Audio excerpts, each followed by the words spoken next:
Becky, if she stubbed her toe, she would say to fucking Ben harassed her. And then there's the two ones that I got one warning. Again, talking about the quartering for sex and nudity. Nicholas Diorio talking about the quartering, got one for sex and nudity.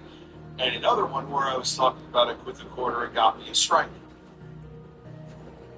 And I'm like, this is not sustainable. So even with the huge amount of growth I had, I may have had even more.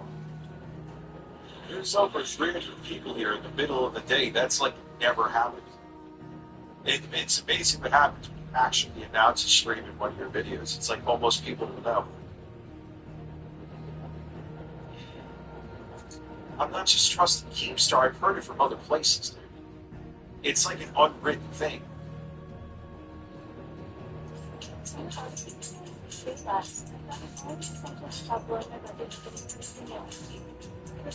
All right.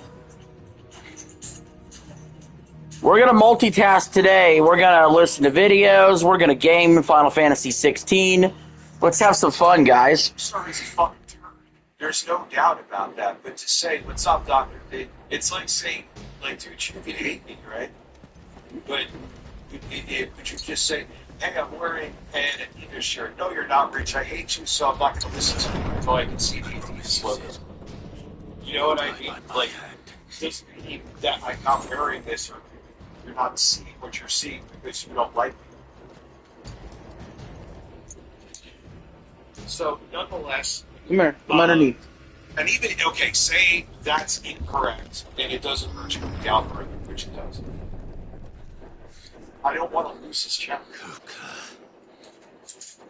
Well, he doesn't understand YouTube, but he has connects that understand YouTube. Just enjoy. I mean, he doesn't snap his fingers and make channels magically disappear if he doesn't have connections. There's a good way. So, you know what I mean? So obviously he knows people. It's like the fucking quarter. It's not like the quarter. It's not that bad. It's really shockingly. But the Grand Duchy of Rosaria. The ice is getting in the way of my deliciousness. It is spot on TV. Oh, I am. And you know what? You know why I lost keep Twitch open to watch your stream? Now, you can watch today. You can watch me. Today you can watch me. Oh God, John's thinking singing the theme song. Oh, God damn it, I'm already out of here. I'm gonna be doing like the Bloodborne stream on here. And there'll be stuff like Phil's still gonna be on here. I'll have like a Phil night. And you know what? I'll have like, it'll change each week as you know me, but I'll have like a once a week Phil night. They'll be, and the thing is, that'll work better because it's not like nothing murders with Phil. Because you know there's police stuff immediately that he does that's stupid. I think we can all agree on that. It's not even, yes, YouTube sucks too, right? And they've stuck to stupid decisions that I've proved them wrong with every single fucking time. So a lot of it's like, you have to, it's like, 8-Bit Eric, he's known to be a flagger. He makes a bunch of fucking trolls account, he always fucks up. No, I'm totally not 8-Bit. So you already do. And it's not just it's people like him that it's always the fake free speech advocates that actually have system because they're butthurt about something you said like the quarter. And so he has done even if he's like, oh, Rich, you don't know. I don't know, but he's done it to other people. So I'd rather deal with that on Twitch, get the week banned. So I did what he couldn't. You know, you never get permanently banned on Twitch unless you do something truly heinous. But you fight heaven literally the same thing. You. Oh, dude, I admitted that countless times. Cucumbers, and I have no shame in that. 100%. Cucumbers, that person was. So you can keep bringing that up as much as you want. I don't give a fuck. I did. Should have admitted it back then too. So I believe that. Because it was 8 years ago, dude, and I was afraid to admit to it. And I am fortunate indeed. And it was a justified flagging anyway. He was a piece of shit. So you can make 25 more accounts. I hold to that. Was to take the life of one he loved. There you go. Just as he did to me. Yeah, as a matter of fact, What's on the edge? You can give me free money for asking something stupid. I was wrong, Here. and I shall have my revenge. It's not fun this again. Hopefully you're still here paying attention. If you want to get more money to bitch about something, you know what? That's what I'm here for. You're still around. I didn't block this. I can block the line. Here we go.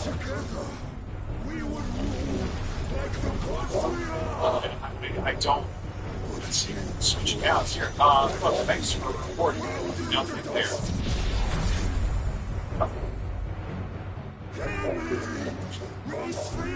I'd like just another count. Let's see. No, let's take the one here.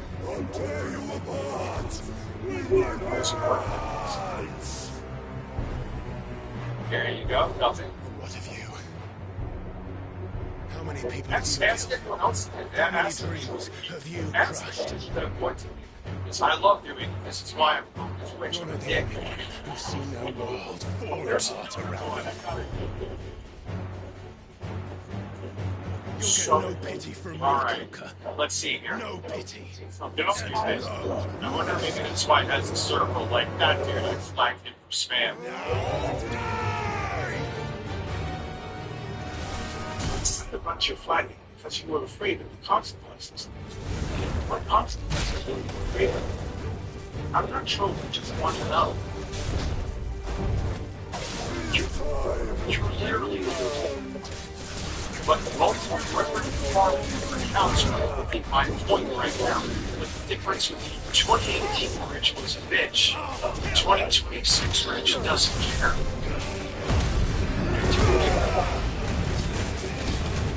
I'm really acting like it's fun. Especially it's honestly that like you're bad at all. It's not alright, so I'm not it's not like I can get too far. Or check this right there. I get this right there, it's still functional. It's just I can have it.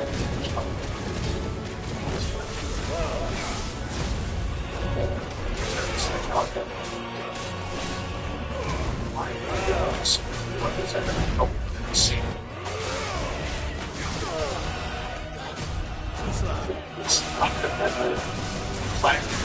Flag square that's not existent.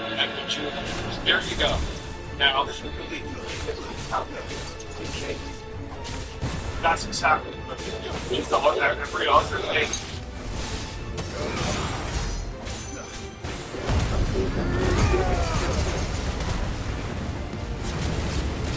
Awesome. One content second.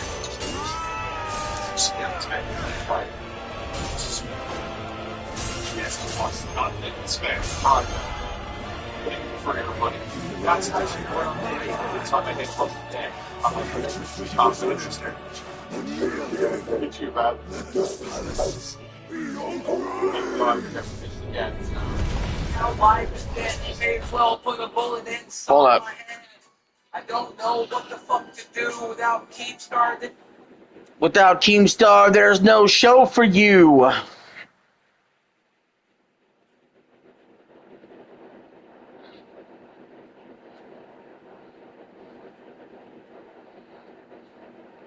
Without Keemstar, there's no show for you.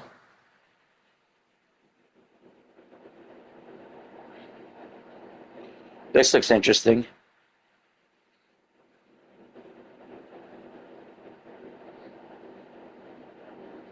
So the other day we discussed how the Trump regime did a briefing for Congress on the war, and basically it all fell apart instantly because Congress people were asking serious questions of Steve Witkoff and Jared Kushner, basically saying like, "Hey, why the hell are you profiting off of this stuff? And they're not like, you know, somebody who's been appointed or by Congress. You're not even officially in the government. Like, what the fuck are you? What the fuck are you? Right? So, Congress was pissed, but then Steve Steve Witkoff and Kushner paraded them and tried to put them in their place and called them dumb and all this stuff, and it instantly fell apart. Well, now we're seeing it lead here because now in all these committee hearings, now it's almost like people are about to fight every single one of them. The MAGA Republicans are just losing their fucking minds, and the Democrats are finally standing up to them. And this thing was being Raskin Lawler. I mean, they almost came to blows. They almost came to blows on the floor. So let's watch. We got a bunch of examples here. Shout out to Ben from Mind Touch. All hell breaks loose in 23 out in hearing.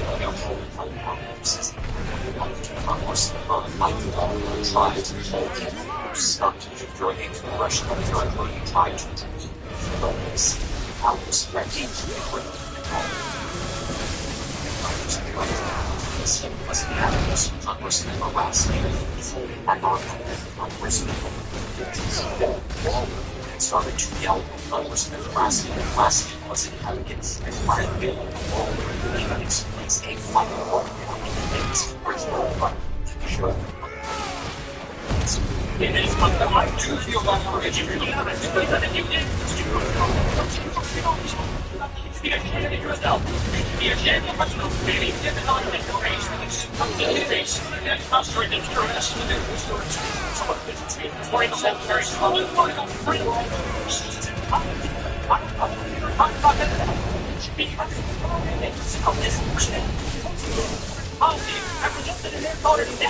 so Baller is saying if you weren't saying it where he did policy, you're the reason why they got killed. No, Steve, I have to stop those murderers and stop Trump for funding and stop those murderers and Republicans for funding them. You're the reason they're dead. You well, I think that person it's a clear time crime and you are and undocumented she's like if they call the cops and say they started their crime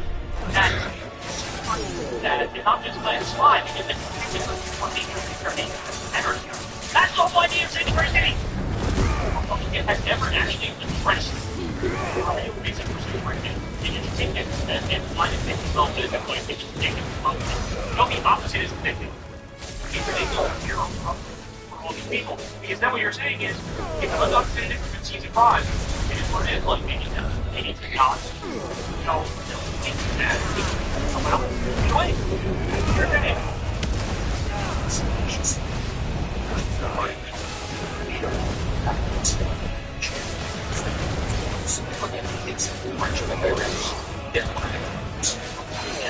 False examining yourself right now. The office of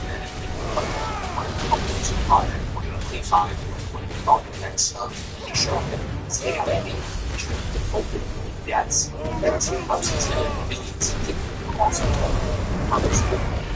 asks also this is the question.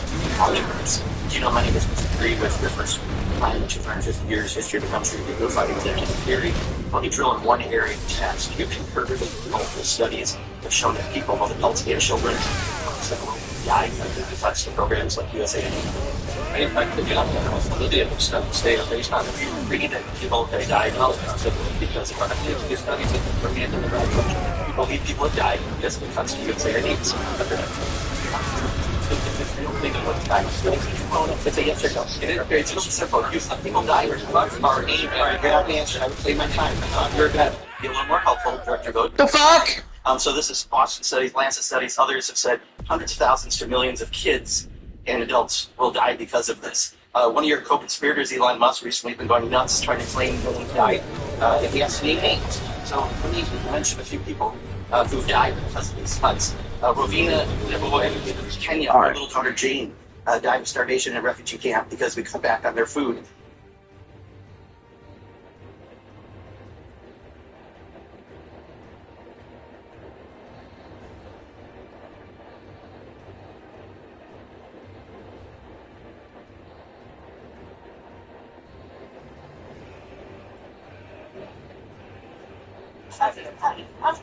Hearing that you were doing an interview for the purpose of dating and asking the differences in different countries. It's what your country. Whether you're Republican, you're American, yes, that way. What part?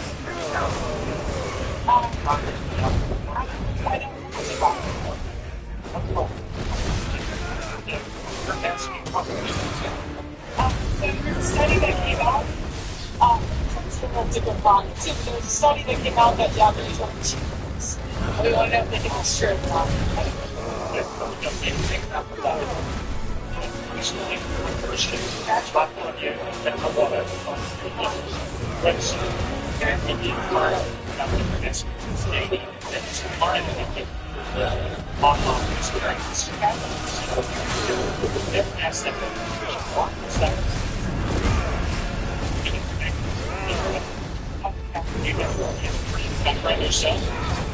Yeah. You think it's right or wrong? Cheating? Cheating, yeah. I'd say it's wrong. You said it's wrong. Okay, very good.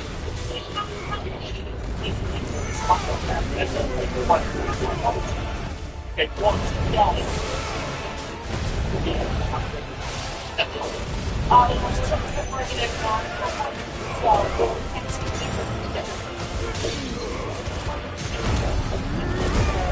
Do you think she will pay their husband? Not like necessity, but it should be able to follow this lead. And should follow. So, do you think that the man should decide how many kids he can leave? I think it should be a joint effort that both people are involved. Help them and it's the child.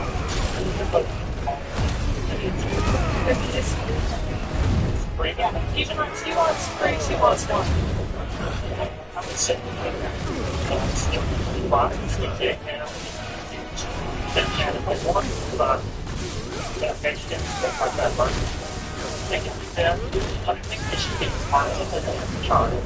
so maybe they should compromise with two. Would they ever compromise though? They can. Yeah. So like gender, they can go from they did, but That's what I think they would let her run once a month. How the fuck? What the fuck? say that the woman should do if the husband and the pastor disagree. So the husband says one thing, and the pastor or priest, depending on your denomination, says another. Whichever is more biblical. If the pastor's in agreement, and if I think the scriptures do say that the woman should follow the man's lead. So I would say if the pastor's doing his job, he should be able to convince the husband to be the leader here, decide that the children. No, there's just they disagree. It happens all the time. Church of The pastor should be able to give biblical use of the follow. he disagreed. He did agree. If the pastor gave a reason, what's the heart?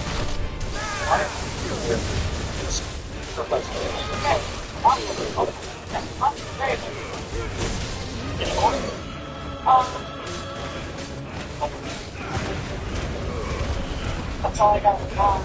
Thank you. Nice to meet you, bro. Nice to meet you.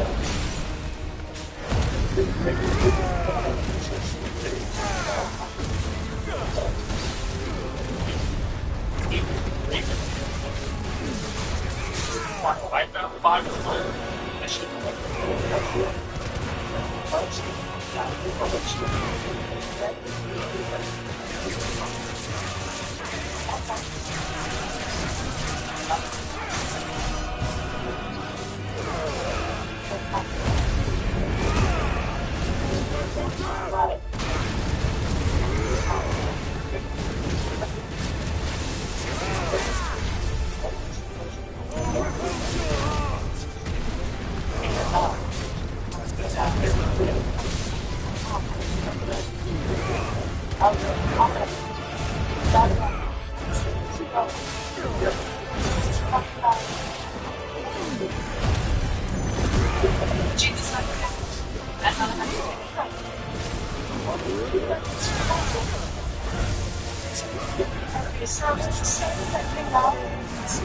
Guys, that chicken is cheap the most. We want it out.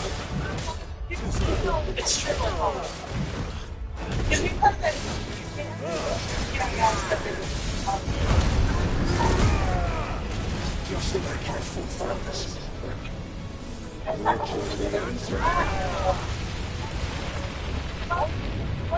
So you guys are going to church together? Okay, so tell me the difference between dating in the church and outside of the church.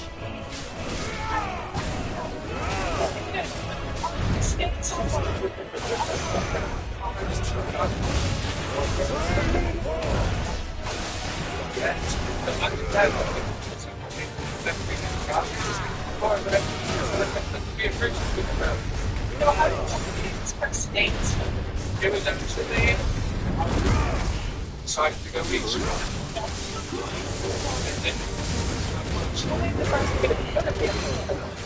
I think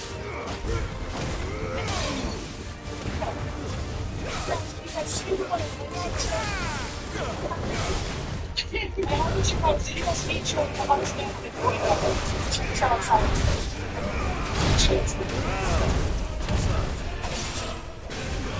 Been on a date.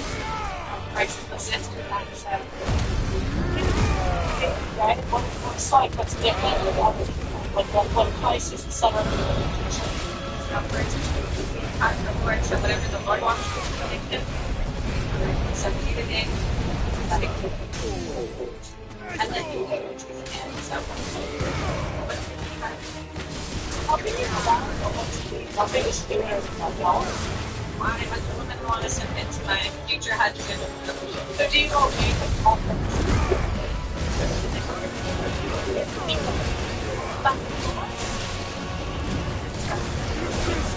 Which is following God. People.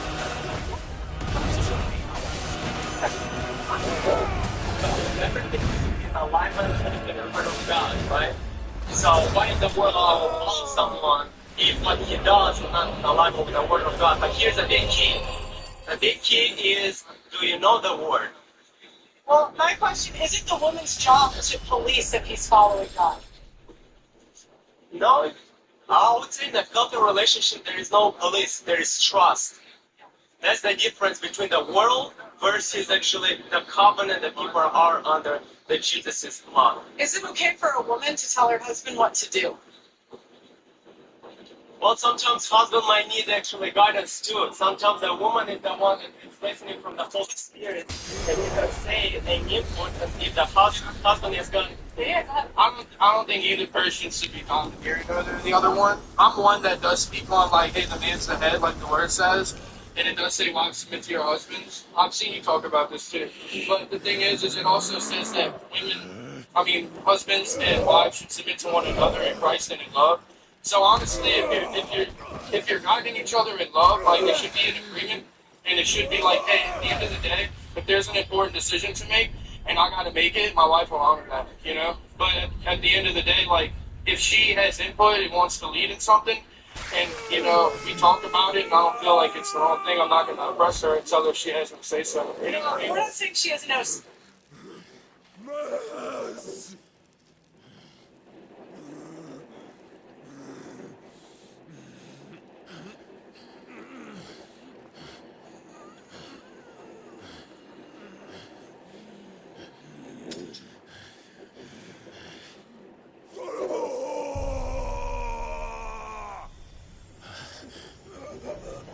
No sun, no problem. Home Depot's got you covered with the ultimate backyard setup, rain or shine. All right, Core, hey, that's good. They get the idea. Go, somebody press one. Oh, thank you. Coleman, in your backyard, culture, great at the Home Depot. I'm not at all. Just trying to. Well, it's just been following all of us around there. By the way, I'm like, I've been powering sports tournaments. That's okay. Well, all right. Myself.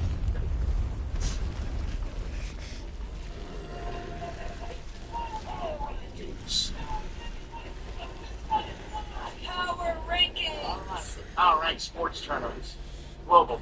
It's all in this space. It's all in this space. All right. Number 10. And I don't care.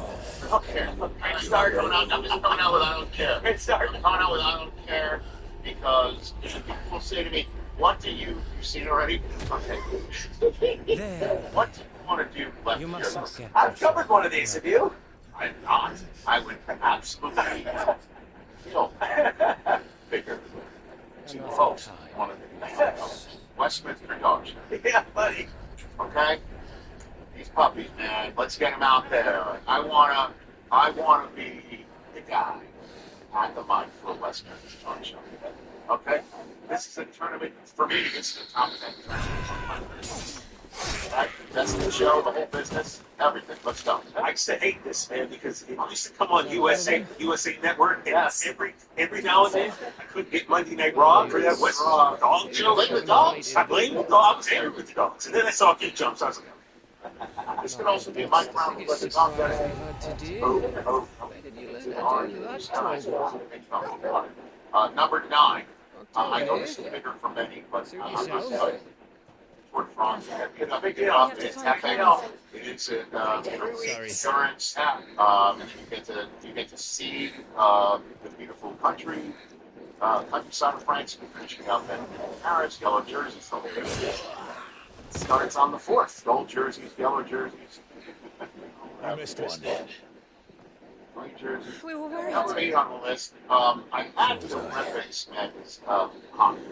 Okay, but my costume school is the resident hockey guy. It's like, hey, the United States isn't in it. Do you really care? And I'm like, you're right. So I'm putting Stanley Cup players. Okay, great. I gotta put hockey on the Stanley Cup. I would have finished him. The beards, the AIPs, well, I got it. Playoff hockey overtimes are exhibited. When did the Royals Absolutely arrive? razor's edge. Right after you went inside. Number 7. Just Listen, when we thought Wimbledon there is was a clutch. shot of Titans Wimbledon lot. is absolute class. In Wimbledon is where Rory shows up in his Glorious, big though. okay? Wimbledon, I've been to Wimbledon on green grass. Go and dress up. It's a beautiful place. It's epic. It's So, tennis at its what? highest. You think they came here to It's see fun, it? Robert.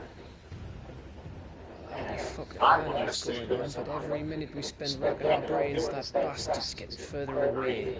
The U.S. Open. And you can do it at 1:30 in the morning. The U.S. Open So what do I do? is the one. Because honestly, sometimes it does go between 1 and here we go. Night sessions are lit, literally, figuratively. Day sessions, I see New York City, people taking the second train. It's really cool. I do love it. Number 6, I'm putting the playoffs here. This may be a personal bias because number 5 is the baseball playoffs. I put the baseball above the NBA. The NBA Give us a is chance to solve the riddle of your magic mud, too. 6, 7 sometimes. But it's all, again, it's a different ball last year with the World Series. Play every day. I understand that. But in a way, I see this all the time. Hey, somebody gets on base and found the second. Right? You're like, okay, that happens baseball prospects. The guy's scoring, we're not going to score. It's like there's something where every pitch begins to matter and scintillating the big match. But again, I'm a baseball guy when it comes to it. Number 4 on the list is March Madness. Men's and women's together. It's just awesome watching the champions. And obviously, Alan Bias. Did Michigan win? It's Tuskegee. There's the Mavericks coach. But it is truly Cinderella stuff, and it's obviously for the team. There's nothing like buzzer beaters, everything like that. Everybody fills out their brackets, families, offices, brings a lot of people together. Number 3, I'm putting the NFL. Is this what you call taking better care of yourself? No more excuses, your ladyship. I order you to rest. The divisional playoff weekend where it's, I'll rest. Final 8. It's great. It's Final 8, and it's the last weekend where there's multiple games on multiple days. And, Don't worry, Gav. She's in good hands. Number 2. But we should have never let her fall into Hugo's Tradition on my back when he had some like. Question is, okay, where is the he whole now? world watches this too. I'm looking at those wilderness taking that. Golf major played in I the was same wondering place. about that all the So way Augusta home. National has its own Well, tell me if I had something. And talk to him. so you And I'll can talk have to memories of Tools. past masters, it's not just looking at About what? and the way it's set up on the back nine, nobody is safe, If any four-legged and friends nobody ever is too done much that right. before, It betting really times gives I've read you about nothing it. by it. But what I want to know is, Last what Sunday, happens afterwards? don't bother. It's all well and good It's talking check saving out. our arses, but if it When it's costs over, them what you it just want costs to Jill, go. Right. Number one is Let me know if you learn anything. and I'll be honest with you, I don't know if I would have said that in previous years. But I know there's maybe reasons why.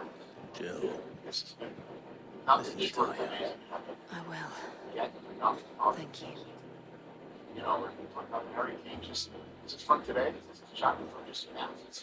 This is from within the last hour. We're giving you the most recent to this utterance, to this word, to this microphone moment of joy, epicness, defeat for the other team, and the drama is just ratcheted up to the limit. I think too, it's often in some of the other sports you can have guys you've never heard of, maybe win a golf tournament or have a big moment, even Tyree or a big home run. In the World Cup, especially this year, it's all the stars. Harry Kane, one of the best players in the world, scored both goals for England today. We're seeing it with Mbappe and Messi and Holland. Like, it is star-powered and star-driven. And I'm with you until Kate Curry takes the fifth. They hit it all the way to the end. Thanks for that. Check us out every single day streaming live on Disney Plus and the ESPN app 12 to 3. Alright. No fun, no problem. Home Depot's got you covered with the ultimate backyard setup, rain or shine. All right, Core, hey, that's good. They get the idea. Coach, how about a fresh one? Oh, thank you. Coleman, make your backyard a comfortable great with the Home Depot.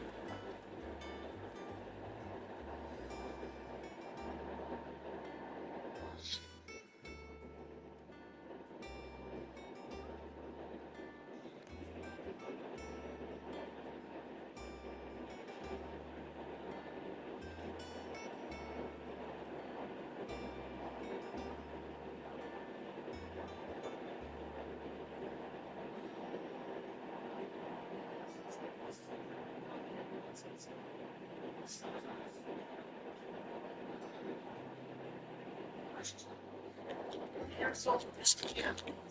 How did you the final of your cluster? Once we all to his right side, there's the ball to the right, cross to the box. Looking for an example behind us. He's in speed on the left side.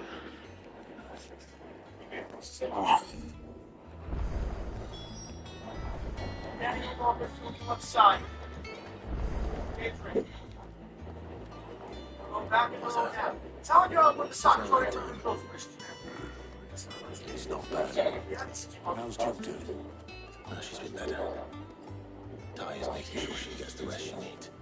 Good. Cross to the box. Focus movement.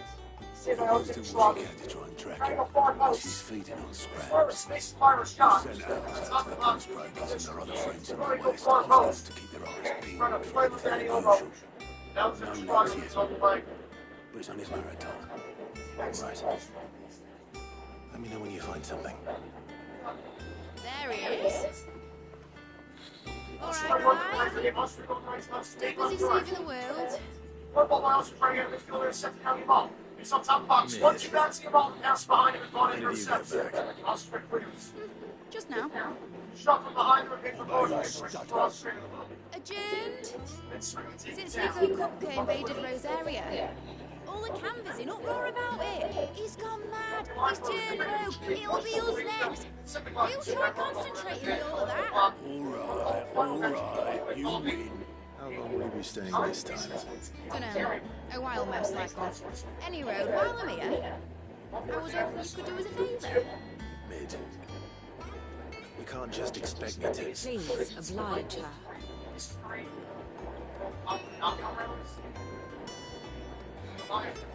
While we are busy tracking down Kupka, you should have a little time to spare. Professor! Now there's a face I haven't seen in a while. Shouldn't you have it buried in a dusty alto? I did, till a familiar trill pricked my ears. As ever, your exuberance is a breath of fresh air, which successfully scattered the painstakingly assembled fragments of my thoughts. I take that as a compliment.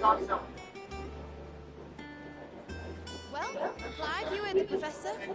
So, I'll meet you in the storeroom when you're done. Wait, hold on. Which one is with me? No, Jury's the only one. Breath of fresh Five air. to 16. Today, Bloody tempest, man.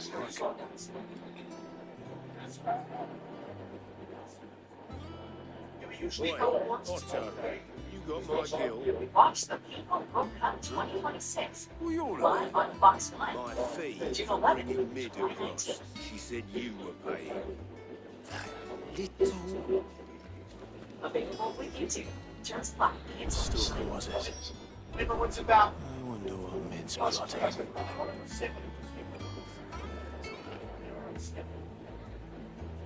It's like, my stream was set. That's why those generals need to be around stream. Generals seems like an around stream. I just don't say it. It's so nice. Let me speak of the singer across your field. Who will play back the zone? Going by to the thrill of this sort of almost first of the game. I used to carry them. Definitely overcorrect. 2018. You don't buy that back in the day when Brad Davis making the rosters, Brad Davis won last week.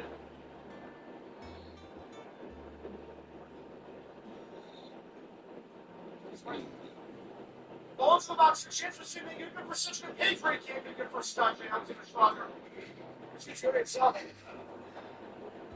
Poland's only in the we're going to get a good first touch on it. Alexander Schlager gets there. Oh, shoot.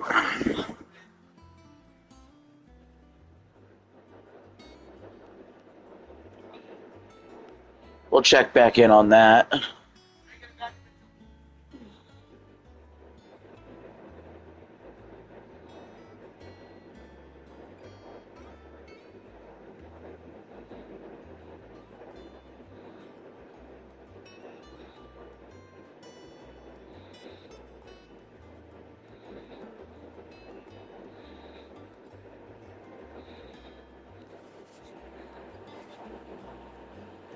Zero, which is going to be one of the key points for this franchise going forward in the future. Plus, we got a bunch more Nintendo Switch 2 news and some craziness that is happening to Microsoft. But before we continue, we are giving away a Nintendo Switch 2 at 140,000 subscribers or on September 1st, whichever comes first. Subscribe, like, comment. The winner will be chosen at random, and it's a worldwide giveaway. Thanks to Spad Bits. We got the published estimated physical game and software sales the week of June 22nd, 2026, June 28th, 2026. The number one game on the board was Star Fox for Nintendo Switch 2. Highest opening to 41,680 units sold. Once again, this is not digital sales. On the hardware front, You've only just come back. And I've been thinking about it for a while. Zero, which is going to be one of the key points Dad said for this I had franchise an going outfit. forward. Told me everything he knew about it, then sent me off to Canberra to learn everything he didn't. That was his dream. What is up, you lovely people? Welcome to Lolcow Crits. Your new favourite show, of course. Let's roll the intro. Let's get into this. It's time I put my neck to work. I know that I can help the people here, and I want to do it. They can see you now. Alright? I'll tell Otto you'll be staying. Which is why It's probably one of the best horror movies I've ever seen, and I've seen horror movies since I've been a kid. I saw Jaws when I was about 5, and it was in the theater 4, and good God Almighty, and that movie Inception was so fucking good. I think it's going to go down as a huge classic, huge fucking classic. It's so good. Yeah, it kind of brings back, like, you know, something that's been done before, but does it in a very new way. It's kind of exciting. Is that everything? I'll let you know when you know else. I think we can all agree to next year for this the other day. I know. Always had selling things. Glad seeing you guys this early. That means Carol Thank you guys. Thank you guys, we appreciate it. We were rated, we were originally put in 82, I think, for the intro, and then people donated to bully me to have us move down to yeah. Oh, that's what Felony's talking about. Yeah. Well, fuck them, Felony. We don't need them. We got Baby J Doe here. We're fine. We're fine. No, we got it was what a movie, man. What a fucking movie. And I think it was like the ending is. I'm not gonna spoil it for anybody, but the ending, especially that kind of like twisted like 3 times or whatever. It was very neat. Very very neat. So I didn't have nightmares. I don't have nightmares at horror films, but I sure did think about it a lot, and I'm probably going to watch it again. I think I want to watch it. I bought it, actually, so I'm excited to watch it, because I don't have to like watch it in 48 hours. I can watch it next week while it's had the chance to marinate. But there was just so many little things, like even, okay, let me just ask you a question about this. Now, and maybe this is, I assume you're supposed to not know, but, you know, and this is not spoiling anything, but we never know in that movie, did she ever really like him to begin with? Because it kind of could have gone either way. She could have actually had a crush on the guy. Yeah. Because she says, oh, most of my crushes don't know. And so it could have totally, if you just would have had the guts, right? It could have totally been. There is an opportunity where the guts, you know, are challenged at a point, and, you know, different route goes. I mean, he goes on a different route and things take a turn. I mean, I'd love to talk about it in a lot of detail, but I don't want to spoil it for anyone because it's just so great. There's just so much to talk about, though. You know, he represents a nice guy, but is it really? I mean, I love it. See, that's the thing about the movie. I mean, everybody knows this about the movie. The guy, it's in the trailer. The guy makes a wish. He wants the girl to love him. She loves him, and she goes wrong, right? But not most, but a lot of horror movies are like, oh, they're kind of parables or lessons or morality plays, kind of wrapped into horror wrapping. But I don't think what he did, like, I think if you would have told him, like, in a lot of movies, the guy would have known what he was doing was like, you know, he did a bad thing. But this was like, everybody's had that wish, or everybody's like, oh, why can't she just love me the way I love me, or whatever, you know, when you're, you know, unrequited love and stuff. So he wasn't really, the only sort of character flaw, if you can call it that, was, yeah, he was just too shy, or he didn't step up, and his life got ruined. I mean, maybe that is kind of the underlying thematic, is, you know, it's not so much about, you know, being shy or making a wish. It's about if you don't have the guts to say what you want, life will steamroll. You know, I hate to say everything has subtext, but everything has subtext, and it, by the very nature of what subtext is, it's there, whether it's intentional or not. But oh yeah, and listen. Oh, see, I'm not going to read the WSNT says I'm not going to read what you said, but. I didn't think he was a selfish asshole. I didn't know. Wow. How was he a selfish asshole? Because ultimately, I think he kind of becomes the villain. Because, you know, because he wishes for something that he has no right to wish for, first of all, and then happens. That's what and he starts to enjoy it. You know, he tries to repress the feeling that this is going badly for a little bit. I think if he would have wished, he wished kind of like, you know, you wish on a star. I don't think the guy was sitting there going, this is really going to work. And so how many times have you made a wish that I don't think he was like, okay, I'm going to take her agency away. And, you know, if he would have known that, then I would absolutely agree with you. Well, that really shine through with her having the agency. I mean, it's scary. Man. Oh my God. Well, no, see, WSN says when he realized what was happening, he kept it up. I don't know if he started to realize, yeah, but once he realized, wait a minute, this is really, really bad. I don't know where in the movie he kept it up. I really don't know. I think he almost immediately, when he was in the restaurant with her and stuff, he was like, whoa, God, she's nightmares for sure from this. Why don't you love me? I'm just kidding. Ooh, a new way to prove it. I couldn't sleep for 2 hours. I woke up so late that I had a terrible night of sleeping, actually. Thank you, Sammy. Thanks, buddy. I mean, Jeez, man.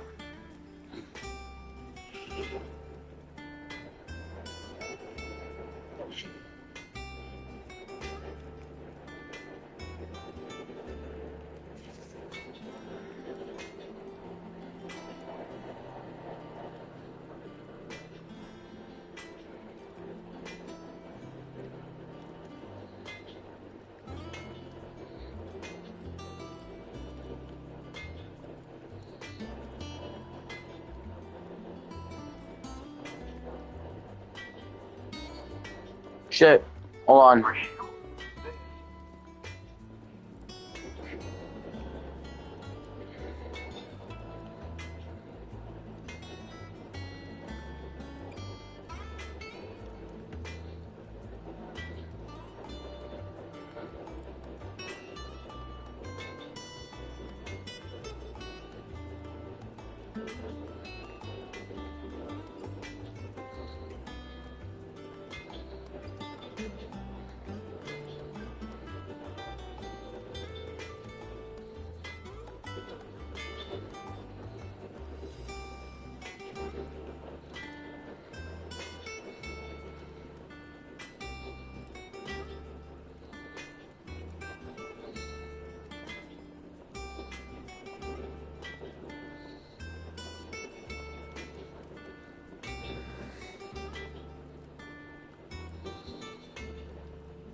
I mean, good looking guy says hi versus Okay, guy here, writes let's with, have this audience in a really good a really good looking guy walks up to you. It's gonna be fine. Oh, I love that. I'm telling you. Yeah. Or you got an average guy who steps to you and he like opens with like this really funny like the girl is going to be more attracted and go with the guy. Maybe initially strong side, maybe initially, but that doesn't mean it's going to go anywhere. It doesn't be strong and fire. It does not mean it's going to go anywhere with the guy who's a fucking jester. Why do you think that? I'm telling you, people change. Like, And some women agree with me. But I agree with you. I agree with you. I agree with you. And I've had this happen. A really attractive guy will come up and just introduce himself and he's fine. Hi, whatever the name is, I, and then we go from there. Now, if another average guy comes to me, he's all excited and extra, I would be like, oh, that's cute. I really am. It's because it's like, I gotta be attracted to you.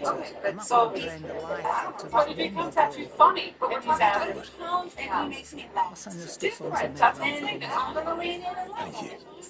Yeah. If a man comes at me funny, he can be it too. If you come at me funny and you make me laugh, I'm gonna fuck the guy who's a 10. Fuck you, you don't stand a chance with the guy who's a 2 who's funny as fuck. Right. I'm thinking this guy who comes on. You also agree with that 100%. Alright, so look, this is like dating for men, basically. This is dating for men. And I think men need to reject this. They need to reject, I'm going to be dancing money for you. I'm going to like do all this shit. Men, we don't want to go ice skating, okay? We don't want to go ice skating. Fuck that. Like, it's, look, and look, I don't know, we don't want to do all this dancing. No, it's not about being lazy. It's about wanting a woman who has this genuine interest in us. Right, no, but you still have to court her. You still have to pursue, and a woman wants y'all to pursue. ladies, That y'all is a change. ladies, courtship is gone. No, it's not. Reject courtship. No, hell no. Embrace. No. Because No. chivalry is dead. It's not. Chivalry is dead. No. Stop being cold. They are going to be worse than the Lorraine epidemic. 48 that I could have shown 7 years. 16 years. Why sleep your husband? My man, she How do? okay. Nice to see. First of all, Kids, how many I kids? have 3 kids. I was in a 16-year marriage. Was he She abusive? needs the aid of a skilled carpenter. He was verbally So abusive. that's an Well, effort okay. for you. Was he? Did he ever lay hands on I'll help the young miss however I can. What, But I'm did he afraid ever I've cheat got on my her? hands full just keeping this place That's afloat. okay. He was verbally abusive. How was he verbally And if abusive? I don't catch him, we'll all Still, be sitting Well, here then just here. but again, I'd you're gladly in spare a Red all the 5, time 10-year, I have, but 16+ year that is, relationship. We can talk. I know how to be in a relationship. I've How been- one healthy went down for 7 years. I've been in long-term relationships. What was your longest? don't have to be me. It's like though, 5, does 6 it? years. What about That's that 5, 6 other years. fella? And when did it You end? know, the one over This at is why. Martha's Oh, what? Rest. And why did You got to answer. No, I think you would have to catch it. Right, but I don't have allegations that like it was abusive. So anyways, No, back to you. but you brought this up because you said chivalry is dead. You know, And because it's you were not. trying to attack me because you were saying, Brian, you're a 37-year-old who's single. You don't know my relationship status. But in any case, so you left. You don't like what I'm saying, so you're going after my own prior relationship. You don't like- change the you're- past. wait, That I can wasn't flip still this. chivalry. I can flip this on you. You don't like what I'm saying, so you're making an attack on me by saying, Brian, you're 37. No, you're deflecting. You're I'm not. deflecting. You're deflecting. No. Brian, yes. Do you have children? But I don't even care about that. The bottom line is, listen, chivalry, it should not be dead. It should be. It is not dead. No. There are wonderful No. men who are doing it well and No. they're being great women. We're going to stop the simping for women. The pedestalization of women is fucking terrible. It's terrible for women. It's terrible for men. Look, to be clear, women should be treated respectfully. Women should be treated well. But you guys want an extra layer of privilege on top of that called chivalry, which is doing certain What is things. chivalry to you? Yeah. It's all kinds of things. It depends what exactly we're talking about. This would be like provider protector, essentially. This would boil down. Hold on. This would boil down. And hold on. There's a Tippy here. Let me play this, and we'll pop it once I'm done with the call. One second. There's the shot with all the Thank you, bro. You're a fucking legend. Wow. Yo, Angie, appreciate it. We're gonna pop it in a moment once I get through it. But Clive, what brings yeah. you So to look, Rest? I'm trying to recall exactly where we You find Yeah. yourself in need of Is this an level rated to you? Oh yeah. Well, I guess what I was saying, chivalry is dead on. It's not Okay, dead. It's not then. dead. Can I just say something? Because I think Okay, but you're yeah. is it You know your what? I just wanted to say, a You man went to can be Crest, you're on chivalrous, and he doesn't No have idea to be a what one. multimillionaire. It's the amount of money that he As far as I know, has it's still there. No, I but say yes. but you were saying that an extra level of provider, protector. Yes, I'm no, assuming that's misunderstood. need something. You're misunderstanding. What? So you, correct me if I'm wrong, but you prefer like a submissive woman that's gonna like fold your laundry, cook your meals, Yeah. which corresponds like times, but you don't want to like play your role as a man and be chivalrous. So I'll answer that. Hold on, that's not exactly you're half right. So yes, I do prefer a traditional dynamic with a woman. I do prefer her to be submissive. So if I'm with a woman long term, she's never gonna have to work. Everything's gonna be taken care of. I'm paying all the bills, and I'm very decisive. I would lead that relationship. However, so there's a difference between like what in practice I do in my individual relationships and how I observe like the social and cultural landscape. So what I see is there are definitely traditional women out there. And by the way, like I feel like being traditional it's not like a on-off switch, or it's not like completely black or white. Like I have these things. So it's like, well, okay, fine. You want to have sex with women? That's not even like further like a very strict definition, like what we mean by traditional. But in terms of like me, which might sound like I'm incorrect. In terms of like this and have kids, everything taken care of. So that, so what the other thing here is, So you would say that's chivalrous? well, so That's responsible. what I'm saying is, I think that on an individual level, I can have components of chivalry, but I think you can be a provider in a relationship absent chivalry. Perhaps like you might frame that as chivalrous or whatever. I guess what I would say as relates to this, though, I think when we're thinking of chivalry, I do a sort of, not just me, Ryan, but like a sort of society-wide criticism of our women. And that criticism is of men. Are women holding up their traditional expectations? I would say, broadly speaking, no. Not all women are traditional, but are women deserving of chivalry? Broadly speaking, given the landscape in the United States, absolutely not. Now, you might still get it. Like, you could be a stripper, a sex worker, or a prostitute, and guys will still pay for your date and do those chivalrous things. It's not chivalry. It's part of chivalry. But from a bird's eye view down perspective, from a bird's eye perspective, I look at what's going on. And it's like, women are not traditional, but they expect men to be traditional. That's a raw deal for men. The women don't deserve it. They might still get it because when it comes to dating, men want to do the most optimal thing. So Martha said I might find you here. the most optimal thing is to I have a proposition for you. this debate over who should pay. The most optimal thing, even if she's a fucking leftist, libtard feminist, pay for the date, because even some of these feminist women, they're not about the 50-50 confusingly enough. So yes, the most optimum move is to pay for dates. So it's the woman deserves it. Well, that's why I would say don't take women to expensive dinners, especially on the first date. Just take her for coffee. I'm a realist. Well, if you don't think I'm coming for this time, what are you going over for coffee now? What do you do? Right. Of course. Okay, that's chivalry. What do you do? Pulling your chair out. No, That's but chivalry. we have to separate. We have to separate my behavior in the context of a relationship with a woman. It's my standards, and who I've assessed does fall into a category of woman I think is deserving of that sort of treatment. And what I see out there in terms of let's say how women not all but a lot of women are. So let me ask you, do you think sex workers deserve chivalry? It's the least I can do. Well, She's a woman. Thank you kindly. And take So she'd say she's an OnlyFans girl, but this is a genuine interest in this fact that she deserves chivalry. There we go. You're right. Yes, you're not conservative. What? Completely easy. No, I'm just decency towards women. What decency? How is it in a way? I don't understand. A woman's more like this. I just manage. So, Jenny,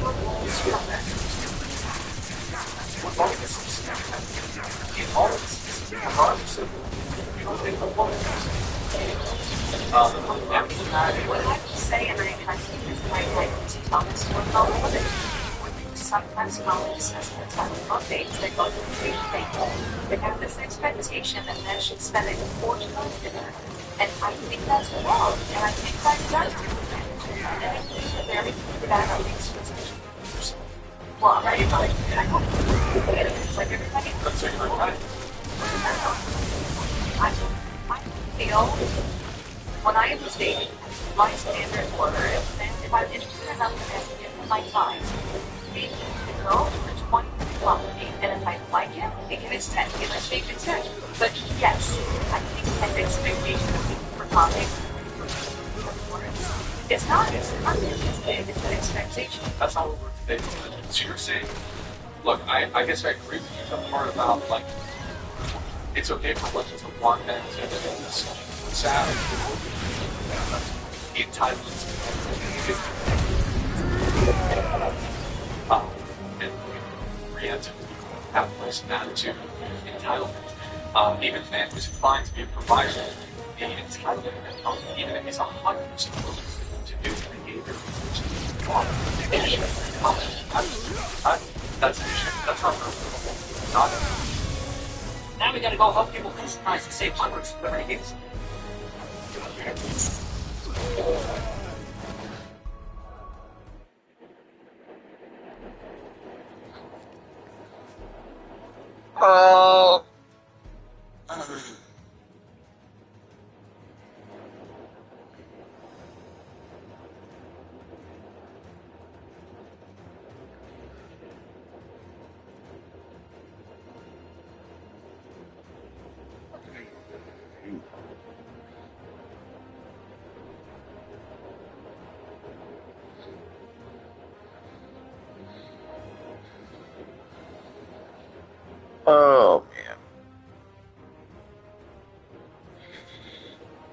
That could.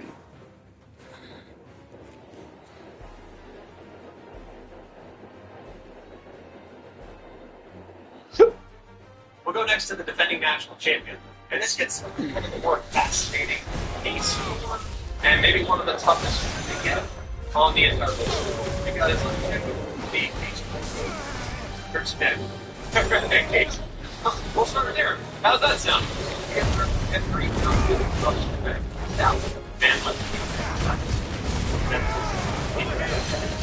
and now third, he's transferred to quarterback. And now, Curtis Ford doing a couple years ago, he was terrific. He was the random last year. He was behind the road. They were fourth again. And they landed Josh Cooper from TCU, who's a mid-year senior, who started 30-plus games for the Warren Brothers, and is the career active passing yardage leader in college football. And it'd be hard for me to bet against that pattern of success. Because I think it's terrific. The soft defense. They won the title last year. They gave up less than 12 points a game. And Kurt Cignetti reloaded the defensive line. And when you watch how Indiana plays, they're extremely disciplined. They don't hate themselves. That is a program identity. That is not a one-year miracle. That's the case before. And here's the case against. And sometimes Indiana's not replacing a player. They're replacing the player. Fernando knows he didn't just win the Heisman Trophy. He goes number one overall in the NFL draft. He is the best player in sport. He's gone. And he is not the only one that led him. You lose two star receivers. You lose both of your top running backs. You look at the touch of the championship defensive run. A lot of good pieces on there. So when you put the tape on from Indiana and a 2025 team, and you look at what the 16 might be, you're looking at two largely different groups that, yes, share the same logo, share the same uniform, share the same pillars, but a lot of new things. And quarterback, big in first year, yeah, there's talent. There's a lot of talent. There's a little bit of unknown there. You know, that wide receiver, I like what they have. I like what they've added, but it is new. The defensive front, I like what they added. I like what they've rebuilt with, but it's new. And Kurt Cignetti's track record, so don't doubt it. I'm not doubting. I can promise you that. But very few defending champions in the modern era have been asked to replace this much and then stay on top.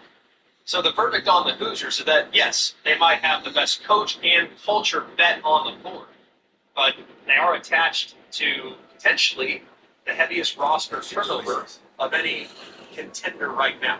A champion. You made short work of that, huh? Thank you, son. Now my folks can rest in peace once more. Having a panic attack and I was sitting outside of my mom's house and I'm just trying to get to my boyfriend's house. I'm sorry, officer. I worked in the legs and I've been having a panic attack all night. Between the blood and the cereals, you just couldn't make ends meet. Please, arrest me, please. It's been more than a decade since the last wagon left. Yeah, this one's made off of food. I promise. I'm sorry that I was away. I'm sorry. Sorry. The stop's okay. Living the last. Stop! No matter how nice Just be it might be. quiet. You're As soon making as it I'm done worse. saying a prayer for those that raised me, it's on Just your keep side. talking. Just shut your mouth, please. Okay. Step out. Get out of your car. Get out of the car. The window gets smashed. Get out of the car. Before she thinks of anything else. Officer, Get out of the car. for what? Get out of the car. For what? Just talk about it. What? Get out of the car. What? Get yourself up in this job. Please. No, please. I'm sorry. Okay, listen, here's the deal. Alright? If you have such anxiety, okay, you're flying down the road, then you try ducking me down some side streets, pull into a parking lot, and shut your lights off, pretend I didn't see you. Then come to mention, you don't have a license. I do have a license. Suspended. No, it's not. It is. My license is not suspended. Okay, I just ran it. Stop. I didn't win. As of last year. No, my license. Why are we screaming? Why are we screaming? Because we look at Jimmy, there's my license is suspended as of last year. There's no good license, Jimmy, are you listening? Jimmy, are you listening to them? Jimmy, is anyone gonna come get her? Yeah, I can go get her. Come get her, please. Jimmy, there's a license suspended. Stop! Why are you... Jimmy, shut. They're saying my license is suspended as of... Just ask me if I can come get you. I can go anywhere. Are you listening again? Yeah. They're saying my license is suspended as of last year. How many gonna drink tonight? Fine. I just got off of work. At a bar. They just said that my license is suspended as of last year. Stop talking. Jimmy. Jimmy. Excuse me. No, officer. You're working your way into jail, okay? I'm gonna tell you that right now. Just stop talking and let me talk to Jimmy. My license is suspended. Jimmy? Jimmy? No.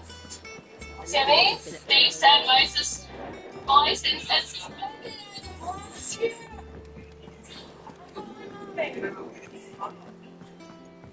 Jim. I'll be calling Mommy. Talk to Mommy like that, I'm trusting them. Everybody too. You know what? I was having Jimmy come pick you up when you come up on him so I can go and tell him where you're at. Shouldn't you be getting some rest? Mommy's, I say hi, Mommy. I don't care where your mommy is. Hi, Mommy. She's in the United States. Hi, Mommy. So I'm driving, and these officers are I've placed your various orders, and a carpenter by the name of Bernard is on his way from Arthur's Rest. I'm sorry if I just ran it. Comes back because it's better. yeah, my license comes back. Anything else you need? So I'm saying where it's Ron and Lady Karen have already sent over Oh, and asked about a mile. Jacob's right there. Signal. Yeah, that's Jacob. I can't wait. That is Jacob. What's for the drink tonight? He's being. What's your fashion? Sergeant Costa. Sergeant Costa. It's all on camera. It's all on camera, the whole thing. I'm sorry. It's not really. I wasn't helping your cause. Mommy, I didn't do anything wrong. That's my good deed for the day. I was trying to come home. Let's see how Jill's faring. So you're going to your boyfriend's house. Which is right next to my mom's house. No.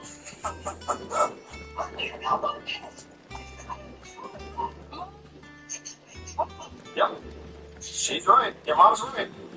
No, can you please look? They're not giving me space to talk to you alone. They followed me. I was driving away. She followed me all the way to this parking lot. I hid here because it was Sergeant Costa.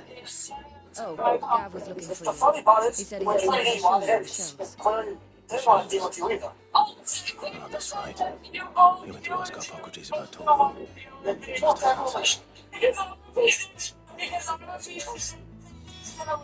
So you talk to everyone like, someone come get him. They said if somebody shows up here, Someone. they'll let me fucking go. I'm calling. Listen, you're not in charge of this car stop, okay? You're working your way into jail. Keep running your mouth. Mommy. That's real nice. Yeah, I don't fucking work on that.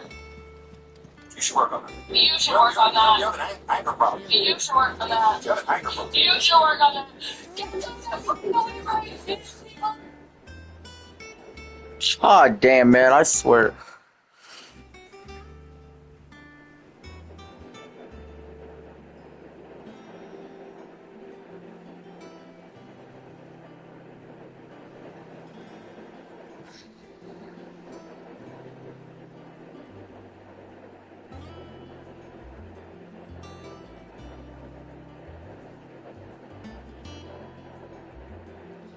Fuck, man.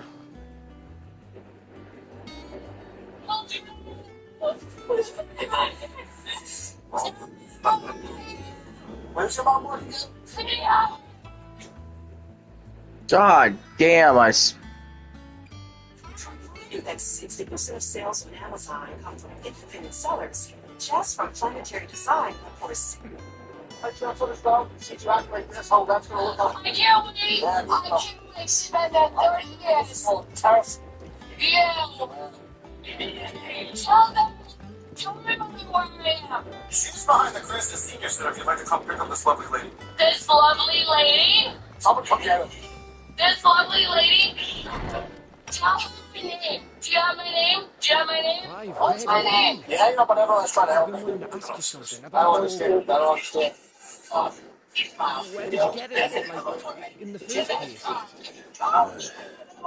My father brought him back from one of his expeditions into Colonial territories. They were I poisonous don't see videos. He's get it off my shirt. No, Seeing no sign of his I pet, I can't. took him in. I don't have any glasses. Tell me your badge number. It's It's certainly facing as me and I close can't to turn the around. So what's your badge number? Say it. I believe that Torgo Sir, may what be is your no badge number? No, I man, can't. but a Glasses. If I can't get out of the car. native to the 408. far northern What's yours? 513. How much the other drinks tonight? I was at work all night. Yeah, and you work at a bar. When you sit stuck out of the corner scream in my face, I detected a strong alcoholic beverage emanating from the press. I'm he could cast I'm going to ask you to do a field sobriety test. I'm not doing it. Then you're going to go to jail. I'm not doing it. No, I'm not doing it. Step out of the car. I'm not doing it. Step out of the car. No, I'm not doing it. Don't do it. Okay, you go to your car and scream in my face. You didn't give me your this Where did you smell your breath? You didn't. of Shiva. Get out of the car. Get out of the car. You did not give me your number. You want my son in your car? Awakens as the dominant of Shiva, and the other. You're saying that Jill wanted to talk I've to been us. drinking a little bit, Just like that. and I'd like you to do a field sobriety. To my hound, but No. Torg and Jill No. were inseparable. Step out of the car. He grew up as a faithful companion to the dominant Step out of the car. Shiva, No, and sorry. years later, his powers awakened. All right, last chance to go into jail. Master needed him the most. 5 minutes. If we'd told Torg blasting those bastards to This Kingdom is Come, excessive. Jill would have been It's not gone. excessive. We haven't done anything for you yet except for Torgo's power is his own. His latent birthright as a frostwolf. It had only to be unlocked. So, step out of the car. You're even finer hound than we thought. And regarding your emotional concerns, you need not fear for Torgo's health. Why, the beast has recovered superhuman. Just yesterday morn, I found him with his nose buried in my house. Listen, relax. Just go down. Just go down. Have you looked everywhere, Morgan? Hey, just relax. I need you to do something to work. I shall be a moment. My mom is coming. My mom is right there.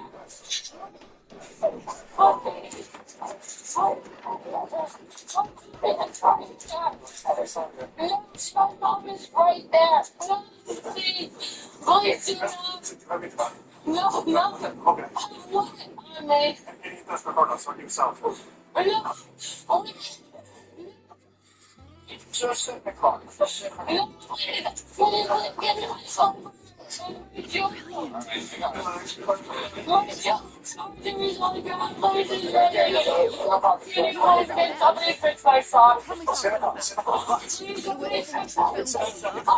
right now. Just you wait. I'll make videos like this world never see. My mommy is coming. My mommy is coming. My mom. Hi there. You here for your daughter, I imagine? Yeah, I think she's in custody right now. She's in custody. I believe so. For being a I just got here. I don't know, but she seems to be out of control. Why don't you stay right here in the car for this? We don't rattle anyone. That way you stay warm. I'll have my supervisor come over and talk to you, okay? Couldn't give her more opportunities to have someone come get him. Yeah, Let her be. I just couldn't. I know she gets like this anxiety. It goes bananas. Yeah, anxiety, but I mean, that's a little more than one. We're trying to get her more choice on her. She's Tell me, shut up. This is what she does. But I mean, it's kind of normal, but even at this point, so what she getting arrested for? It's going to cost a lot of money. we're not sure yet of all the charges. It's sure that probably just on probably multiple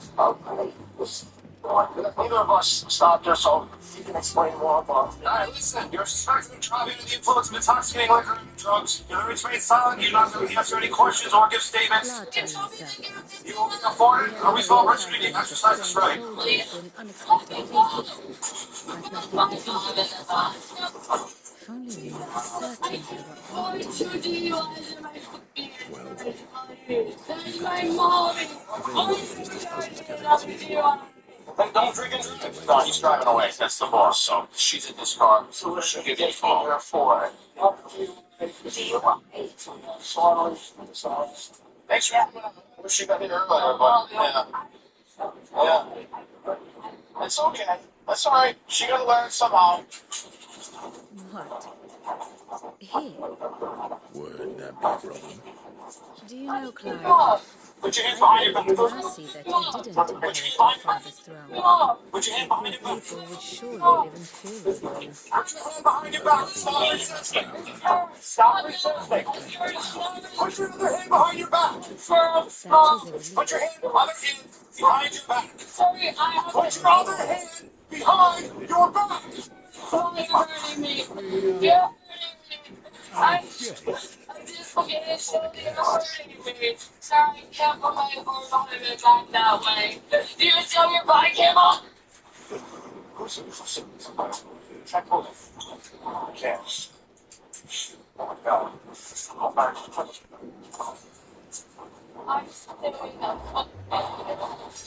For your trouble. It was a pleasure. You know, it's Byron. Clive, my boy! Tap a cask and spill the oven for your friend Duncan is here. I don't want him near me. Or him. My duty to follow me. I don't want him near me. I don't want him near me. It's not him. It's not him. For me, it's not. No one's about to do this. I don't want to arrest you. Have a seat in my chair with me. I can read this to you, alright? Where Elmo requires you to submit to a chemical test of your blood, breath, or urine for the purpose of determining the chemical content of your body fluids and breath. You will be reaching an additional chemical test for information from the students. You afforded reasonable opportunity to exercise these rights. Access to a telephone will be needed to help you to make those arrangements. Do you want to make a phone call? But to do a field spreading or an alcohol test, the only reason that it was so is because you asked me to read your badge number to get out of the car. It felt... Recall me asking you to do a field sobriety test, which time you decided you wanted to climb from your driver's seat to your passenger seat and kept saying, no, you're not going to do it. The driver's seat was because you made me read your badge number. I didn't make you do anything, okay? He said it was my badge number and he made me get a really driver's seat. None of this would have been possible without timely intervention. Indeed, I doubt any of us would have had the courage. Can you make a phone call right here? Where is my phone? Your phone. Can I have it? Make a phone call right here. Can I have it to find my phone number? Okay. You know how it works. I can't find my phone number to call my mom. I don't know my phone number. You're not going to dictate how this goes. Okay, this is my first day on the job. Have a seat. I don't have a seat. Pick up the phone, Can I John. have my phone? That's your knowledge. Doesn't matter. Let us come to the question of precisely when the Daleks will withdraw their troops. Dion's fire could lead us She in a did. mere moment. What do I have to do to try that? Stop. The men of the Fist will not withdraw until a peace treaty is concluded. So let us keep the negotiations open, give them time to gather what gold and Court trinkets. records indicate the suspect, Catherine, was charged with their first offense of DUI with her blood alcohol concentration unknown and refusal to submit to chemical tests to determine her blood alcohol concentration and resisting illegal or illegal arrest due to the pleading no contest to the DUI charge, along with other charges dismissed. Catherine was sentenced to 1 year of probation. Her license was suspended for 1 year. She was also working as a paid 10 hours of community service, alcohol counseling, paid $783.75 over costs and fines, lost her license privileges for 9 months. We have noticed that the officers were unable to get Catherine's blood alcohol concentration because of her refusal. In many other DUI cases, officers often get search warrants for a suspect's blood to determine their BAC level. So why didn't these officers do that? Well, the answer likely lies in Catherine's behavior. Body cam footage caught her acting erratically and disorderly, so much so that I'm surprised she wasn't charged with disorderly intoxication. So essentially, when the DUI case is already strong enough, officers may decide not to take the time to get a blood search warrant. Based on Catherine's behavior, though, I estimate she was around .16, which is double the legal limit. People in that range typically experience significant loss of judgment, exaggerated emotions, and slurred speech, all of which Catherine displayed. The real question is, though, how many more times would Catherine have driven like this if cops didn't catch her? The Empire will live on.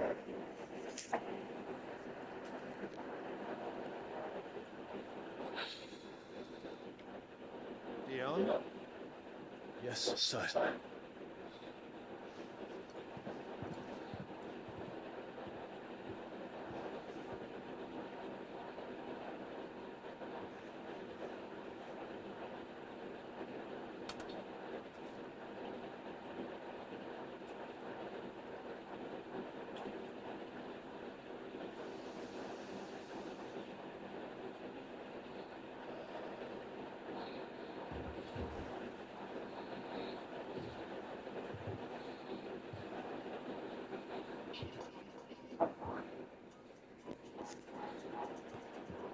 What's up, everybody? Welcome to IGN Game Scoop. I'm your host, Damon Hatfield, and join me here in studio, 70th in-person scoop, Pear Schneider. Hey, Nick Lamona's here. I'm back, baby.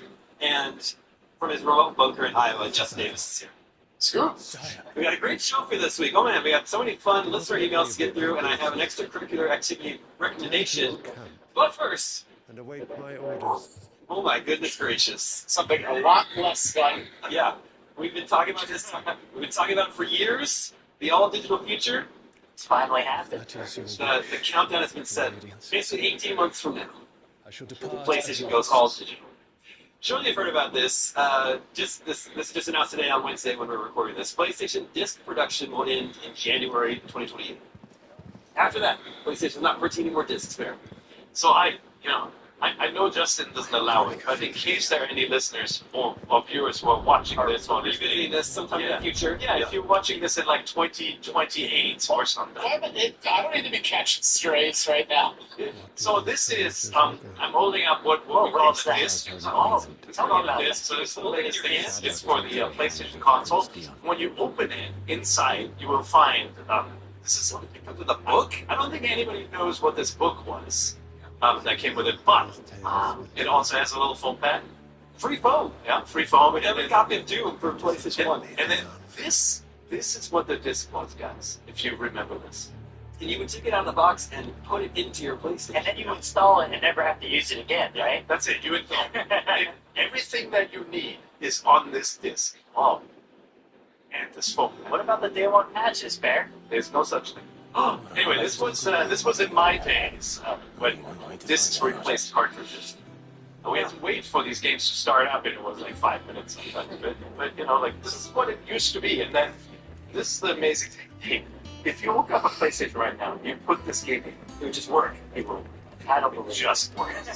You can think whatever you want. I think this is bad news. Okay. I like what you said before the show. I don't think it one bit. No, it's terrible. Like, look, it makes me really sad, and I think it's going to be brought back. I don't know, maybe, but like, how does you present this? We have a rumor on the site that Xbox is going to do the same thing, and Project Helix is going to be, digital only. So let's recount all the ways in which this is bad for consumers. It means your PlayStation 6 won't be able to have PS5 or PS4 or PS3 discs put into it and be playable. And they'll sell them to you as part of a subscription service or digital download. The discs become weightless. It means that you don't own your games anymore. So the audacity of Sony, and again, I'm saying this is a long-time PlayStation fan.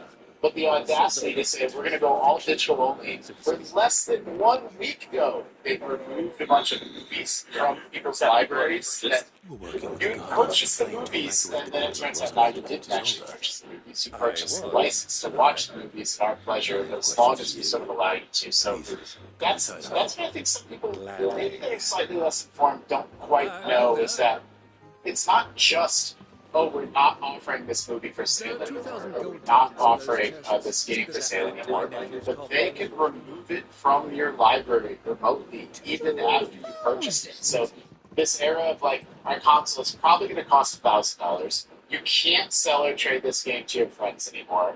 And you never own anything anymore. You only rent it from us at our pleasure and our discretion. Is so blatantly anti-consumer that the government's going to have to be gotten involved, and this is going to have to be made illegal. Yeah, there was.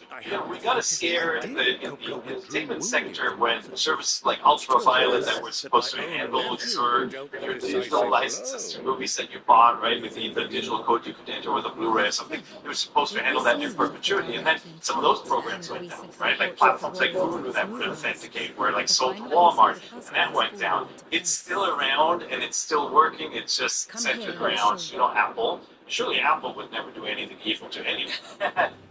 But yeah, it's getting a little scary when you're purchasing something and it could go.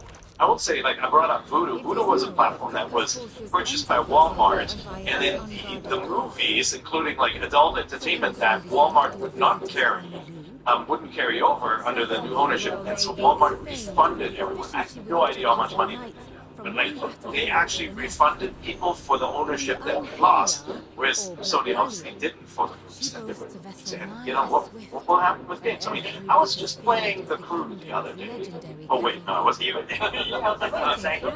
That's a sort of a rare example of where an always online game runs into trouble and it could go away. They obviously address some of that, but that's good in the future for everyone. I mean, we've seen this on a case-by-case basis with, as you said, games like The Crew, but having it happen at this magnitude is, I think, the thing that's the most shocking for a lot of people. When I woke up to that news this morning, I just was genuinely bummed for a bit. Kind of sat around in bed. I was like, "Damn, is this how it all starts? Is this how it's all unfolding?" And I was thinking, being the unusual bump that I am, and I'm sure everyone watching this is also probably in a similar vein as me. As the other day, I got the itch to replay Drakengard 3. I have two options. I can buy it digital on the PlayStation 3 storefront by connecting my PS3, downloading it that way, or using a disc copy. Granted, I know we have a disc version here in the IGN library. Borrow that bad boy. Fun. So, looking forward 20 years from now. This is kind of a repeat of Next Gen Console Watch. We go all in on the Next Gen Console Watch talk about it, so check that out very soon. But apart from that, like, looking forward 20 years from now, that option's not even going to exist. Because the second-hand market for something like Drakengard 3 is crazy. Trying to get a physical version of that game is nuts. It's $80 minimum for a physical version of that game, as opposed to whatever the digital price is currently. But with the physical version going away very soon in the near future, does that mean that my God of War 2018, when I want to play that on my PlayStation 8, just will no longer exist, and I have no way of doing that outside of paying Sony whatever they want to charge me for it? And I think the difference in the entertainment space, because there's so many studios that sold Blu-rays with digital codes and all of that, right? Like, it's sort of, you feel like someone's going to be around, some service is going to be around, Apple is going to be around for authentication and other services. The scary thing here is, without legislation, or without, maybe the ESA leading the charge and saying, the concept of digital ownership has to become real and it has to span all of these platforms. You could be looking at something like, the gift in television has sold you digital codes for games. There was no guarantee that that system would be around in the future. That might happen again, right? And this is what things do change. Companies do, like whoever's on top may not be on top in a decade or two. So if anyone is kind of okay with this, saying, I don't care, whatever, I'm happy to pay $70 to get a physical copy, I'm happy to pay $70 to get a digital copy, I just want to buy the game and play it. Like, the reason if that's your attitude, the reason that's a short-sighted attitude is, a decade or now, or 20 years from now, when these new games that are digital only are old, they could just be gone. Xbox or PlayStation, you're never considering. We don't want to be in the video game business anymore. Our business is shifted. Whereas films, it's the only time maybe ever that they're more progressive and kind of more advanced in kind of their consumer protections than other mediums or other art forms. It's like a movie like this, It's a Wonderful Life, is 80 years old and is still just as accessible and findable and downloadable, and you can own it, you can have it on your shelf.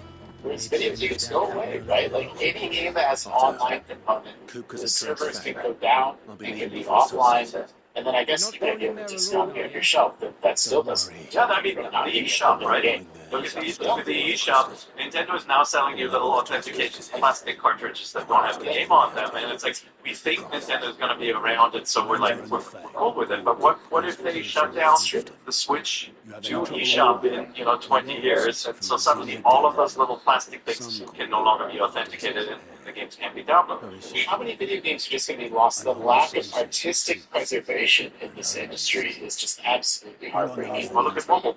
Well, there was Frank Cifaldi over at the Video Game History Foundation. He put out a big statement on behalf of the Video Game History Foundation, basically TLDR and saying that most games that era of PlayStation 3 games weren't even complete on card anyway, or complete on disc anyway. But that's besides the point. In terms of preservation is where the true loss of this is. And he kind of ends his entire statement by saying, what do you expect museums to do? Buy a copy of Grand Theft Auto 6 and hope it works in 80 years? And, I mean, that's a nice little period to put at the end of that sentence. It's a little bit scary. Yeah, and there is, I mean, I mentioned it at the very top of the call, but the show, but there is an element of, a physical game being a fungible asset that, like, if you spend $500 on games, you can turn it into $300 in cash by selling them on eBay or whatever you want to do, right? Whereas, like, if they're digital copies, you literally have fewer regrets. Or I have a video game collection that I can pass on to my kids. And technically, like, my Steam collection and my digital game library cannot be passed on to my kids. This kind of rental, you'll never own anything again, sort of model of capitalism is, it's really been bumming me out today, in particular. I foresee, everyone always likes to joke that there is a Nintendo tax for first-party Nintendo titles, but I think in the near future, it's just going to be the first-party tax for whatever console manufacturer you're going to be buying, because PlayStation and Xbox, Microsoft and Sony will be charging you the full price of whatever their marquee AAA title is for the foreseeable future. I hope that's not the case, but with the digital-only future, who's going to stop them? Well, so speaking of Nintendo, they're turning into the place. If you want physical games, Nintendo's the platform to go on. Because they still got cartridges. Yeah, but there's nothing on them anymore. Well, sometimes. Yeah, there's still some, but the games are now, it's expensive to make because the game size is more expensive the cartridge would be, and so they've been slowly, like most games don't actually fit on the cartridge. So they still require the connection to a eShop server and download all that stuff. And to Bear's prior point too, like what happens when the eShop goes away? You can no longer download that game anymore with your GameCube card. And by the way, I have an old game collection. I have lots of cards, discs, and all of that. Like I buy a lot of games digitally because it's convenient. I don't think about it. I don't want to go out to the store and get it. And you sort of hope that ownership in terms of it's going to be transferred over. Like on Nintendo platform, it didn't famously transfer over. Remember, right? Like Virtual Console used to pay for individual classic games, and then they all locked to the old platform. Now you subscribe to Nintendo Switch Online to basically rent them, right? And so, yeah, you can never rely on that being true in the future. Now, in the real world, if you own property and own a house, the old days you have a piece of paper that you own. But just now that there's record keeping, if you lost that piece of paper, you can obviously claim the property and say, I own this, and the government has a record of it. Like, I wonder if this is rolled into it with legislation that there is a concept of ownership without the piece of paper on this. Do you have movies in it? Yes. No, that's it. That's the replacement for ultraviolet. That's just the Movies Anywhere is amazing. If anyone doesn't know, it sounds like something that's fake and a scam, but it's real. Whereas if you buy a digital movie from the Microsoft Store or the Apple Store or any number of online storefronts, connect it to your Movies Anywhere account, and then you can download and watch that movie in any other streaming service. The associations have an agreement with each other, regardless of where you bought it. You now own a license to watch that thing anyway. Like, video games need, there's kind of a multifaceted solution. There's the Stop Killing Games initiative that has momentum in the UK and I think in California. Of like, if you have an online enabled game, if you're going to take your service offline and that piece of art is going to be inaccessible forever, they have to patch in a version to like play and download the game offline, right? So there's a preservation of art aspect, and then there's the digital ownership aspect that both are going to need, they're going to need the voices of gamers and other people to kind of rally behind and say, hey, this is why this is important to us, make it a priority. Yeah, and maybe if a provider can no longer offer the asset for download and install, then it goes into the public domain. Correct. Yeah, or some equivalent. And the real pipe dream version of this would be buy a game on one platform and then you can download and play it on another platform. I don't know how realistic that is, but if you buy a game on Steam and that game is also on your PlayStation 7, why shouldn't you be able to download and play it on that too? That's how Movies Anywhere works before. It sounds crazy. I'd love to hear what third-party publishers think. Are they cool with this? But the way I understand it is that PlayStation or Sony manufactures all the discs for PS5, so that's why they can be like, nope, we're not manufacturing anymore. But consider a Capcom. Maybe they would like there would be a physical edition of Resident Evil 10 or whatever. It probably kneecaps. I mean, for some time, collector's editions have not actually had disc in them. They've been kind of fake, but they don't make even collector's editions that much less appealing, right? Of now it's not a collector's edition of the game at all. It's just a weird statue and cloth bit or whatever. So the company, Capcom has to pay for the box, the disc, the shipping to the stores, the distribution, all of that, and then the stores take a cut. Whereas if they just send the digital asset, the digital code to Sony, there's very little cost, right? And famously, during the Nintendo 64 age, Square switched from Nintendo 64 because of that problem, and some publishers went out of business because of the cost of physical product that sat on store shelves and was never liquidated and turned into money to actually pay for the manufacture, right? And so, I remember the days where companies making N64 games, they had to guess. They had to say, we think 100,000 people in the US will buy it, and so we will pay Nintendo a lot of money to manufacture 100,000 cartridges. If they sold out and they didn't have enough, they were screwed because it took months to restock. By then, the momentum was gone. This happened multiple times, and so they lost some money on that. Or they didn't sell out and they had all this, basically just sunk cash. I think, if it's not clear, I'm angry about this. No, you're kind of touching on this a little bit, but it's probably why is this happening? It's happening because the $70 or $80 video game on store shelves costs way more than the $70 or $80 to download digitally, right? So its margin, it's eating into their profits. It's expensive for them to do. So it's I understand why, but that doesn't mean that I don't think it's a mistake and a bad idea. I even think that's only one part of it. Just another thing is that after you buy a physical disc, there could be any number of transactions that happen down the line that PlayStation doesn't get to participate in. Yeah, for sure. Like that. There was when I lived in Japan, there was a big initiative to stop resale of games, and it was everywhere. It was advertisements in public.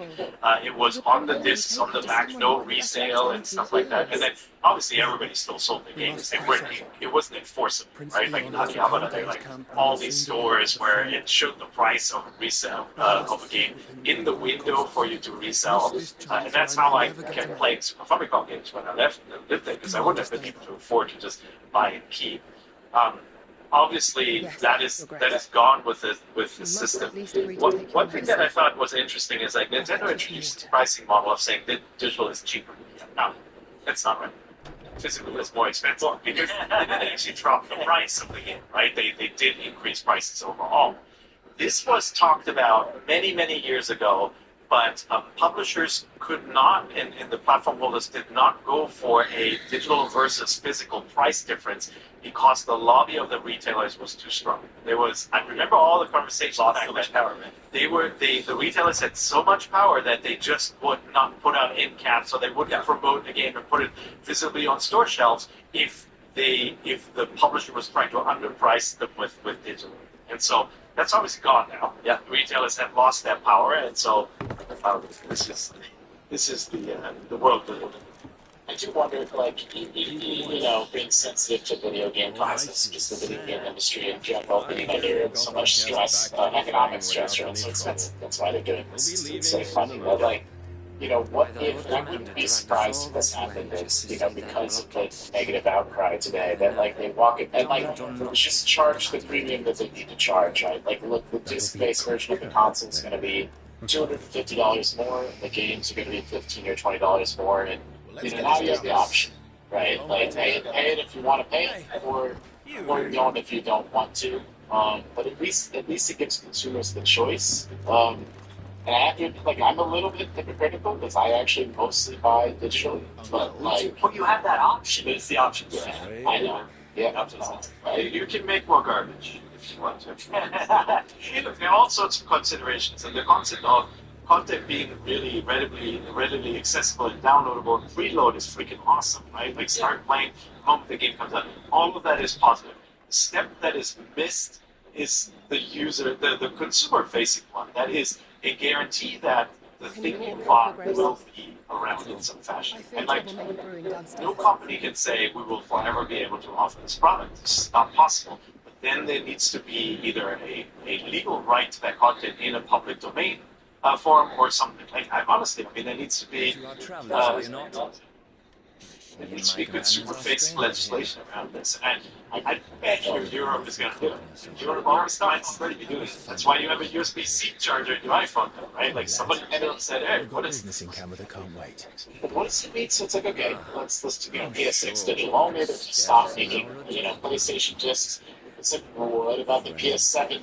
Right? Like, what's the difference between a PS7 game and a PS6 game then, right? Like, okay, so it's more powerful hardware, but it's not a different, you know, it just, like, surely this is just going to push everyone to PC, because Steam just does it better than all these console manufacturers anyway, right? Like, and it gives you, at least you still have some control over the spec of what you want, and some sense of being able to, like, you know, preserve, you know, play these games offline and so on and so forth. And then maybe PlayStation will walk back its first-party titles on Steam instance.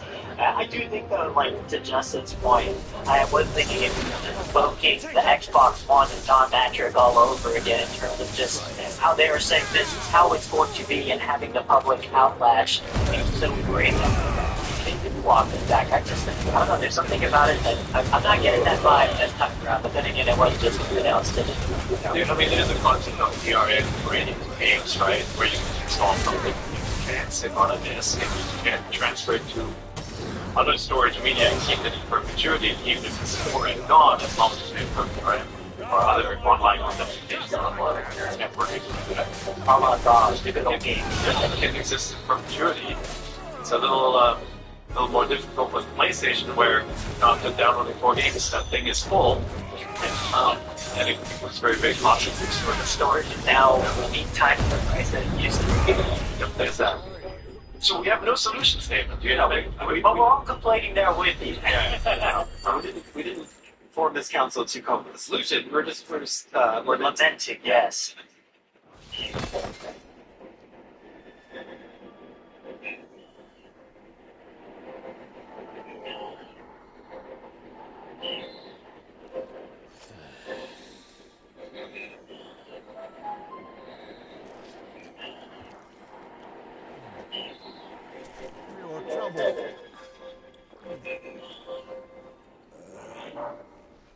Word of advice, miss. That soup could do with a touch more salt.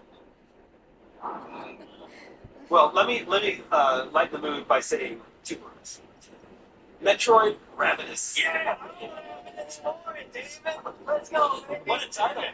What a title! Metroid Ravenous. Well, I think because the last one was Raven, right? So it's Ravenous. That's a leak. This is the leak from the Brazilian ratings board. Yep. Which, yeah. So, well, then again, Dread was a leak for a decade plus, right? Yeah. So maybe we'll see this in 2030. Yeah. Dread is not the same project, right? Like, they made the game because they originally teased a Dread game. Correct. Yeah. I mean, is this a 2D Metroid thing? You want a Metroid Dread 2, basically? This is Dread 2. This is the sequel. She's a big green lobster, spoilers. And, yeah, she's a Metroid. She's more Metroid than human. And then she gets new suits, like Red Lobster. Spoilers. just to sound out, I don't know yet. Like the Brazilian ratings board, that's a rumor that they've leaked the name of, so it's in Portuguese, obviously, like the next Metroid game is Metroid Ravenous, but unconfirmed, rumors only, but seems very plausible and also seems hype as hell. So it's like I'm super happy to just sort of hope in a prayer that it's the real thing. Metroid Dread was good.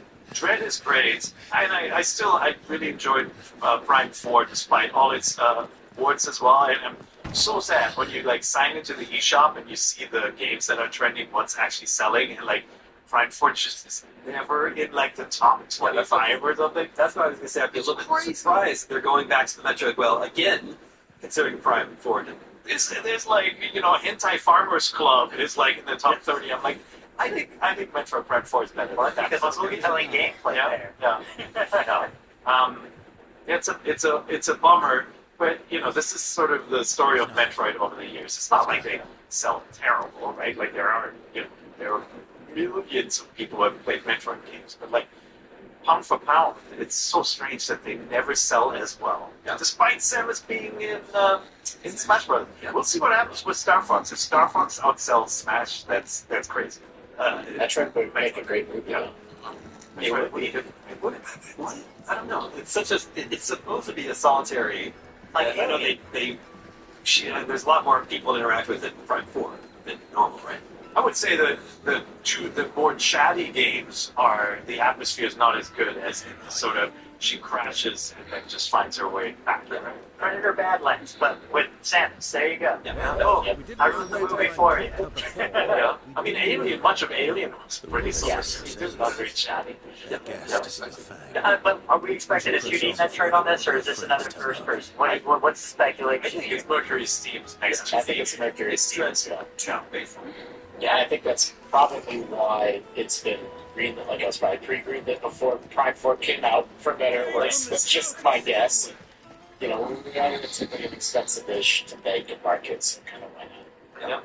My hope is that, this is just pure gameplay speculation on my part, but one thing that's always stood out to me since Metroid Fusion and moving forward is that Samus has frequently been on the run from some sort of entity that is unstoppable. So the fact that it's called Ravenous makes me think maybe she has become the entity to some extent, and there are bouts in the gameplay where she just becomes the Terminator and is just mowing things down in her way, and she can't really control it. Yeah, maybe she can happen to Metroid before, consume the energy of the enemies she slays, right? Maybe upgrade her suit that way or become more powerful that way. Very, very exciting, especially since we've seen what Mercury Steam can do with boss encounters. I thought the boss stuff in Metroid Dread was just incredible, including one of the most satisfying final bosses into transition into a final cinematic sequence that you get to quote-unquote control. That stuff is just showcasing. These old hands had some problem defeating that boss, and so it was frustrating until you just sort of, it's that moment in the Matrix where Neo can just see all the green stuff falling. You're just hitting it with one hand. Once I beat the boss, I could just do it again. Yeah. Right? It's what fantastic game is that? I love that game. Yeah. Hopefully, Metroid Ravenous is a very non-Nintendo title, and I love it. It's good. Very cool. Looks like I'm beginning back to Drake's family. Okay, Fair and Justin, last week, Nick and I did a Game of the Year watch episode without you. I picked Resident Evil Requiem. It's my Game of the Year so far, and Nick picked Marathon, actually. So I wanted to get your take on what do you think is the Game of the Year so far? We're voting today. My Game of the Year hasn't come out yet. Which is? You don't know. We're voting today. So I don't know if you've heard of this. It's an indie series called Grand Theft Auto. Really, really liked the last one. Really enjoyed it. So far the year, I like Breakaway. I think it's a good game, but it's not my kind of game. I told you that before. I'm supposed to keep running away from stuff. I like stealing cars and exploring worlds and being. What about driving cars like in Forza Horizon 6? I'm still playing it. I'm a big Forza guy, and 5 was my Game of the Year. I voted for that. 6, it's just not as fresh, and that's what we would say. It does not feel as Japan as I wanted it to be. It's exactly what it is. So I think it's really good, and it's really hard to compare that racing game to other racing games because it has so much cool stuff in it. But for me, it's stuff I've already done before, and so it's just a different flavor of that. No, I've high hopes for Black Flag. I really like Assassin's Creed, the original Black Flag, so replaying that one. I really enjoyed Star Fox, the remake. I thought that was a strong game, but not Game of the Year material, and same with Resident Evil Requiem. So I don't have one. 007? I'm going to be like 007 could become one of my Game of the Years. Yes. No Mina the Hollower? I like Mina the Hollower, not like I'm just picky. It's too early. Okay. You mentioned a couple that I would that could become them, but then I'd be really disappointed if it were anything. Yeah, I understand. You know, but my games of the year are like Tears of the Kingdom, Grand Theft Auto, big ambitious. All of the games we mentioned were great games, I would say, but they're not legal to this. This is cinematic. I'm not gonna say it's definitely gonna be Grand Theft Auto. Like I don't know. Maybe it's not gonna be as great as I hope it will be. I feel like it's not gonna stand out and prepare yet. That's what it's. Yeah, yes. 007 was good though. Just how about you? Here he is. How are you doing? On Capital One Bank, guy. Look at this place. We should just move in with you. Or just stop by. Capital One Cafe. Can't you see I'm busy? What's in your phone? I'm looking for someone. Here he is. A woman by the name of Rosalind Allenbell. On Capital One Bank, guy. Never heard of her. Is that all? Look at this place. We should just move in with you. Or just stop by. Capital One Cafe. What's in your Where phone? do you recommend that I look? Well, that's easy. The Briar's Kiss. Yeah, so you're gonna patch this into last week's show. Yeah, there's only Yeah, one. we'll back in. Yeah. Yeah, cool. We go through the my game of the year so far, I haven't searched my feelings for this, but I think it's Photopia. I mean, like, I really like, sort of grindy, crafty stuff. And experience, believe you me.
Oh, you know what? You guys look at the fight shooting up. Start in San Francisco. USA wins 2-0 after a first half goal from Balogun. Then he gets carded and sent off. We're up 1 goal and down 1 man. So Malik Tillman saved the day with a world-class strike. Here was Pochettino after the game. Mummy, So I'm not there with the rest of the do I have to tell you? Can I help? Yes. Yes, I'm looking for a woman by the name of Rosina Dallenbell. A long-standing pillar of your community, I believe, from old trading stock. Then you should ask for He's been here for years. Knows the place and its people like the back of his hand. And he's in the large families. Try the bus. That's where you'll usually find him. Mine. Thank you kindly. And maybe my favorite, the two most lasting images to me of last night will be Tillman 70s, because that felt like you were rooting Perhaps. one of the best teams in the world. Let's go and find Like, out the exactly best what teams this in the photo world is. have players who, if you get a set piece from that spot, it's like, oh, he might just put it in.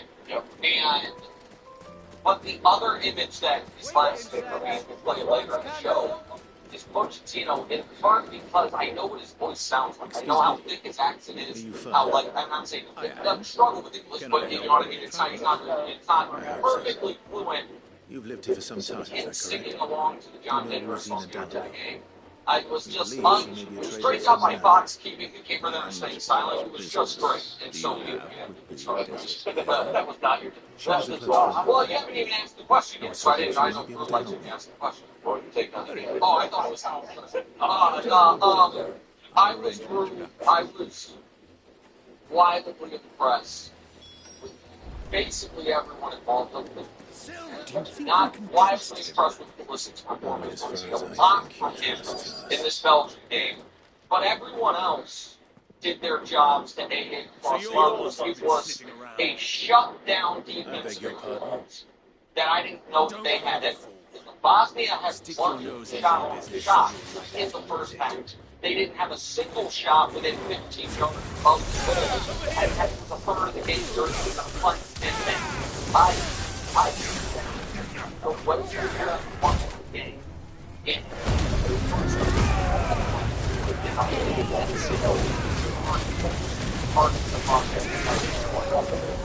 like throwing some attacking out there, which led to some. I thought it was great, and I think that everybody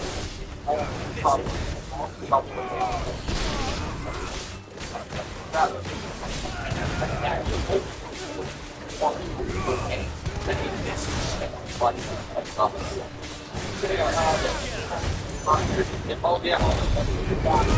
And I don't think we're all stars.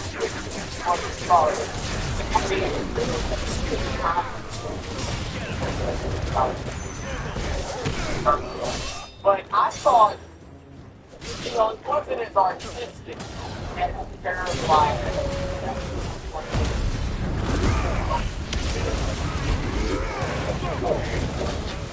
I thought it was about to get made out like they were. Yep. Covers basketball, Chipotle honey chickens, fresh grilled chicken, carrot peppers,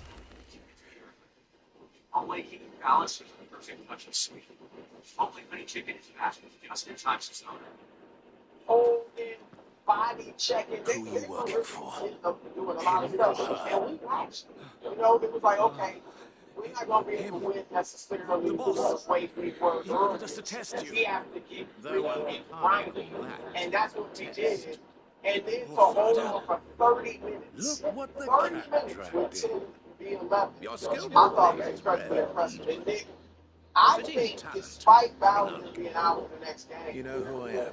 We have momentum going into the game. Like as you said, I think the vibes, I think the team feels confident. Obviously, taken to meet his precious Rosina. But they're about as high as you can be going into a game like this without you may be a best player, one or two best players. To the lock of leisure. That we always do. One thing that we did that was two things that we do that we always do. One, we score early. And take a look at first half goals. This was the latest we've scored. Yeah, we were usually scoring every one of our group stage games. We had scored within the first 11 minutes. This time we still scored in the first half with Gallagher's goal. So overall, USA goals scored. We're fourth overall. In the first half, we have 7 goals. That's the best.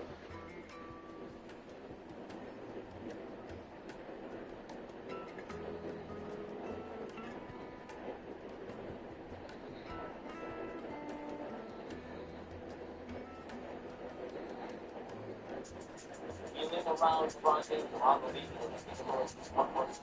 what's the line?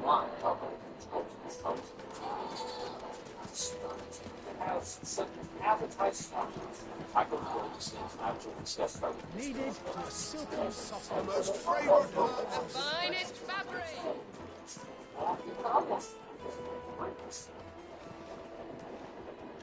Hey, wherever it is, that is the hardware.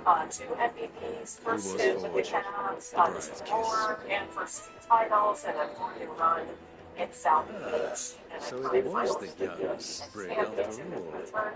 So much for And Rosina more Delavan finals that being we a made woman of title experience. in the bubble. What's How next? wrong I That was. is the question looming It was an over easy mistake to make, Uncle. records Rolling on was the on front since Sid last saw her. in his 24 Sorry, season, a chance to him. move into a fourth and assist on Whoever this newborn truly is, he's clearly a man of means. I'd say he deserves our respect.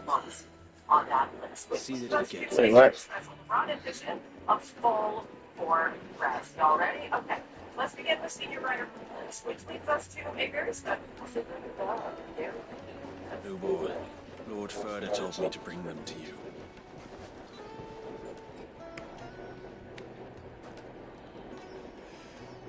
My boys tell me you're in need of assistance. Sid the Second. I won't waste your time. I need passage through the south Damn. gate.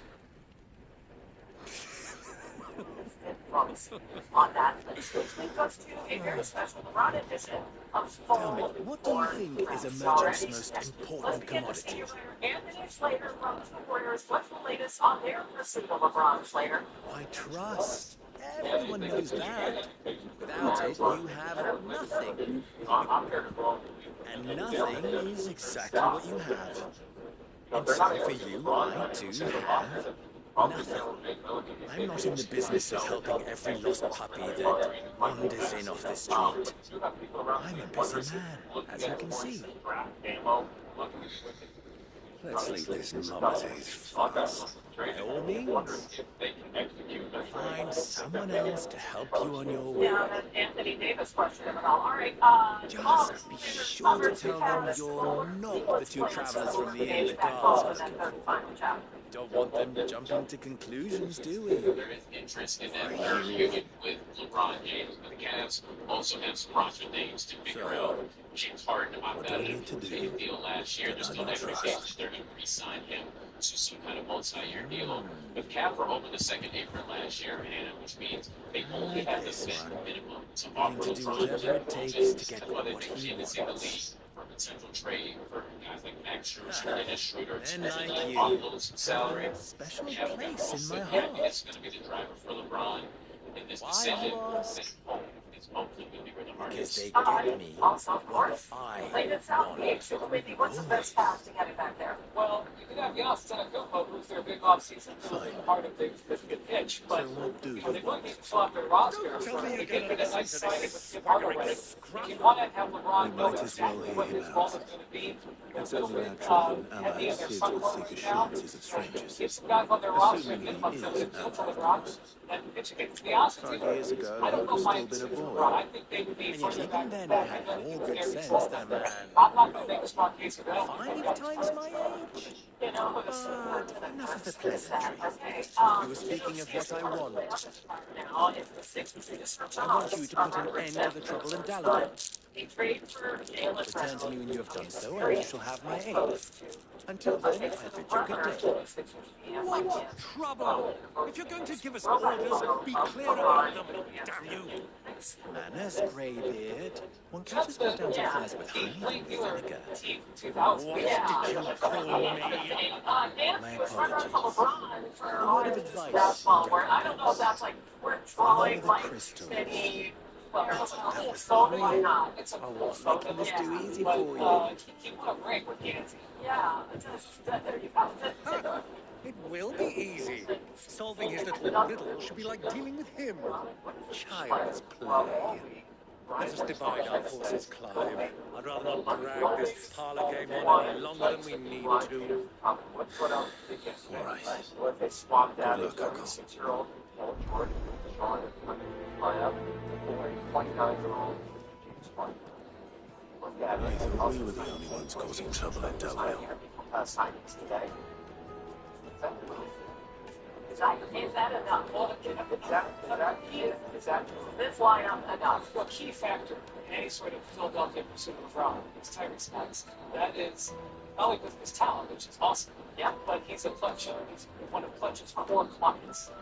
He's basically part of the process of the family. So you would not only have Jalen Brown as the addition, you would have Tyrese Maxey as one driver. Can you explain that? So, first of all, Tyrese Maxey, what do you mean that he's key? You mean like conversation between Absolutely.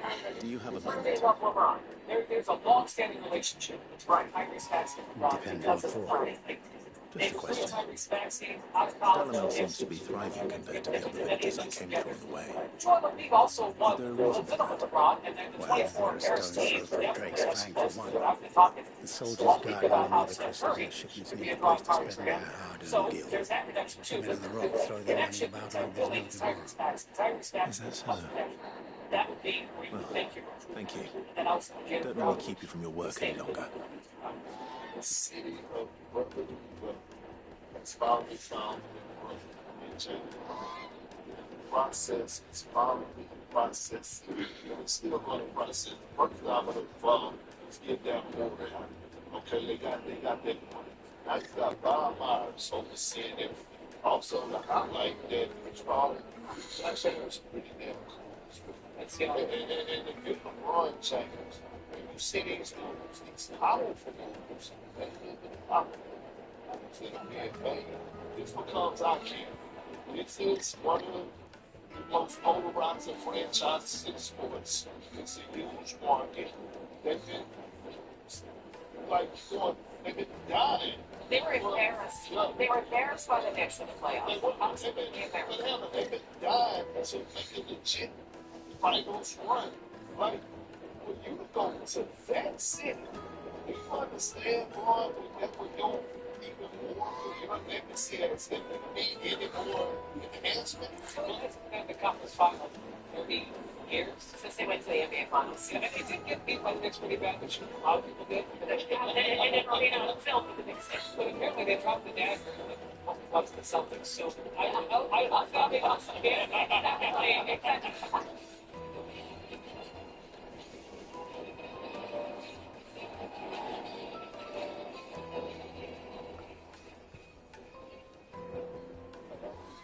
So you can turn your girlfriend's hate your puppy.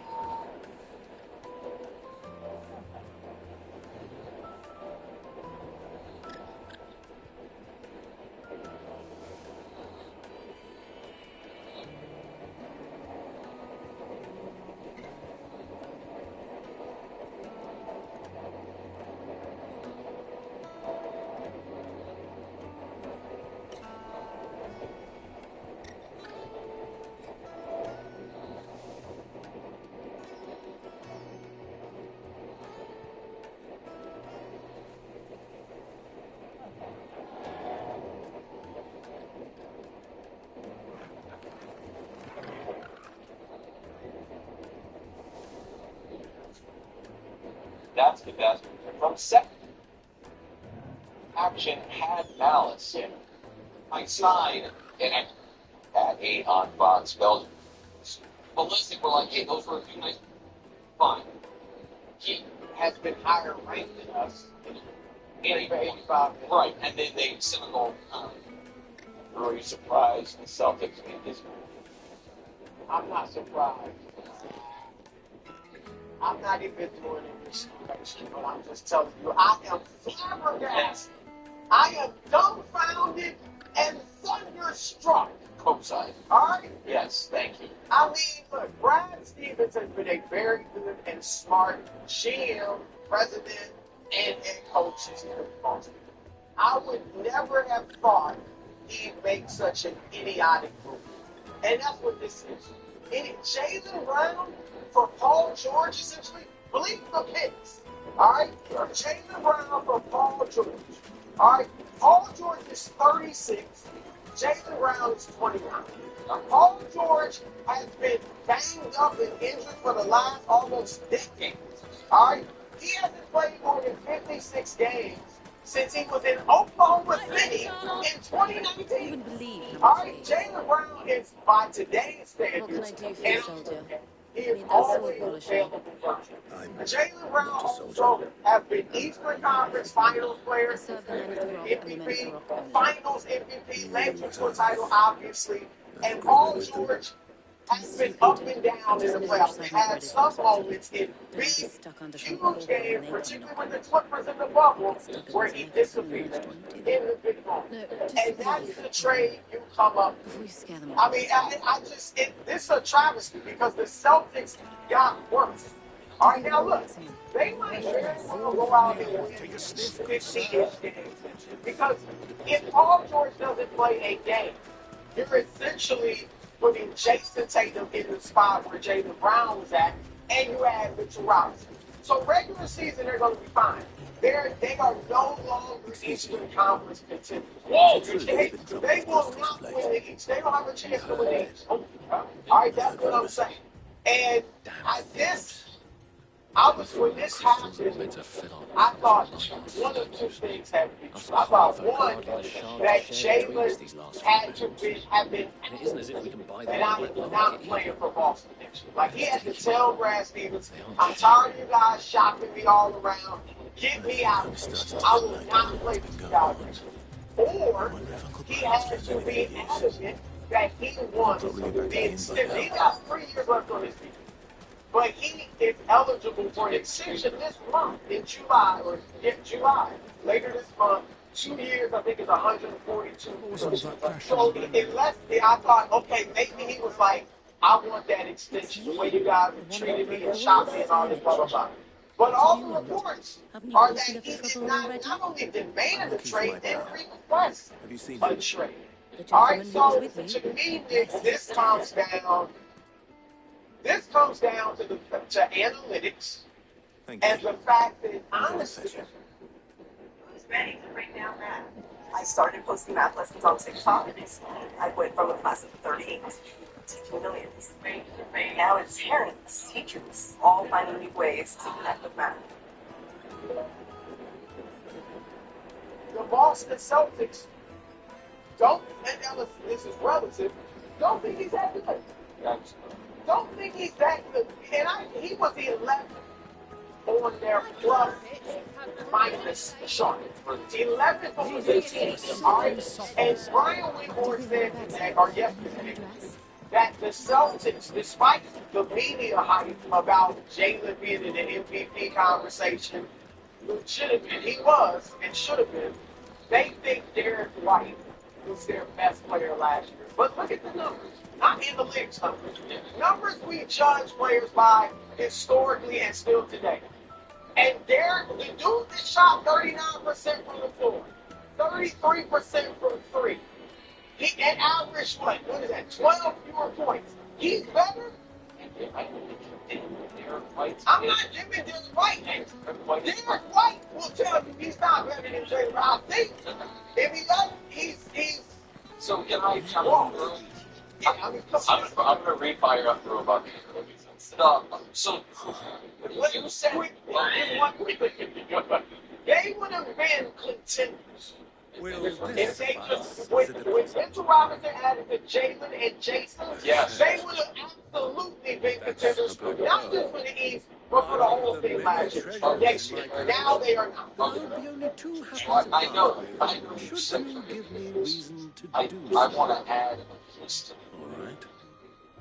I'm sure. But another thing Brian was was that the price to get a team to take Paul George's contract was going to be a first-round pick. So the Celtics got 2 firsts and 2 swaps. What they got, if the cap space team was like, hey, we will take Paul George from you and give you nothing back. The Sixers would have had to include a first-round pick with it, just get off the deal. Which means the math on that is what they got back for Jaylen Brown was 1 first-round pick and a swap or 2. That's what it is. Which speaks to 3 points. The first one is my inclination that the Celtics found it absolutely untenable to start the season with Jaylen Brown on the roster was unaffected. And he wasn't demanding that. I'm not saying that Jaylen Brown thought it was untenable to start the season with him on the roster. The Celtics thought. The Celtics, whether it was because of the consistent shade I felt he was throwing at Tatum throughout the year, up to and including the misinformation that the team found out 30 minutes before Game 7 that Tatum wasn't playing, when the team found out 7 hours before Game 7 that Tatum wasn't playing, the Twitch stream, whatever it is, they worked. Point one, Celtics wanted to get out of the Jaylen Brown business, and they did. Point two, to your point, even if Jaylen Brown doesn't have as much value across the NBA landscape as his biggest fans hold, this is a shockingly strong. And point three, and this is the one I will hammer the to not have a read on what his market was when you have the ability to trade him for Giannis and you're holding the line. Hugo or Shireman is incompetence. Hugo was third on their okay, well, that's what they go about. Well, so here's the thing. So this is. I just want to. They could have traded Jaylen Brown and again, plus 2 first, minus 2 first, obviously. If they would have included certainly both of the players I'm about to show you, and it seems like the reporting is these quantities. Hugo's 20, Baylor's 26. Here's what they gave from the regular season last year. They both played a bunch of regular season games. They averaged 4 points and 5 points in 15 minutes and 19 minutes. In the playoffs, when you were desperate enough that Ron Harper Jr. was starting the game, no disrespect, he was a two-way player before. How much did you lean on these guys? Well, Hugo never scored was coach's decision DNP for games, and Baylor again stayed for the scoring screen. Hey, Baylor was the 30th pick a couple of years ago. Hugo was the 28th pick last year. To make either of those players untouchable, when you can get Giannis, when the backup plan was getting an extra couple picks and taking on what many consider to be one of the worst contracts in the league not that long ago. I know he was good. Paul George was good in the series against the Celtics. Is unfathomable. I understand this probably is a precursor to a move they will make during the year where they will try to package a bunch of these picks to remake the team on the fly a bit. But this is one of the least. The day you were out, KW, Danny was talking about pretend Jaylen Brown trades, and one of them was a bunch of role players maybe Shake Charlton. It makes no sense. And Bruce snapped it hard. Like you can't trade Jaylen Brown for that. All of those packages he mentioned, better than this one. And so it is stunning to me that A, the league doesn't value Jaylen Brown seemingly in full, and that the Celtics did not realize the league didn't value him and take the bird in the hand of making the honest.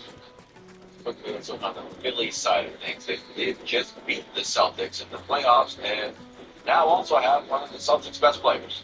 Potential starting lineup: Maxey Edgecombe, Jaylen Brown, D Wade, no relation, and cameos from Embiid. What does this mean for Philadelphia? Goal scorer, that would be fantastic. But I take this respect because I really like George.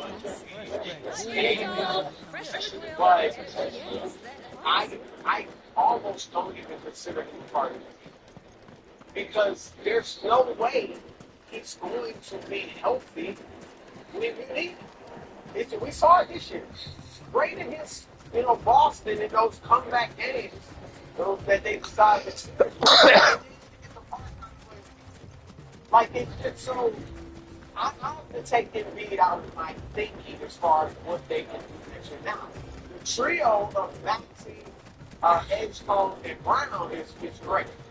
But they're in a quandary because when Embiid's there, you play one way. When he's not there, you play another way. And so I think it was a great move for Philadelphia. They got a great player.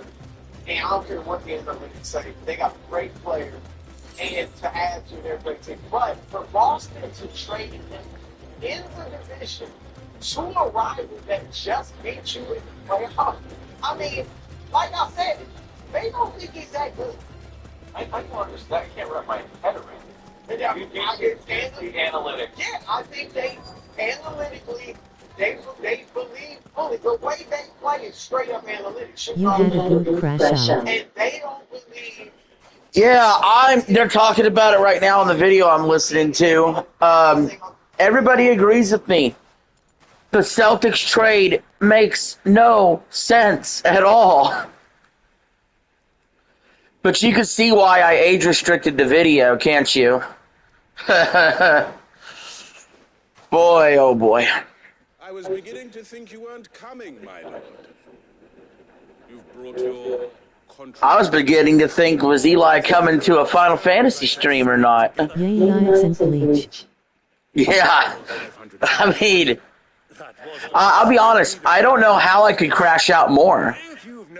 Like, I can't think of ways I could actually, like, that's the limit. You know what I mean? Like, any further than that is actual self-harm, which I won't do. So I don't know how to crash out. Oh, you were sleeping? I don't know how to crash out any worse than that, Eli. I really don't. Like, that's probably the limit right there. that it wouldn't be seized as property of the Republic. Because these crystals are no longer the property of the Republic. You're not buying from us. You're buying from them. And we have no more jurisdiction here than you, my lord. But we have ships, and will gladly deliver to a port of your choice. Yeah, I decided to use Final Fantasy 16 today instead of soccer. Royalists, eh? What brings you... It kind of hit me that, hey, college football is coming really soon. And I have this game to finish, and I have a bunch of PlayStation Plus games that came out, you know, at the end of the month, and you got essential PlayStation Plus games coming out in the next few days. I need a game, man. Duty bound not to interfere. No matter where they might happen to end up next. Did you get all that? They're in cahoots. So it would seem. My lord, what is the meaning of this? The Celtics trade was as bad as the Browns trading Myles Garrett. Yeah, I would say the Browns at least got something out of it. Well, at least the Browns got a younger player than Myles Garrett, right? That seems like he could improve and get better. And they got, you know, I think decent draft capital as a result.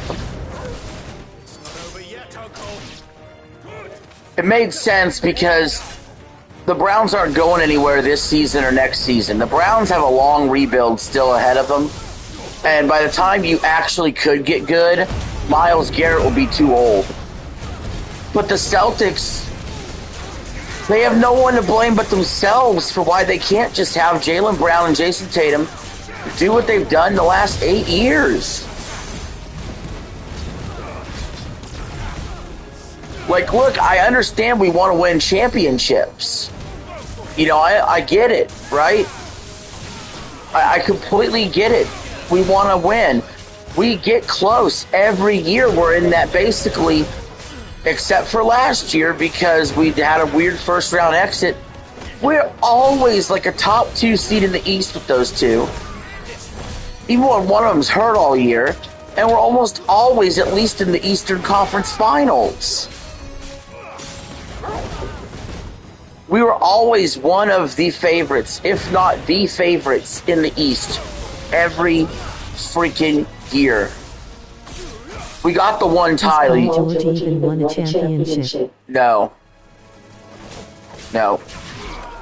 The furthest he got, I believe, was the Eastern Conference Finals way back when he was with the Pacers.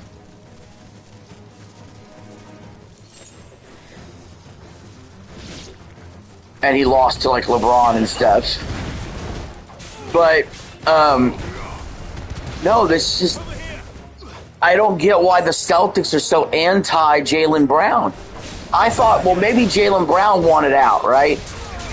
Well, I was just listening to this video where they're talking about it. Jaylen Brown didn't want out. He didn't even request a trade or demand a trade. The Celtics just don't think he's that good. And he is. He is that good.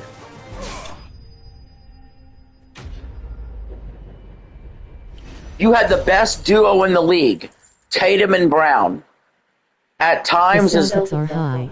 Well, I was going to say, at times, do they think? I mean, they actually think Derek White's better than Jaylen Brown. Jaylen Brown averaged 12 more points a game than Derek White. But here's the thing that's crazy. Well, that wasn't too bad. Jaylen Brown won him that Eastern Conference Finals MVP. He won him the NBA Finals MVP. He carried the team while Tatum was hurt last year to a 2 seed. You know, he does do a little bit of weird stuff, like he does get on Twitch. He's got a little bit he's got a little bit of Draymond Green in him as far as like being a little independent, we'll say. To witness your uncle's But transaction. He was always a team player and a winner. I don't think there was friction between the two. But you want to know what kept causing any kind of friction? What really caused any kind of friction is every year you kept having to hear, well, they might trade Jaylen Brown for Kevin Durant. Well, they might trade Jaylen Brown for Giannis. They might trade Jaylen Brown for this player. Every year you would hear it. People of Dalamil had scarcely any means of And men, let alone I don't know why you wouldn't just, with Jason Tatum and Jaylen Brown, you lock those 2 contracts up. You lock them up. And then you try to fill out the rest of your roster. I made out last. Awesome, man. You won't mind waiting with them while I fetch a wagon. Yeah, I think I'm in out of the 68 quests in Final Fantasy, I'm on quest 40-something. I'm getting there.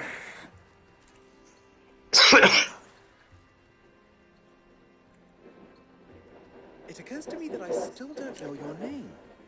But yeah, I don't consider the Celtics contenders anymore. I just can't believe I can't think the Celtics got better by getting Paul George instead of Jaylen Brown. I just can't buy into that. Done by part 10. Oh, you think so? Because you've seen me play this, or you played this game before, so you should know about how far I am in it. Redeployed to deal with the issue of their missing comrades. And those left behind have been encouraged to look the other way should you attempt to pass through. Thank you. And please allow me to cover your costs. You still have the purse I gave to the Maybe part 12. You know what? I thought when I first started, wouldn't it be fitting if I got it to part 16? And my name is not Greybeard. It is Lord For Final Fantasy 16. No, thank you very much, Greybeard. But I can't do that because I need to actually beat this fucking game. I can't just willy-nilly play an hour and then quit. I need to put time into this thing if I want to beat it. Because I want to clear the decks for college football. And please, feel free to send one of my Stoluses back to your people. Tell them that... What if Xenoblade Genesis is better than 3? It's really hard because it's like... It's interesting because I'm expecting a 10 out of 10 game, but I always say Xenoblade Chronicles 3 is an 11 out of 10. So will I be disappointed if Genesis isn't better than 3? I'm trusting you. Like, that's such a high bar for the game, you know? So be sure not to let me down. So I don't know what that would look like. I don't know if it would mean oh, it replaced my feelings for 3, and I got to kick 3 down to a regular 10 out of 10 and make Genesis the new 11. I wish you a safe journey south. Thank you. Not at all. I'm still waiting to see a 2D Mario platformer that's better than Super Mario World. I don't think I'll ever see it. Let's go. And then Mario Wonder come along, and it's great. It's great. It's awesome. But it ain't no Super Mario World. I'm still waiting for a 3D Mario game that I like better than 64. Trust me, Odyssey, it's great. It's awesome. It ain't no Mario 64.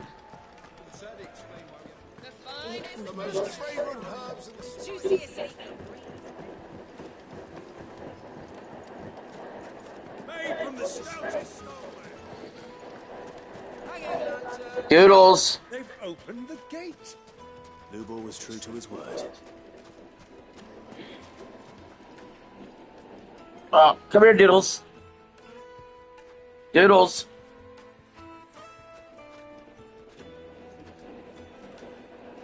Come here, Doodles. Come here, boy. Come on, girl. Little man is the goat. Little man's on my footrest. I need to get Doodles up here because she hopped down and then... Come on, Duty. Doodles, what are you doing? Doodles. Come here. Hop up. I can't lower it any more than this. Little man's going to fall if I do. Come on. Come here. Mummy, I want to play with the crystal. Doodles. How many times do I have to tell you? Come here. It's not a toy. You want up or not? Come on, hop it. You know what to do? You ain't dumb. Get going soon. Doodles. I know, I need a like wrapper, fake wrapper, food or something. She'll be a, come here. Doodles. Doodles. Doodles. Alright, if you're gonna be like that, you could stay down there. You got room. Right here. Hop. Where is it that you're bound? Come on. To Drake's Fang. Oh shoot. Okay. To finish. Come on, dude. I'm not lowering the footrest all the way. Little man's laying on it. Drake's Fang is... You can jump this. I've seen you do it 500 times when I have food on my plate, on my lap. And as you've seen, their soldiers work hand Come on, Doodles. Quit looking at me like that. Either get up here or go to the bed. army to make a barracks of its holiest of holies. Not by choice, at least. And there's more. A man on the inside of the Fang has... You can make this. Don't make me move Little Man to get you up here. Come here, right now, or go to the bed. Isn't there always? Come here. If you're determined to beard the lion's den, then... Doodles. Promise me one thing. That you will enter via the mines, where the guard is lightest. Come on. Alright. Forget it. Lost one Sid already. I'm not moving Little Man, so... You start to think me careless. I don't plan on dying. Not before Kuka does, anyway. Well, so long as you have a plan.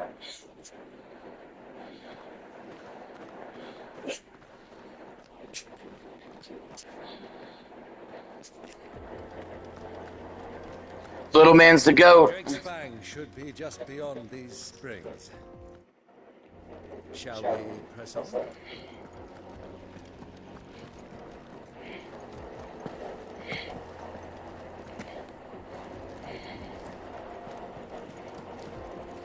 Come on, girl, the gate's open now. Press on. Tell me you put down roots.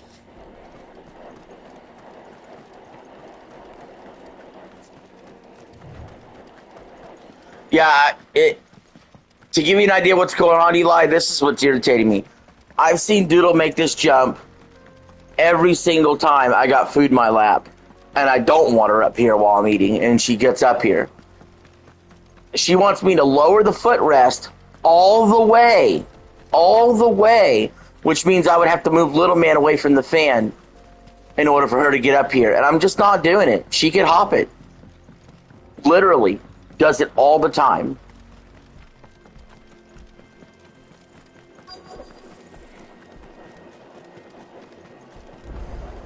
And then she's going to sit here looking at me like upset. Like, why won't you get me up here? There it is. Drake's Fang. Winston and whining. Kupka will be hiding inside. Along with goodness knows how many guards, all on highest alert. You'll need to keep your wits about you if you're to reach him. So be careful. I will. Come on. Uncle.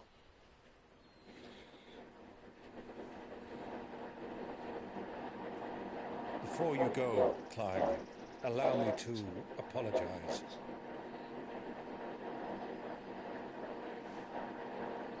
After what befell at Phoenix Gate and the crisis that followed in its wake, I fled. I retreated to my counting house and danced attendance upon the vicereine in the hope it would bring me favor. I betrayed my nation to save my skin, like the coward I am.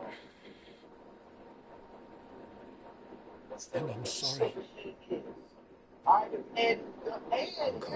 Please.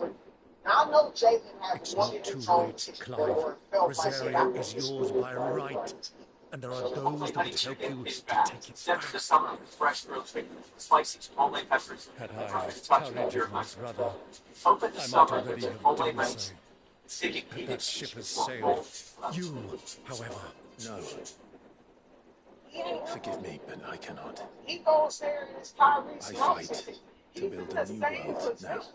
He was involved in where maybe A better the world. best players of argument Where men you can live and die yourself, on their own terms. but you're not going to be a serious contestant. But now he's the most accomplished. Yeah, but still Tyrese Maxey was raised in a clearly nation is that there. strove to improve the plight of bearers.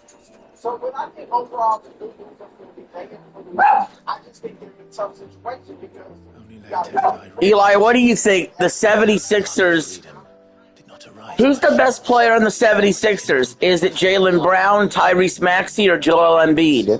Because I think it is Jaylen Brown. And that is exactly what I mean to do.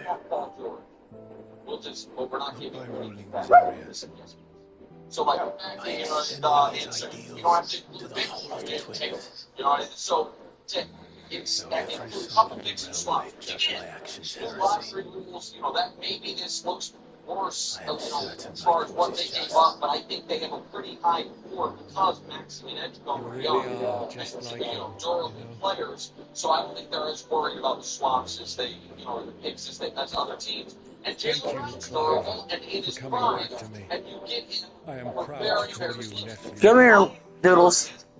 If they are done making moves. Hello. So I wrote Tony Jones, who covers the Sixers for the Athletic, friend.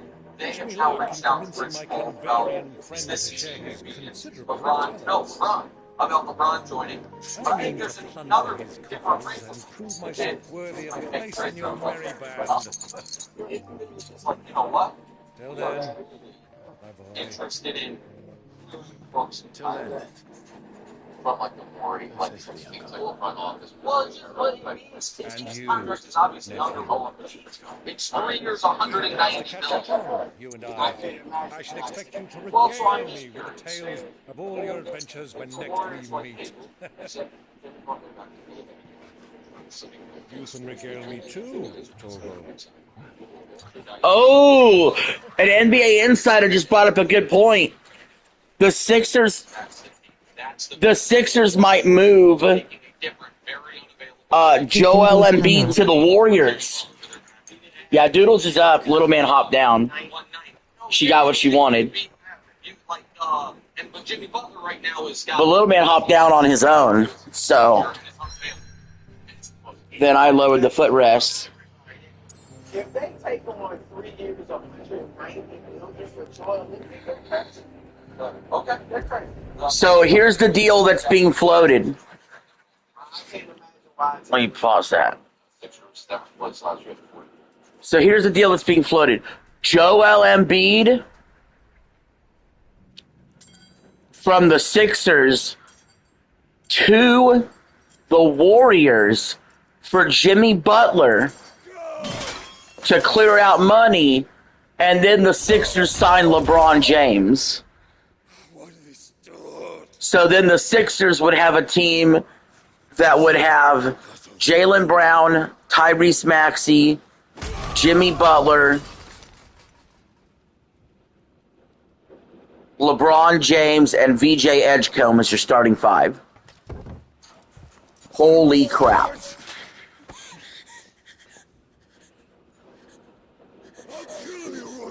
And if you're the Warriors, you finally get a big guy in the middle of the lane. When healthy, how do you guard Steph and Joel Embiid? He sought to humiliate me. Me! If you hadn't interfered, he would be dead. You truly believe you would have triumphed had the battle continued? Tyson would have ground him into dust. And how would he have done that without his hand? Shut up! You weren't strong enough, and you call yourself a dominant. Or rather, you did. You mock me, Albert. That's all.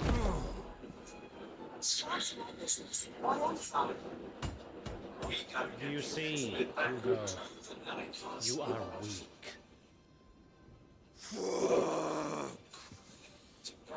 Stop. Welcome to Herd's official YouTube channel. Make sure to like and subscribe. Don't forget to also check out smart guys like this morning, like teaching the seminar at Harvard. Like, come on, you're trying to grab guys like him. But I think this is the primary. What must I do? Jaylen Brown has 3 years left in his contract, and they owe $180 million. Jesus. 3 weeks qualifies for an extension. Paul George has 2 years left at $114 million. That's the best. The Brad Stevens, the GM, everybody is beating up to him.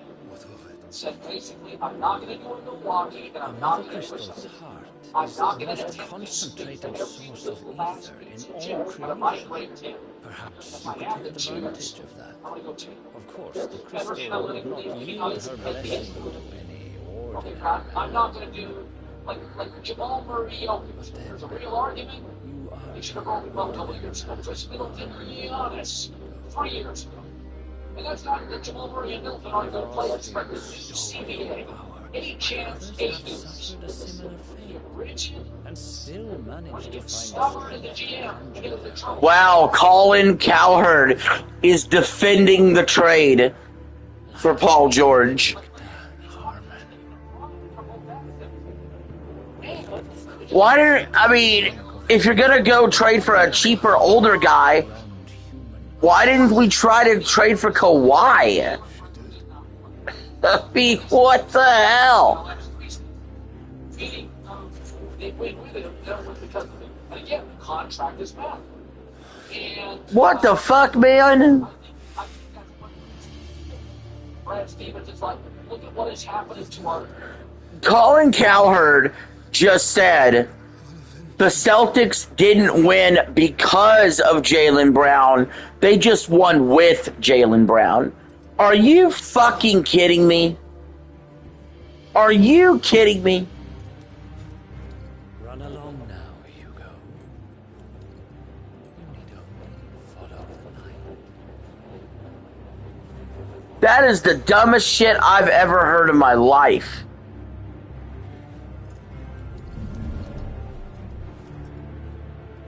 Muthos is here. Very well, it shall be so.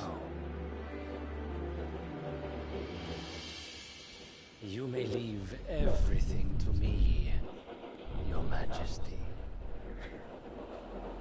I don't know if I've ever heard anything dumber than that.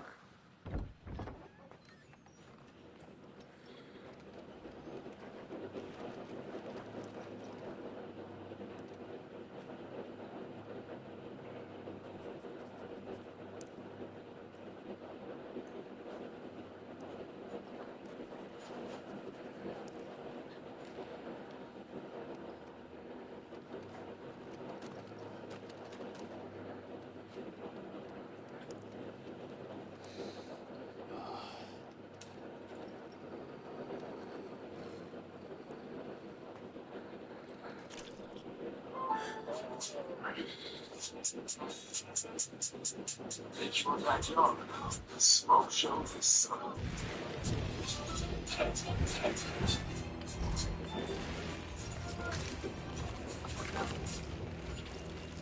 What is going on, everybody? Welcome back to Nintendo Land. And today we are talking about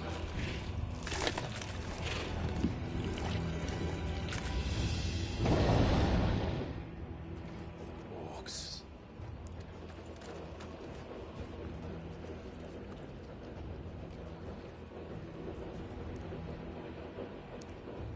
Did the royalists bring them from Ash?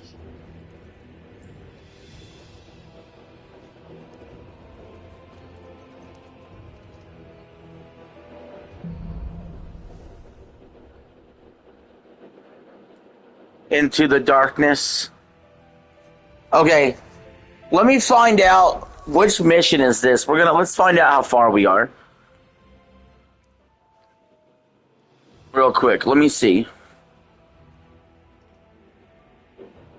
So, Final Fantasy.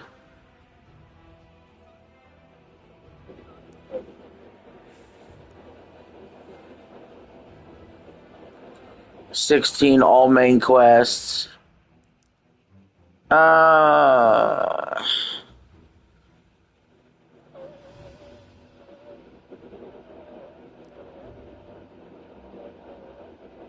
Okay, so 50, 49, 48, 47, 46, 45, 44. This is quest 43 we're about to do right here. 43 out of 68.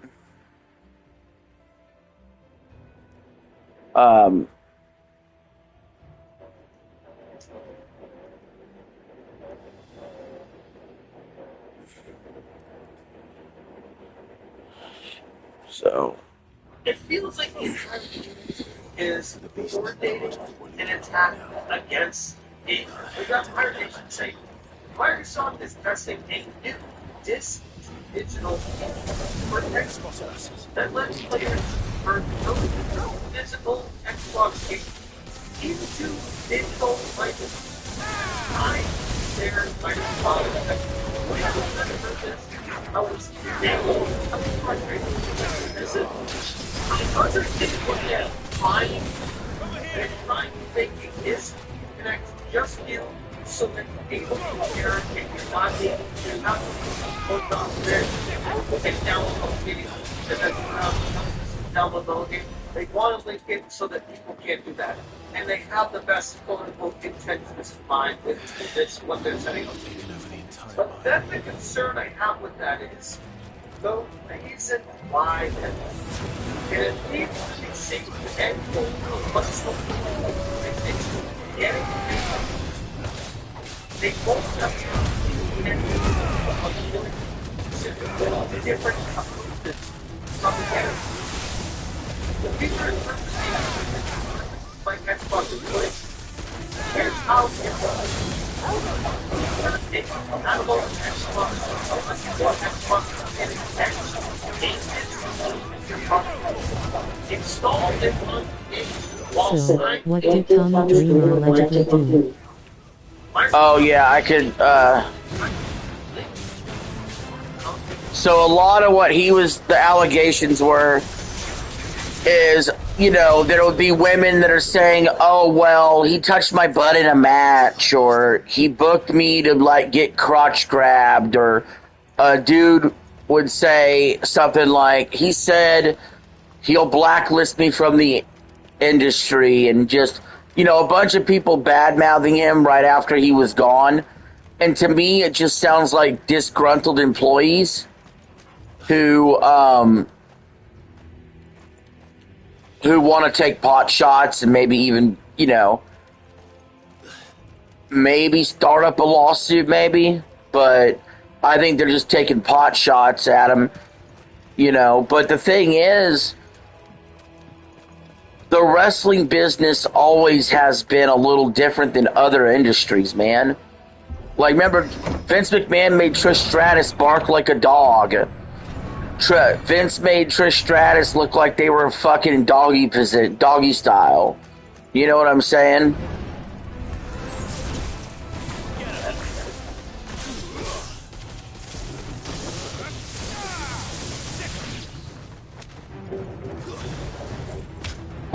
just always the kicker that gets me is when these women go after they take the money, after they have their career, but once their career is over, all of a sudden they come out and say, well, I'm a victim. I'm a victim, even though I took the money as a consenting adult to do things that otherwise I'd be uncomfortable with. I'm the victim.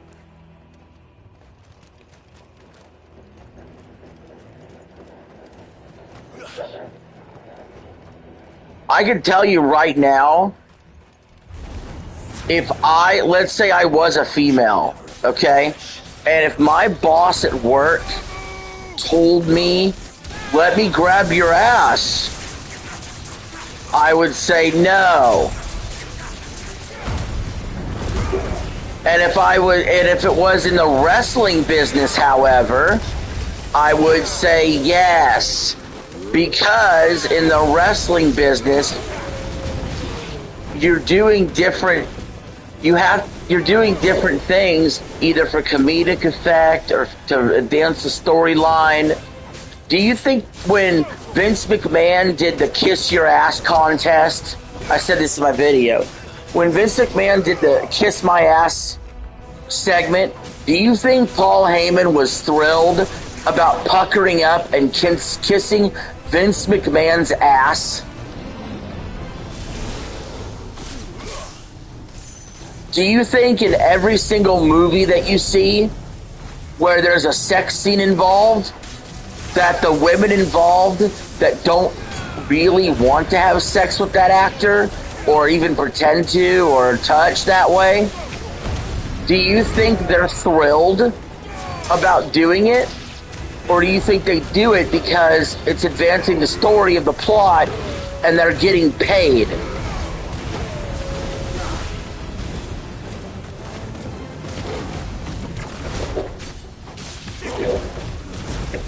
I'm not talking sex workers either. I'm talking just actresses, actors, and that's what wrestlers are.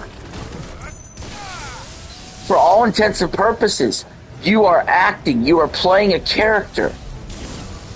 Nothing you're doing is real life. Your real life could get banged up. But one thing you can't do is take the money and then complain.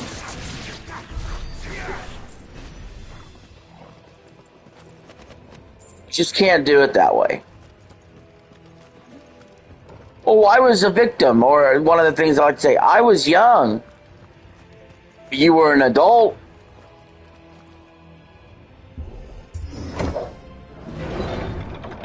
Maybe Tommy Dreamer maybe he was a perv, right? Maybe he did it so he could perv, right? Where's Kitty? You don't know it because you would have to read his mind. The cat's outside. He likes to be outside a lot when it's hot. Now, luckily, today isn't quite as hot as it was the last couple days, so that's actually like a doable, bearable sitting in here with the AC on. But it was horrible.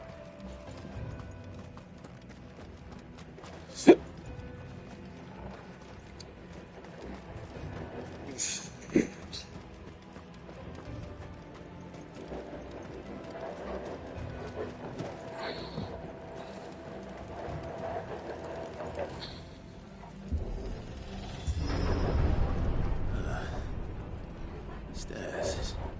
This must be the way out. It's 95 already. Yeah, you're hotter than what mine is.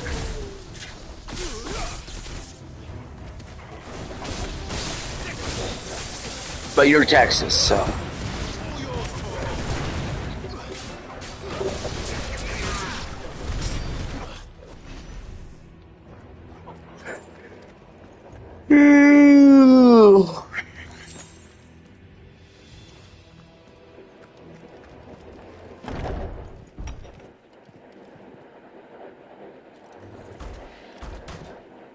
Oh, shoot.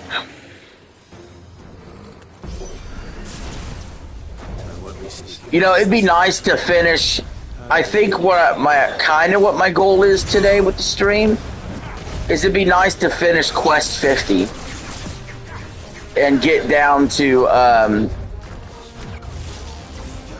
you know, the last 18 quests.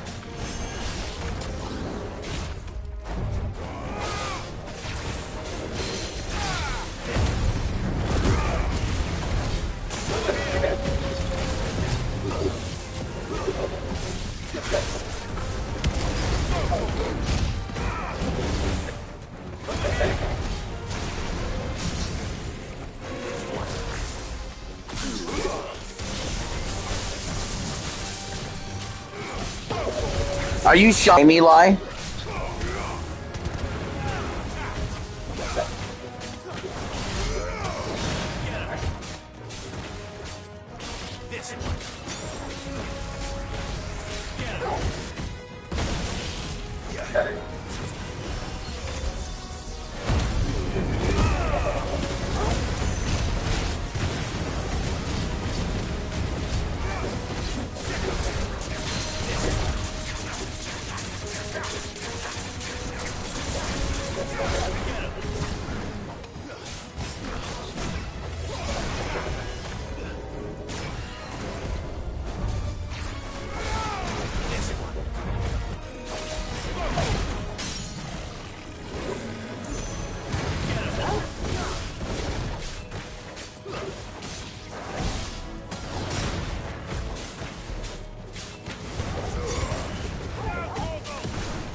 Specific disc.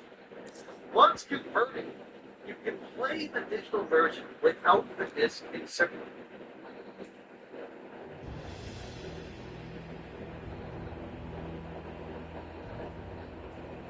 Damn. What a fight.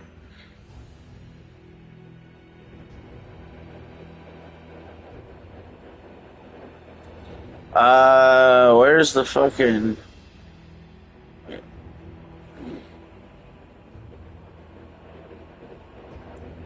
Oh, dang it, where's it at? Hold on.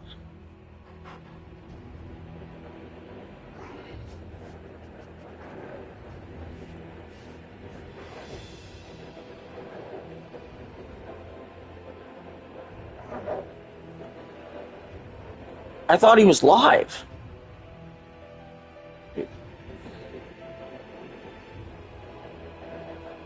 Never mind.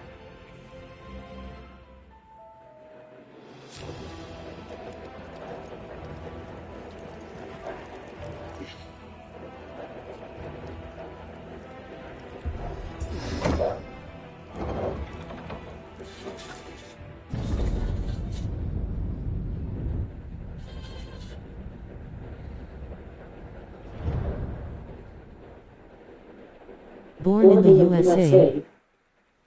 Born in the USA. I was born in the USA.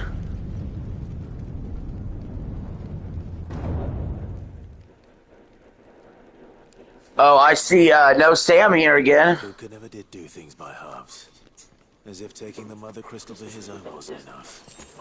He had to build it. Now, this kind of scenery, this all looks very Final Fantasy 13-ish. We haven't seen anything like this in the game. This game up to this point. 15 cents on the dollar. Right. That part is stunning. It is also stunning to me that none of the 27 other teams, other than Philly, Milwaukee, Boston, the 27 other teams are like, we can beat that. Yeah, we can. We would like to report Jaylen Brown. Yeah, why wasn't there any other teams that wanted Jaylen Brown? We could have had a better deal. We could have had Giannis, dude. Giannis, Kawhi. I would have kept him together, but... Why not do that shit again? Why not say, hey, anytime? Well, I think that might be a little unfair. I don't know. I'm not going to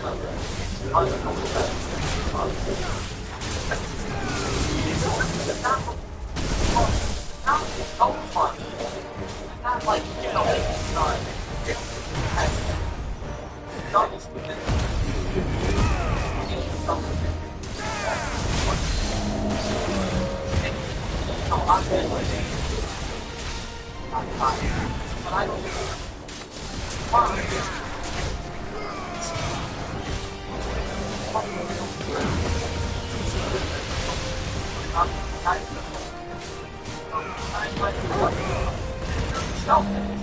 Celtics are retarded. I know.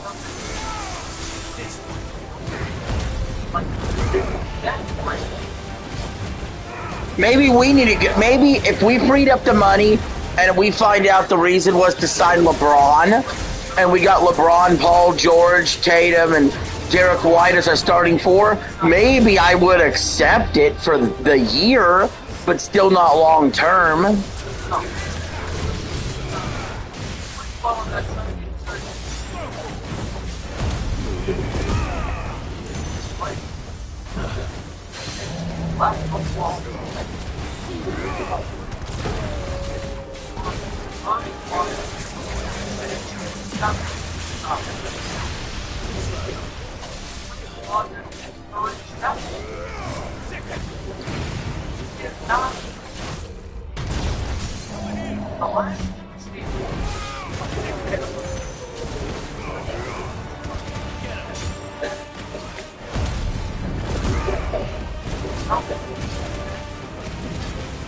So, like last year, Paul George averaged 17 points a game. They have to rebuild before their next championship.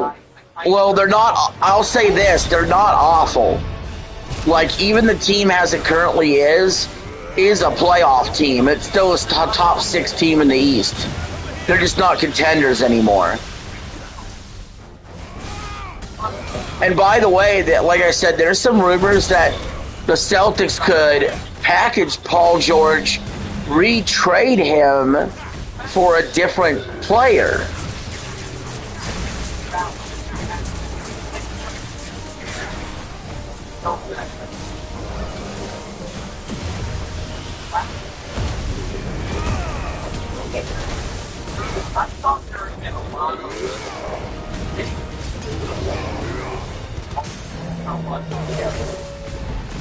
Trade him for Cade Cunningham. Yeah, Detroit's not giving up Cade Cunningham for Paul George. That would somehow be an even worse trade because Cade Cunningham's their best player and they just were the 1 seed in the East. And there's upside there. I can't believe that Boston didn't know that. People are about to get Giannis in a the centerpiece of their Giannis trade is the guy that most seems doesn't want.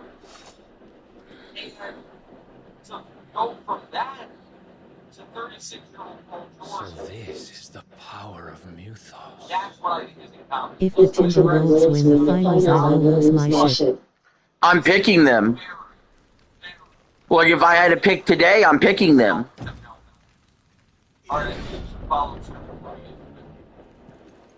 Yeah, I mean, they added Mitch Robinson, Mike Conley. Because they always outperform. They always play better than their seed in the playoffs. So they overperform in the playoffs. And they just added LaMelo.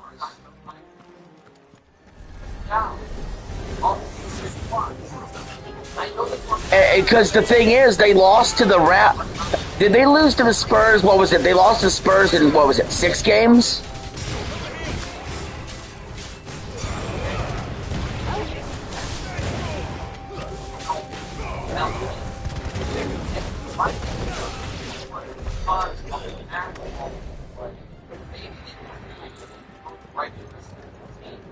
But I do not think it is at all is that this team next year, and I really like Tatum, and maybe you'll prove me wrong, that barring another move, that they can compete for a championship. Like they are in a similar boat to the team that they were last year. Had they not brought Oh. Well, I just think that series would look a whole lot different with LaMelo there. I'm just saying.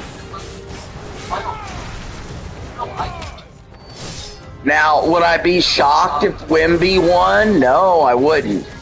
If the Spurs won the championship next year, I wouldn't be surprised. I think that they're the favorites, like, from the league going into next season. But I think Rudy Gobert could hold his own versus Wemby.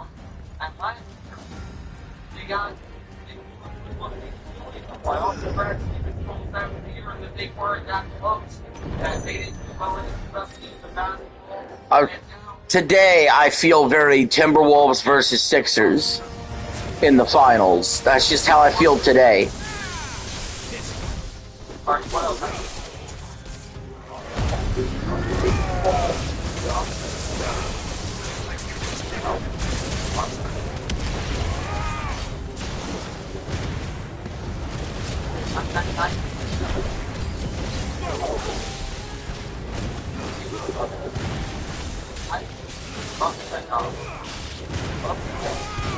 Sixers over Cavs in the Eastern Conference Finals.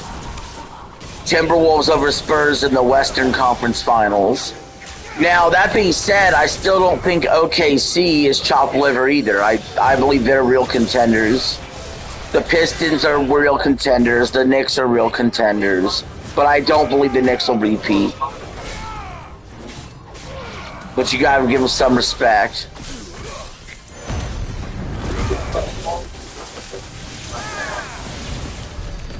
I just got the tall guy.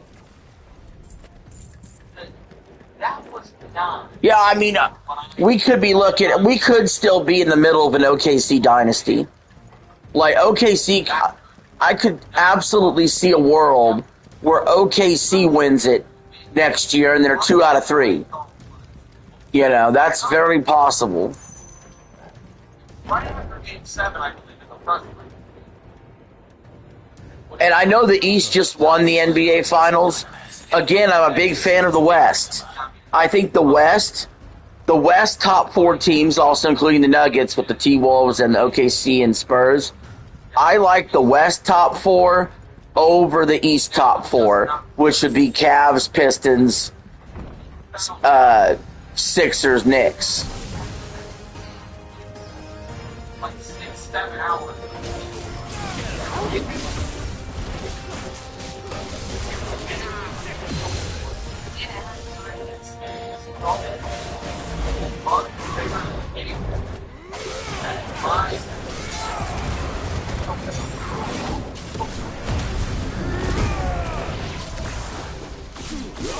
The West is the most interesting games. Yeah, sometimes they beat each other up. And so when they get to the finals, the East hold their own. Because a lot of times the team that comes out of the East, they have it on easy street. The Knicks had it on easy street because they were beating their teams, you know? They just had one of those kind of runs where they were just unbeatable.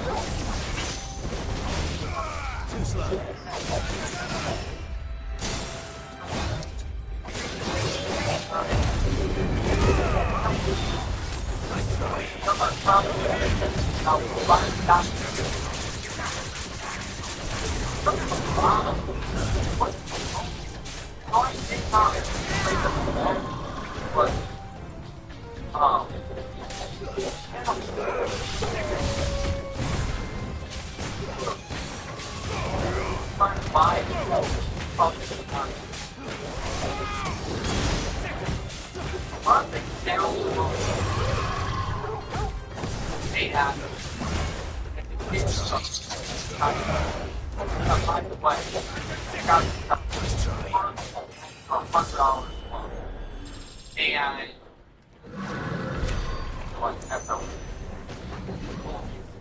not like, well, sorry, it is. Before you decide that's a deal breaker, even if you think it's, you know, a friend's outrageous, you need to know, alright, if this is a deal breaker, I'm not going to be like homeless, right? I have another place I can Did I come up this way, or do I go down that way? I think the stuff is very odd, because the Celtics' own internal analytics, when they told us, said Derek White was better than Jalen Brown last year. So the Celtics' own internal analytics, YMCA. they loved you. YMCA. Do do do do do. YMCA. And they played hardball with him to the tune of Boss fight time. a contract that's Oh shit! Really? almost identical to Jalen Brown, except 1 year shorter for a player 7 years older and way more injury prone. I don't think that is significant at all. And we'll see if they make another big I think so. I can feel it. Come on, Togo. Alright, let's talk about the Philly case. Yeah, Philly signed Anthony Simons and wait. Or at least close. Not really. I mean, here's the thing. They're in such a weird spot. And it's hard. It's like, you don't want to rely on it. I know a lot of people are making a big deal about, well, Embiid doesn't stay healthy. Embiid doesn't stay healthy. Dude, just the duo of Tyrese Maxey and Jalen Brown might be the best duo in the NBA. You know, we don't get too many big threes anymore. And Philly has a legit big three when Embiid is healthy.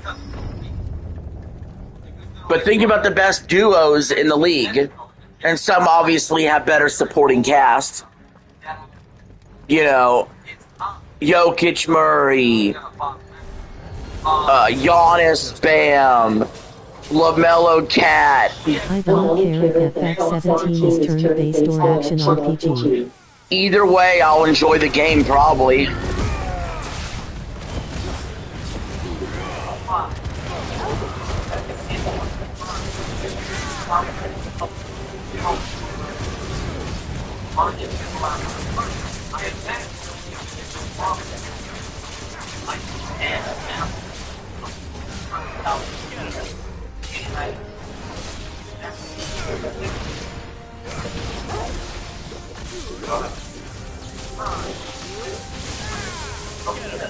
My favorite one is this about this.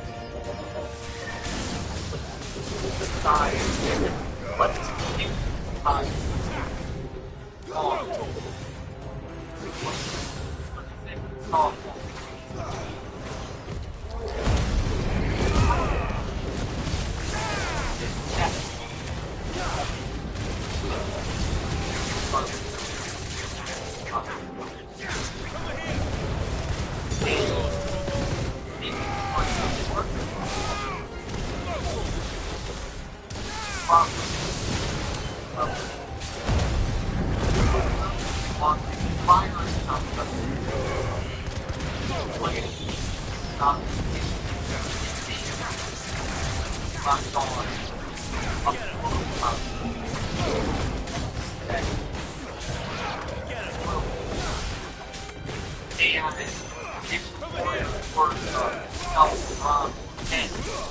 I was wrong. Timberwolves Spurs was 6 games. Oh yeah, I thought it was. I thought I remember doing the 6th gamer. Yeah, I just think the Spurs haven't done anything to get better. I mean, experience-wise, they'll learn, right? But they might also have a finals hangover. Timberwolves got better with LaMelo. LaMelo's a legit bucket, man. If they have a better regular season record too and have a better seed, it might help them out too. Getting more home games and stuff like that. Easier opponents in the first round. Hello. Oh, what's up? Sam is here. Get lucky. Get lucky. Timberwolves have a lot of playoffs experience. Yeah, they've also had even more experience with that core than the Spurs did. I mean, I'm sure Wemby is going to get a title soon. Aerosmith.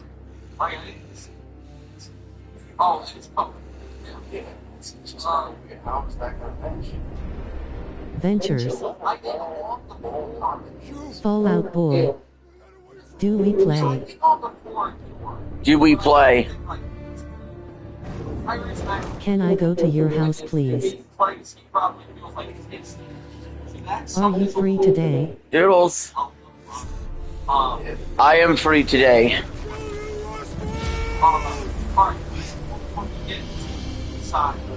Play Just Dance. Connor is going live in 30 minutes. Who's Connor?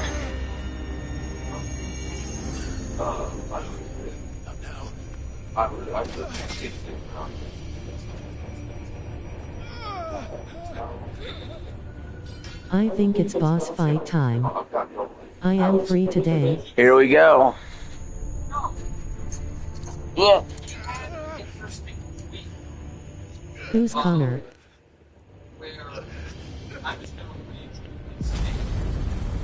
Come on.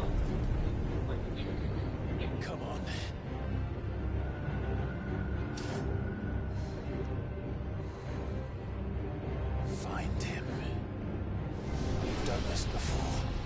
You can do it again. Alright, we're gonna A-Log Locale Live.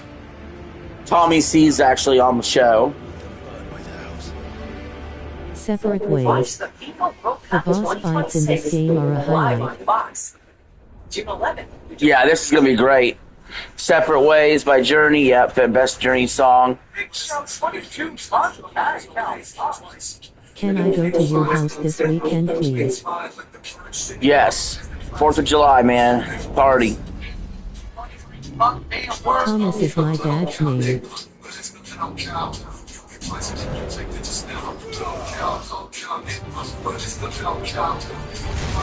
This is gonna be great.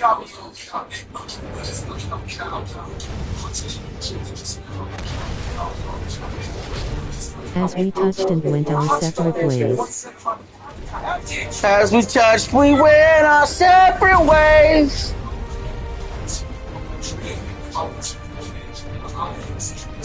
Yeah. The best Journey song is Don't Stop Believing. Man, that used to be my best, but I really enjoy Separate Ways a lot. Versus Ifrit. Let's go.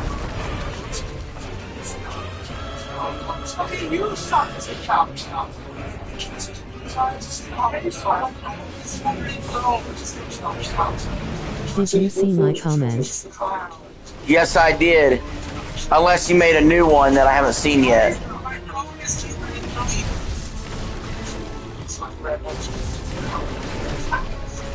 If I saw your comment, I responded to it.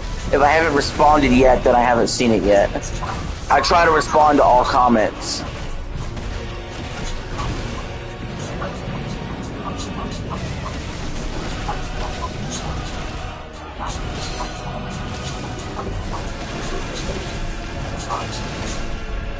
Listen to Separate Ways, please.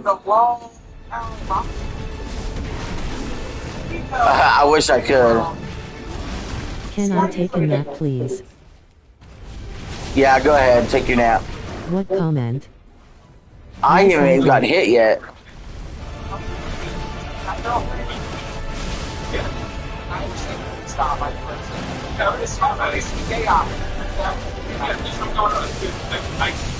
I'm allowed to. I got.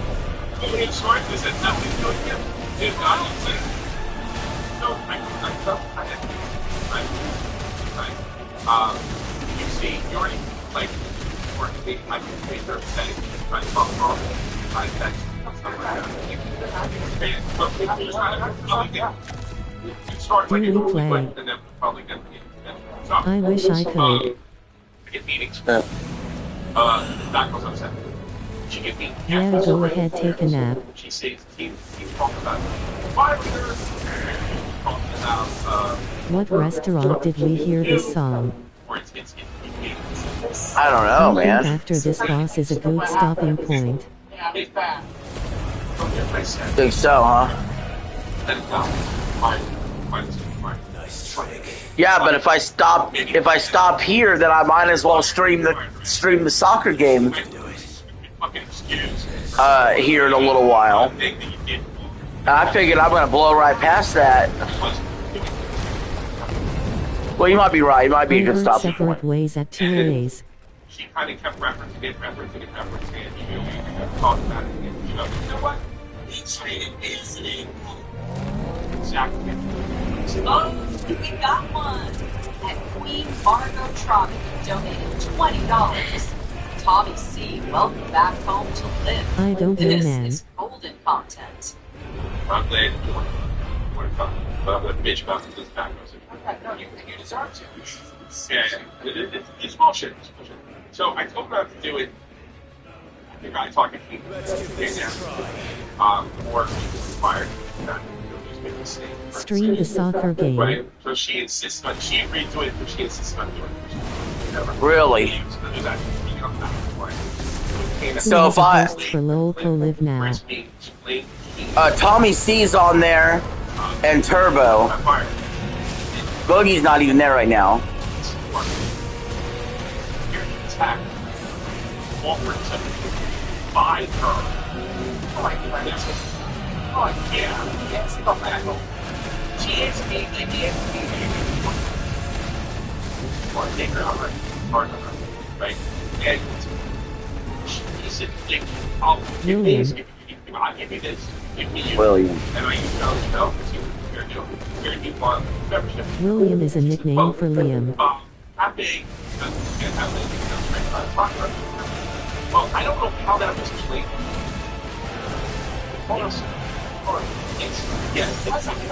Do we play? Was it Mike's fault? Well, I don't think Mike was. I think it was told in 45. Do we play?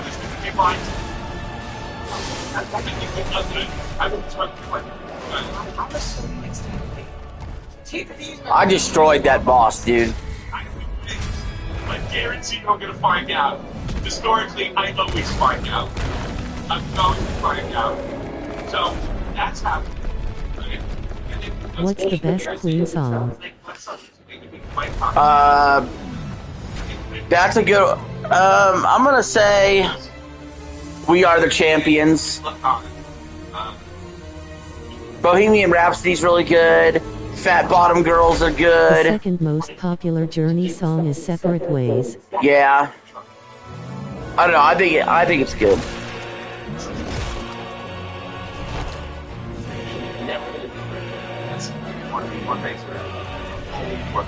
Bohemian Rhapsody's really good. Other than that, never had a problem. No drugs. Yeah, it is. I think Bon Jovi song.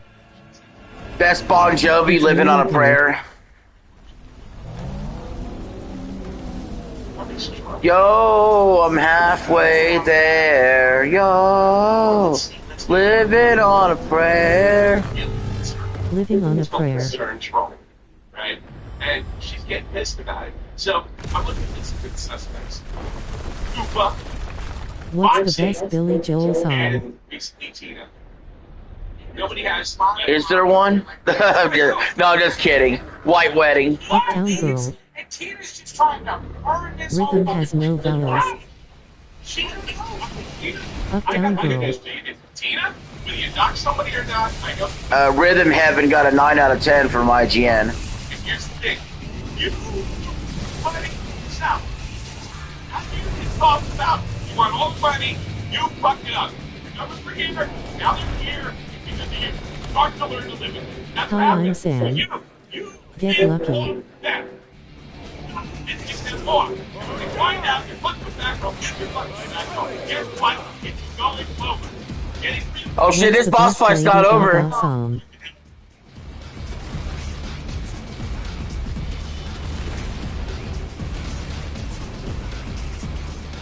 I remember this fight.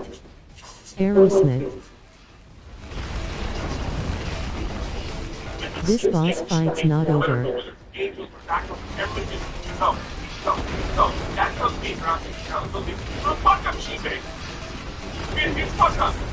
Crying. Let Batgirl help build your reputation.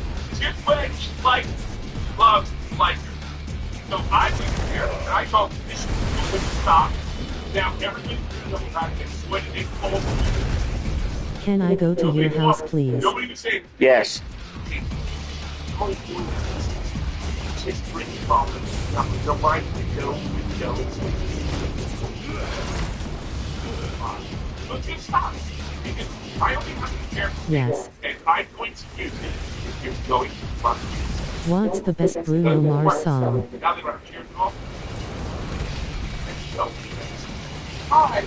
back to just 400. What's the best Linkin Park yeah, song? I was up to 402 and dropped down to 400. So if I drop to 399 and I go back to 400, should I do another 400 stream? This is why I always up to 402. Yeah, I always wait until a couple days after hitting the number and then I see if it holds. But of course, we lost 2 since we were at 402. This sounds like which one your game is.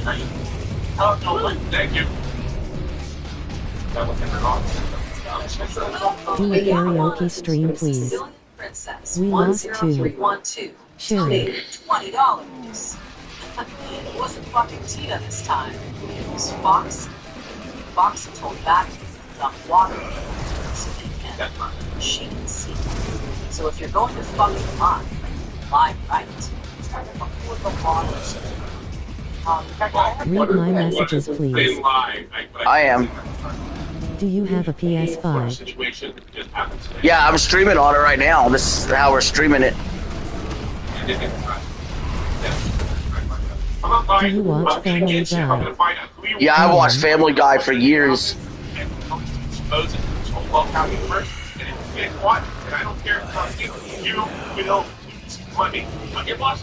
I'm streaming on it right now. And if I do, I guarantee it was cost of the entire adult game source box. And then he's like, no, not everybody can be a villain. Everybody can be a villain. You can't do heroes. Right, Carlo? You know, I disagree with that. It's not working. Honestly, I'm not about the money. Do you like Shrek? This is your job. Shrek's fine.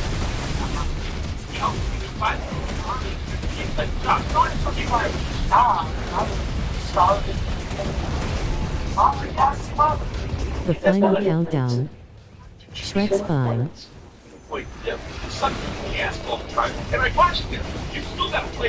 Shrek's fine. I'm gonna take this right now, Tom. I'm gonna open him up after something play. I'm gonna call him a bitch. Call him a fucking Liam is not a common name. No, it ain't.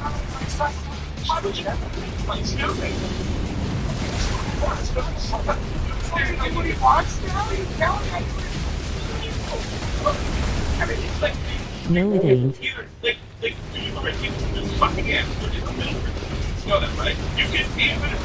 Liam is a common name.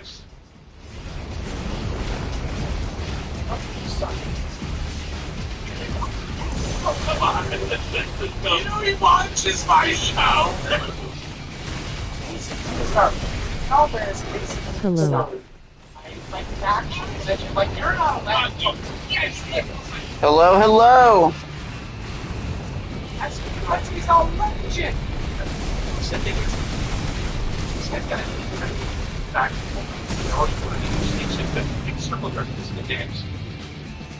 Even though Liam is not a common name. I'll be honest. Can you order donuts, please? I like donuts. It's equal, Tommy. What the fuck, man? Damn it, I missed. I thought it was going to be the tapping. Instead, it was freaking the dodge. Can you get me donuts, please? It's definitely Fox. Awesome house. Fox. Damn it, I missed. That's why Mike initially set the goal for 150. All right, hold on. We better get it off locale. I don't want to. Tina wants it. I don't want to get any issues. Do Minecraft on the PS5, please.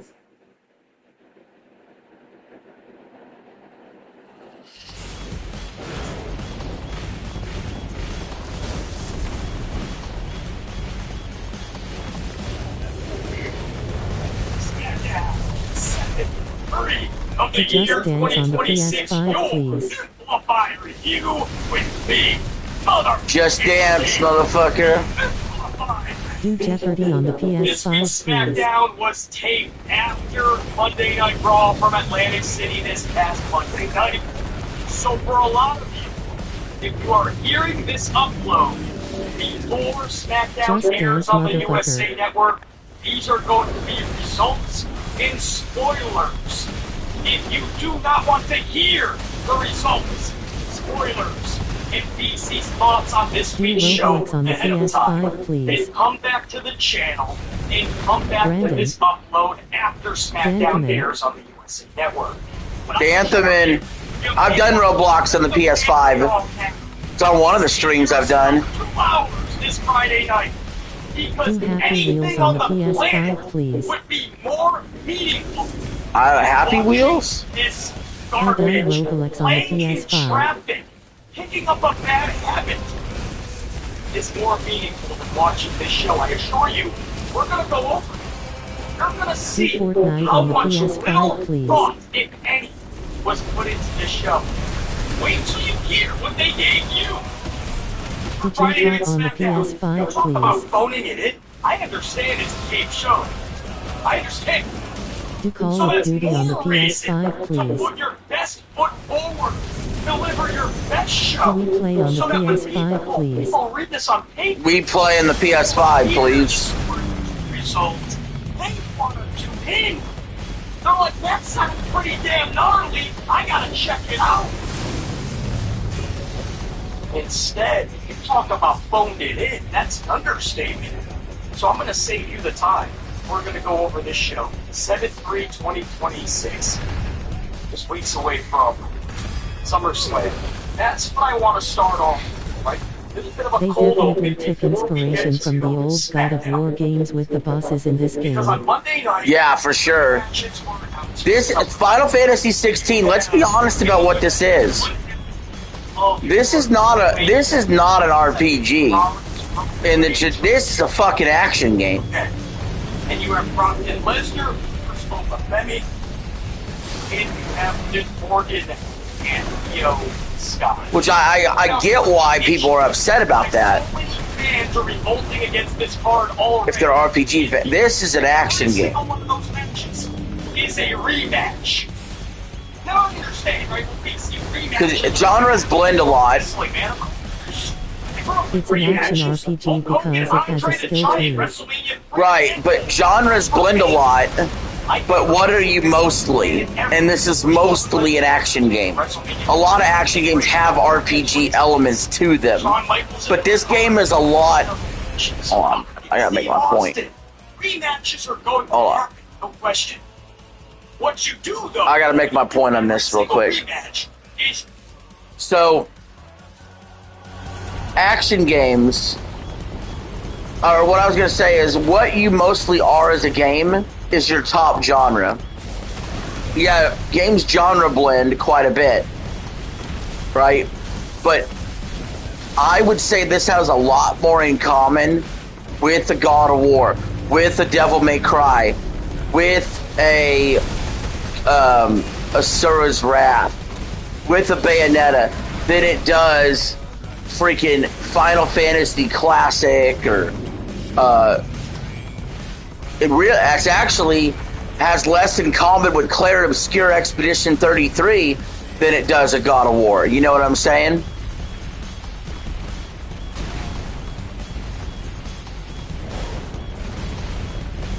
So yeah, but that's not a problem for me. I'm enjoying the game. Is it a JRPG and action RPG? Yeah, it is. That's what it is. That's what it is.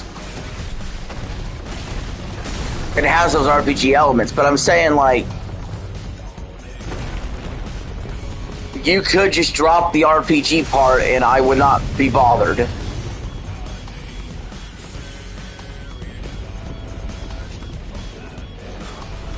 And part of that proof too is I go to my skill tree on my RPG list set of things to do, and I just add points to whatever, and it doesn't even seem like it matters or I care.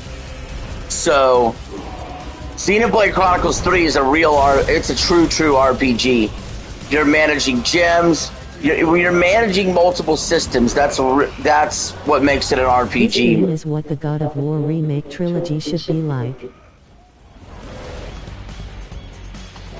Yeah.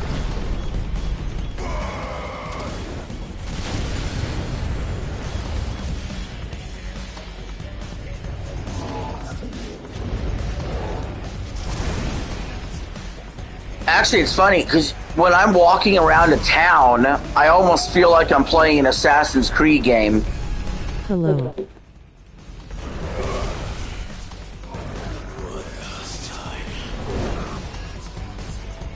Actually, to be honest, it actually has.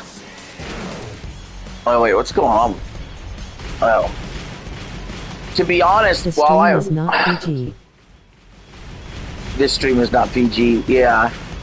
No. But to be honest, when this game here has a lot more in common, it feels a lot like Spider-Man. Right? Spider-Man has some light RPG elements. You can adjust things. In fact, to be quite frank, I did more adjustments in Spider-Man with my skill tree and worried about my skill tree more in Spider-Man 2 than I did in this game. It has just as much action in it.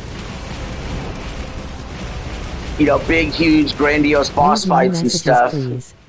But the little fights... No vowels. The little fights where you're fighting like random crooks and whatnot. This or Spider-Man 2. Spider-Man 2. Can I talk to William, please? William, where you at?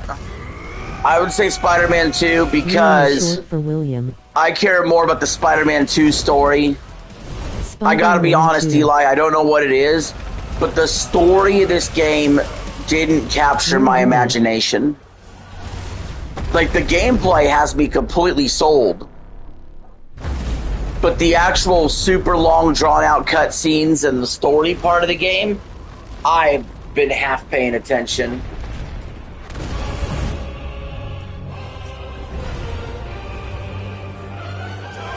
Like, Spider-Man just had a much better story. In my opinion. I paid attention to the story, lol. I should have, maybe, but...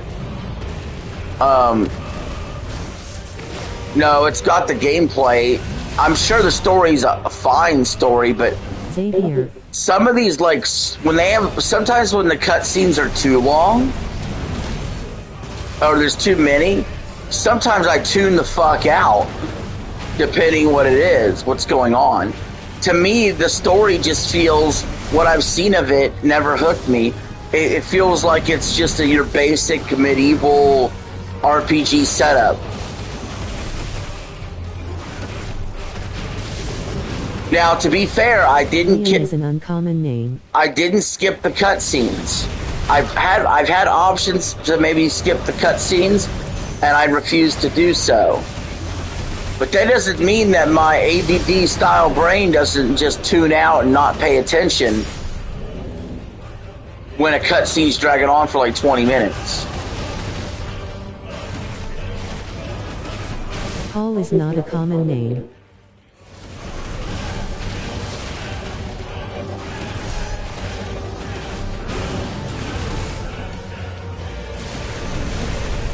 So yeah, the story didn't invest. Ben knows Okay. so many Liams even though Liam is not a common name. So I think like the gameplay here is better than, let's say, 007 First Light. The gameplay is good in 007 First Light, but it's pretty balanced between me caring about the story and me caring about the gameplay on 007 First Light.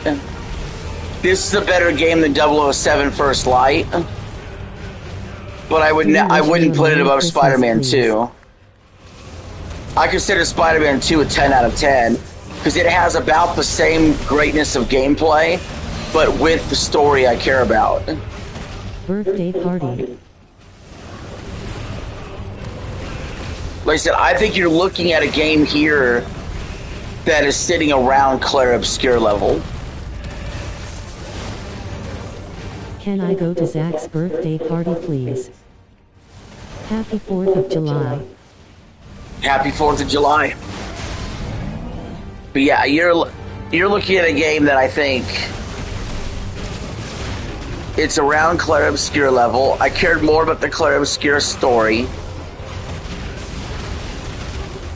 Obviously, even with the gameplay, I might like Clair Obscur gameplay better, but I don't like the unfairness of the boss fights in Clair Obscur, and that's the reason for the quit.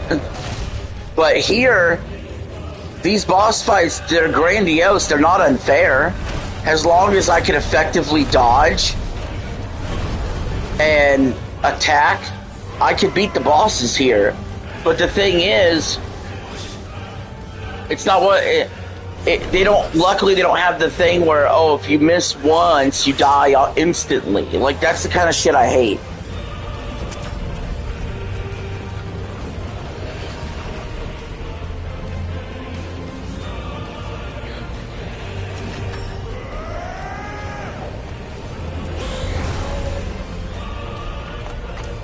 So, had it been in... If this game had released... If I had played this game in 2023, if I'm re-ranking the top 5 2023 games, then... For me, I think, for what it's worth, I think Spider-Man 2 is better. I would still take Starfield as my top game, and then I would go Spider-Man 2, and then I would go Mario Wonder, and then this would be next. This would be 4th. Oh wait, no. I take that back. What about Fire Emblem Engage? Fire Emblem Engage is actually 3rd.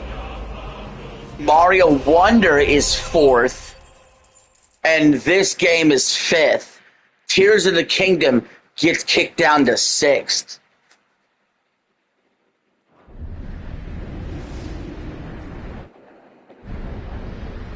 Oh shit, okay.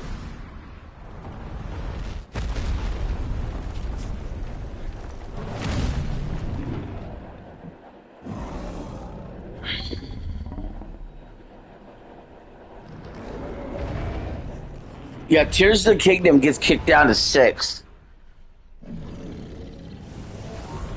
So that's why, if this is the 5th best game of 2023, holy fucking shit, dude. 2023 might have been the best year in gaming.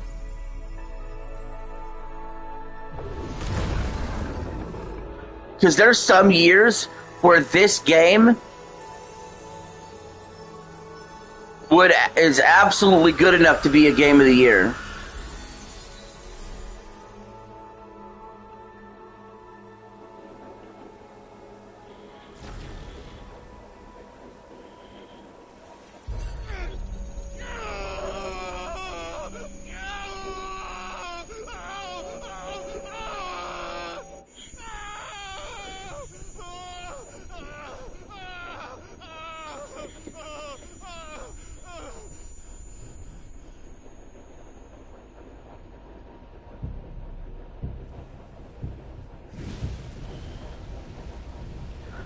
I don't think there's anything in 2026 that's come out that's better than this 2023 game. What do you want? Like, I would take this over 007 First Light. Not by a ton, but I would. I would take this over Clear and Obscure. Not by a ton, but I would. Because I'm actually able to play it. So I think it's a 9.5. I think the real rub is, do I like it more than Astrobot? Connor is refusing to be live tonight. Darn. Guess I'll have to stick around here. But yeah, the real question is this... I don't swear no. Yeah, the real question is... Okay, so I think Spider-Man 2 is my all-time PS5 game. But the real question is this But second swear none. or third? Is this better than Astrobot or not? That's the real question for me. PS5 game. Human will is so insubstantial it cannot exist in isolation. But it's sitting around that 9.5 mark. I don't think it could get to a 10 because I didn't. PS5, please. Because I didn't really care too much about the story. You know, I'm not like super invested in it. I'm watching it, On the PS5, please. but I can't give it more than a 9.5.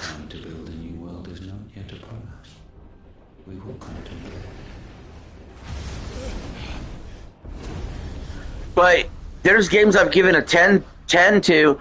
They don't have any story at all, or very little story. So to me, you could get away with no story, or little story, but depends on the game, I guess. Like, I've given a lot of 10s out to, let's say, a Smash or a Mario Kart or a Super Mario game, and none of them have a particularly compelling story. It's not a requirement that a game has a compelling story. One can no more command the power. And I don't think the story's horrible. I think it's very competent. I don't think it drags the game down. By standing in the sea. There's just other games that have better story. Like Xenoblade Chronicles 1 has a fucking incredible story to go along with the gameplay. Titan was strong. Your Majesty. But Mythos is stronger.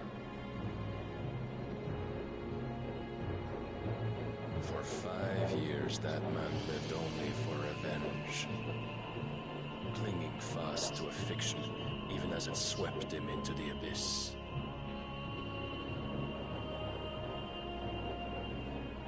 One cannot change one's Is you nature through force add of the layers for the story, right? You don't just have the match just based on history. Well, we've had 5 or 10 years of matches, so we're gonna have another one because we have history. No, you don't do that. You can add layers, right? There's a meaning and a reason as to why we're getting these two individuals yet again, right? That's what a good rematch would produce. That's why we started getting sick and tired of Sami Zayn and Kevin Owens. Well, of course they're going to put on a, quote, good match. But why are we caring anymore? Nobody cares.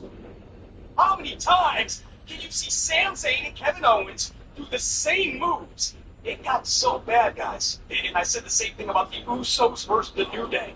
It started getting so bad because we were seeing them so many times. They started to do the same sequences. I don't even think they knew it. They started to do the same sequences. So when you talk about watching your favorite television show, and you know when they do the replay, that's what pro wrestling was becoming when these matches were performed. We were seeing the same thing on repeat. Some medicine, my lord. And when you see this non-stop, you don't have to question anymore why the numbers are so low. Why there's not that buzz for pro wrestling anymore. Matches are being done just to have matches. So you fast forward to this year's SummerSlam card. And Monday night you have Seth Rollins walk out there, step in front of Roman Reigns. And for 15 minutes, this segment was just about two buddies that are gonna run it back. No added layers to the story. It's just based on history.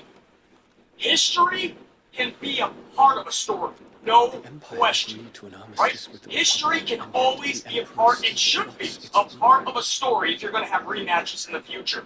But history can never and should never be the sole focal point of any story. Just because you have history, it can't be the story. Because if that's the case, then in Doofus Son-in-Law's WWE, as long as you have 5 to 10 years of matches behind you, you have a never-ending story. If you have faced each other for 5, 10, 15 years, you can go another 5, 10, 15 years of more matches, and we have to add nothing. You have history. History. You have matches in the past. That is exactly what happened on Monday night. Guys, that's a fact. That's not just BC's opinion or take. Go back, watch the segment. Sethington went on and on about their buddies. They've had their issues, but they've remained cordial. But there's not many more opportunities. It's woke! Right? The years are winding down on their careers, and all the youngsters from NXT are about to take their spot. So, Roman, I think we should run it back, because we don't know how many more years WWE they have. It's gonna be their bare minimum 5 more. Roman will still be part-time in 5 years. Sethington will probably still be full-time in 5 years. No. That's all they had, and Hunter Hearst Helmsley didn't want to get creative. I don't even think he could get creative to think of anything that actually would make sense in a fun way. So he just told Seth to go out there and say, hey, we've done this many times in the past, and we're getting older. Let's have another match on the second biggest event of the calendar year. And I know, trust me, knowing the pro wrestling community like I do, there's going to be a lot of fans that accept Hunter Hearst Helmsley's slop, then they get back in line and ask for seconds. You know, here it comes. Please, sir, can I have some more? They will accept non-stop refills on Doofus Son-in-Law's slop. So those fans are probably already shouting from a mountaintop, what a segment on Monday night. Wow, what a beginning to this SummerSlam feud/storyline. Meanwhile, BC's over here going, storyline? What are you talking about? Seth went out there and said, hey man, we're getting older. Want to run it back? That's what happened. Try to dance around it, sugarcoat it. You can try to put all the band-aids on it. That's literally what happened. I saved you 15 minutes. That is what happened. They faced each other 29 times, one-on-one. 29 times. You don't need to see it. 2026, when the ratings are so low, viewership is down, attendance is down, buzz, interest, care is down. And you just want to do the same match you've done for years and years.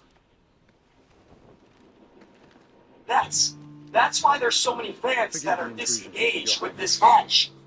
And are furious that that's what Helmsley believes was the best way to go, because it also calls into question King of the Ring. In the presence of the Phoenix. You wouldn't want to get your fingers burned. I hope I'm not interrupting. Not at all. Though I admit, I did not expect such a distinguished guest. How many years has it been since the Remembrance ceremony? 20? What's up, guys? July is here. 2026 is officially halfway over. So now it's time to look back at last month, June, and all of the brand new release films I was able to check out, of which I had a pretty busy month. I saw 13. Be sure to let me know down in the comment section below which releases that you saw, especially if there is something that is not on this list that you actually think I would really enjoy. Be sure to point those out to me. And with that being said, let's go ahead and crack right into this thing. Waste no time. Number 13, my least favorite film that I saw last month, which as of right now is my most disappointing movie of the year so far, is Scary Movie or Scary Movie 6. And this was also the movie that created some of the most discourse that I was part of for the entire month. And, oh my God, it's like having to get War 2 all over again. Scary Movie is a movie that I was really looking forward to. I really enjoy the first two Scary Movies. I will still laugh at those, especially the second one. If I watch them today, they have not really lost the appeal for me. I really enjoyed White Chicks, a number of the things that the Wayans brothers did in the past before Scary Movie. And if nothing else, I was hoping that this was going to be like a baby step, if the movie succeeds and is really funny, towards getting comedies back in the theaters again. Because you guys have heard me say this ad nauseum. It's like over the last 15 or so years, Hollywood has just phased out traditional comedy. True. You get some action comedies, you get some horror comedies, just tried and true, unadulterated comedies, the way that we used to get in the 80s, 90s, or 2000s. Just dead. You don't get them anymore. Once you do get aren't very funny, it's like Hollywood's afraid to be funny. So I figured if this was a movie that the Wayans brothers were absolutely advertising with their full fucking chest, it was going to be a film that was going to be hilarious. It was going to offend everybody and be like this old school throwback to how comedy used to be. Then I would have loved the movie, but I didn't, because that's not at all what this movie was. Like, was it mildly enjoyable to see these cast members got together again? Yes, their chemistry, the magic was still there, as if Scary Movie 3, 4, and 5 never really existed. The few times that there was some admirable writing in here that I thought worked was in like the first 10 minutes or so of the cold open, and especially in the climax, where they actually commented on the existence of 3, 4, and 5, and the issue with the Weinsteins, and how some of the cast members came back while the other ones were phased out. That was the most clever, heartfelt comedy writing. Everything else was just endless references without even having a punchline. It was just like, let's make a list of all the movies, all the cultural events of the last 15, 20 years that we can make fun of. And rather than actually make fun of it or satirize it in any way, they just give it a passing reference. They reference it in one line. You have a random ass scheme that it is riffing on, and the substance is tied to the overall plot whatsoever. And for everybody that says these movies and parody movies never have a plot, of course that's not the reason you go there, but guess what the fuck they do. This one didn't. Look, when you have a comedy, it really comes down to one thing. Did it make you laugh or didn't? This one didn't make me laugh. I wanted to laugh. I was ready to laugh. I was hungry to laugh. It just wasn't that funny to me. So I'm glad a lot of people liked it. Some people are being assholes about the fact that they liked it, just like Happy Gilmore 2 and a number of other movies that just kind of about why these movies create those toxic things out there. But nonetheless, Scary Movie. Very, very disappointing experience for the month of June. It was my least favorite film. Coming in at number 12 is going to be Supergirl, a movie that was pretty disappointing, although I never really had super high hopes about it. I am totally on board for this universe. I loved a lot of what Zack Snyder was doing. There's a number of movies in that previous iteration of the DC universe that I really enjoyed, but I also was fully on board for Skin and Beat. We're going to give it a second shot. Hopefully they do it a lot better in the studio. Doesn't act like a fucking jackass this time. And for the most part, I really enjoyed James Gunn's style. There's not a movie he's ever made that I disliked. The closest that they've come is Guardians of the Galaxy Volume 2, which is still a very watchable comic book. So I was on board, and I really enjoyed the Superman last year. I know some people didn't, but it worked for me. Supergirl, however, did not work for me. This is a film that I think is like aggressively fun. I think the way that I tried to describe it is like whatever void, whatever little line there is between that movie was okay, and that movie kind of sucked. Like this is right there, smack dab in the middle. There's not really anything in this movie that's overtly offensive or just horrible in its execution. We can call it bad, but there's also nothing in the movie that's really all that well done either. It's just fine, it exists. And that's really unfortunate for your second film in a newly rebooted universe that has a lot of baggage and has a lot to prove. You know, this is something not only do you have Zack Snyder fans that are aggressive and pessimistic about it, but you have casual fans that are so awesome. Previous run of DC's up and down quality, and now it's like, okay, let's go. Let's hit the ground running. Let's put 3 or 4 hits out of the way.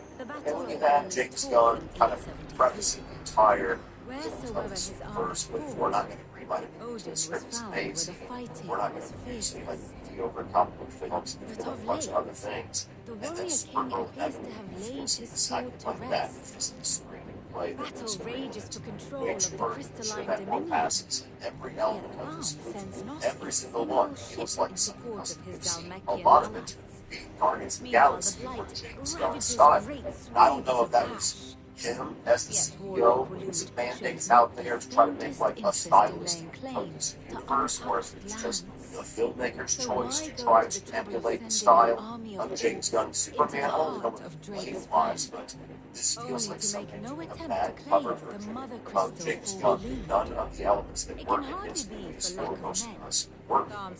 Most notably, Eviltrons. There's one here that has just been absolutely lambasted and turned into a meme for how horrible the placement that song is. And if I did not already have the trailer for Clayface, the upcoming like body horror film, coming out later this year, I would be much more nervous about this.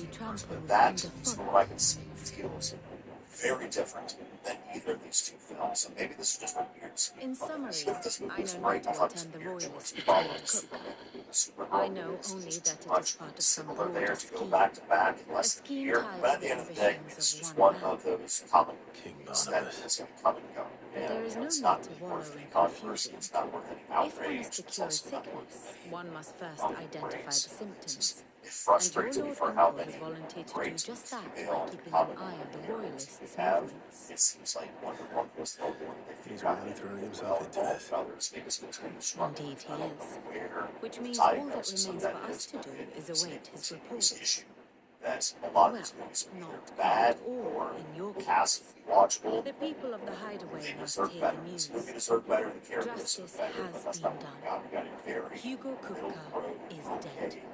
The wounds he left that I'm night are not still struggling raw, for anything about it. especially for Now, those from who here on lived out, to I sit the enjoyed all of longest. these movies. It's really only my bottom Tell two that I that have those the most wounds negative might feelings finally towards. begin to Number heal. 11 is going to be Jackass Consider it the Best price of of Last. today's This is the instruction. fifth Jackass movie, not counting like all of the intervals like Jackass 2.5 or any offshoots. The theatrical release movies, this is the And we fifth are, and final all of one us, released in accordance sentimental with Johnny animals Knoxville. at heart. Now, I never actually watched the show Jackass, but I've seen all of the movies, and they've been there pretty much my entire life. And there is a certain enjoyment that I have for them, as do most of us my age. Like, I tend to like the stunts where they're doing something to physically harm themselves, not so much the gross ones, but you know, that's just kind of part of the mix here. So I was looking forward to checking this out. I was expecting this. Who's all left? It's an odd thing. We got to take a vote, guys.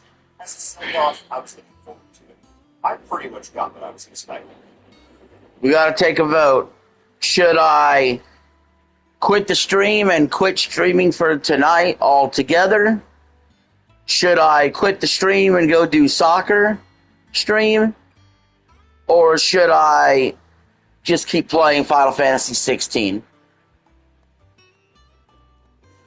Or should I stream another game to break this up a little bit?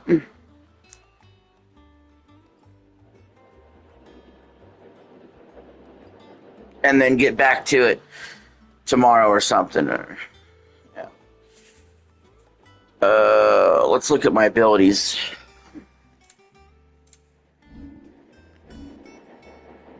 Or my, yeah. Let's upgrade some of this stuff.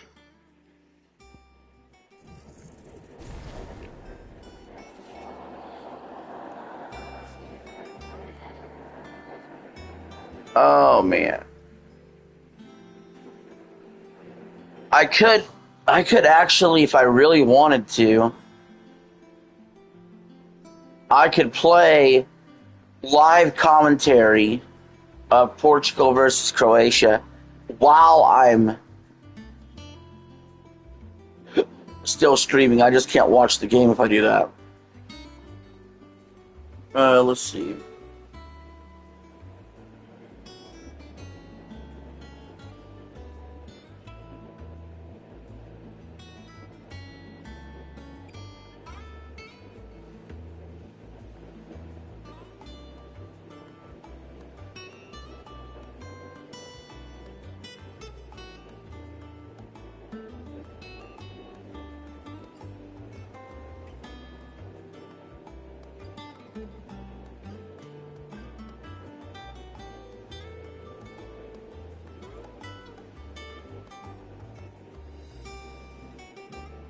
Let's do that. Finish that segment. So Joe's looking very obese, very bloated, very soy-faced here. Alex looks like he's regretting all of his life decisions that led to working for Joe. So does Joe. OJ is... Other Joe's like, it's alright, I guess. Okay, so the story is Bungie has fired half their staff because, they're making Marathon. Here's the thing, is Marathon, you don't need 900 employees. You can leave that game with 20 people minimum, like maximum. Like, you don't even need 20. 10. So they would be better off not making the game because it was like lighting money on fire. Yeah. Every single dollar they spent was a dollar that they weren't really getting back, was it? Yes. So they fired half so, people, right? Yeah, I mean, the natural consequence of making a game that's just a disastrous fucking bomb is that people are going to get fucking fired. Yeah. And they should get fired. Because not only was the game a fucking disaster commercially, but it was a wretched stink bomb of a fucking game. And no one liked it. Not even fucking Joe. I played it on the free weekend. I played it for 2 hours, I think. It may have been the most vile, boring shit ever. It's so typical first-person mid. That's what it is. And there are raiders as well, by the way. Yeah, Marathon sucked. How did you fuck this up so bad, son? Now, Joe. Did Joe like it? What did he give it? I thought he gave it something like a 7 out of 10, didn't he? Look here, over here, don't worry. He loves it. He loves the game. What is it? I'm busy. Guys, breaking news. It has just been revealed that Bungie has been hit officially. Widespread layoffs. That's good. 2 hands. Marathon continues, and they are laying off half of their workforce. Yeah, I think the same thing. Hey, you said, what is this seating formation they do? It is just so cocked for OJ and Alex, where Joe is like this main character. And he's like, they're like his little henchmen off the fucking side. Like, yeah, they're literally living in his shadow, the shadow of Captain Joe. Captain Joe. It says here, article from Paul Tassi. It's like when the Power Rangers combine their fucking thing. That they are laying off between 40 to 55% of the studio. Bangs. Joe, why are you bad about this? Good. If you make shit, you deserve to suffer. No. A legendary studio like Bungie. It's not. But they're not that same studio anymore, man. All of those people are fucking gone. And the people who are left from the glory days, they don't give a fuck anymore. You know? And they're making indie games, they're making money that way. They don't care. Or to retire. How did you fuck this up, Sony? How? It's pretty simple. Why? Because everything had to be live service fucking garbage with massive budgets that they could never possibly make back. That also have huge ongoing costs. That they're just bleeding money. Yeah. They spent $3.2 million on the game and or even more on the studio, right? And they have 7,000 players right now. Okay, that's fucking insane, dude. You've seen the Destiny. We get more viewers when our show starts than Destiny has. Alex looks fucking healthy. He knows bullshit. He knows that he's going to be fired. Joe is way more popular than fucking Marathon. It's not the Marathon last week's pulled out. And Marathon, honestly, it's not even Marathon's. It is Superwoman book. It's the last one. Yeah, these sad props, yeah. Carrot Top. It's the Carrot Top of game reviewer. No, they do look like they're being held hostage.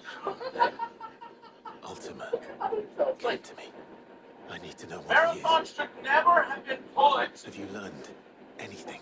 Right, as the thing to hold Bungie up. You should have been working on more. Hold on, pause. But when you're putting billions of dollars of resources behind something, you have to put it at the forefront. and even the sort of I mean, conspicuous listen, like, absence that might suggest a concealment of fact. What do you mean, brother? I don't know, like... Conclude that such a creature never existed. What? And I saw him. Destiny 2, Destiny 3, Destiny 2. I don't doubt It only had the resurgence from the free fucking week you had last week. People were just like boycotting fucking marathons. Yeah, but they're shutting it down. Like, we see only that which he why would you spend $3.6 million and then rely on live service alone in an extraction shooter that is like, that's what they've been doing with Destiny 2 for 10 years, yo, idiot. Another projection of its power. I honestly didn't pay attention. Did people like Destiny 2? Because I remember the first Destiny. When the first Destiny came out, wasn't it one of the biggest disappointments in the history of gaming? I remember it being such a mediocre fucking garbage game, man. And just being so disappointed, like in the story and the campaign of it.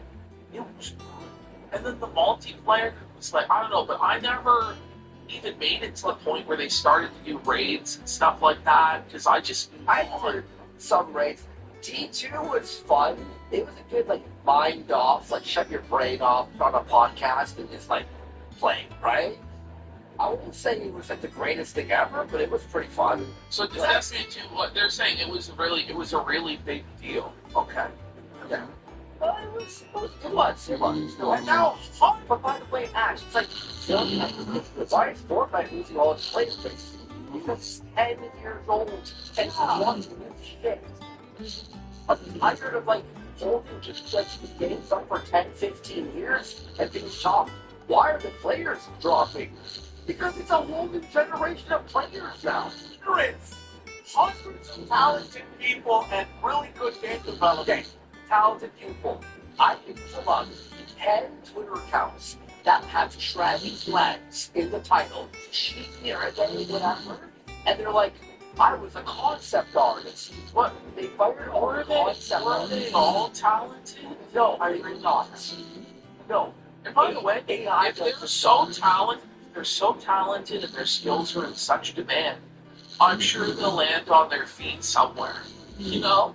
Like, if Bungie and Sony are so bad to work for and so tyrannical and evil anyway, aren't you glad they're out of there? Right? Right? First, our lose by the attention. They were concept artists, most of them. Concept artists. Fuck up for a game that already has the art and concept done. Do you need concept artists for the game that's done? It's in their fucking job. Because the fucking suit and the higher-ups are greasy, competent fuck. Yeah, the higher-ups. So, you know, I'm sorry to tell you this, Joe, but the higher-ups also have bosses that they answer to, right? And even the highest level executive, answer to the shareholders. Yeah, right? So, if they're not delivering because of the people below them fucking up, they have to fire those people. They have to make changes. It's not as simple as, the greedy suits and executives and corporations, they wanted these people's families to starve to make a profit. Blah, blah, blah. Like, Joe believes this is like some sort of a fucking cartoon with, like, clear-cut good guys and bad guys and this and that. Like, this is business, Joe. Stop being a fucking child when it comes to this stuff. Yeah, because you said have over 1,600 employees, the layoff down to about 1,300. So 1,600 employees to 1,300. The 800, now about 400. Like this buzzword of like corporation, right? Like how does he think that businesses should be organized exactly? Like, how does he think that the economy should be run? Like, we can't have corporate entity. They're evil simply because they're corporate entities and the structure of corporations, or because every single company, the goal of those companies is to make profit, Joe. And if they're not making profit and they're taking massive losses, but they are making money. They're just not making as much money. Whoa, blah, blah, blah. But you've seen a marathon, right? I'll leave like video of it for a second. All right, let's see. You seen any What's up, guys? gameplay? I saw very little. What I did see looked like shit. Yeah, it's just you're in the map and you look for items and shit.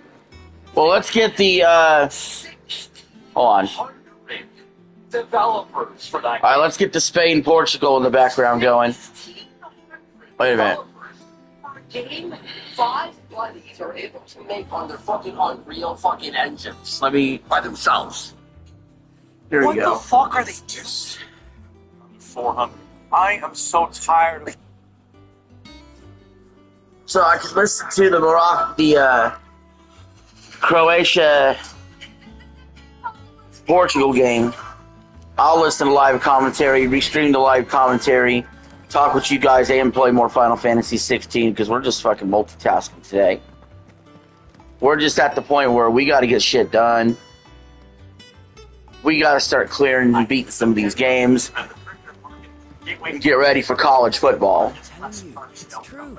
Since 1999, over 90,000 players have trusted Gateway Classic cars. We got to get shit done, so. Up there. And I'm not rushing the game like, oh, I'm not enjoying it. I'm enjoying the game a lot. You don't do something for 4 hours and not enjoy it. I don't care who you are. Just spreading the word.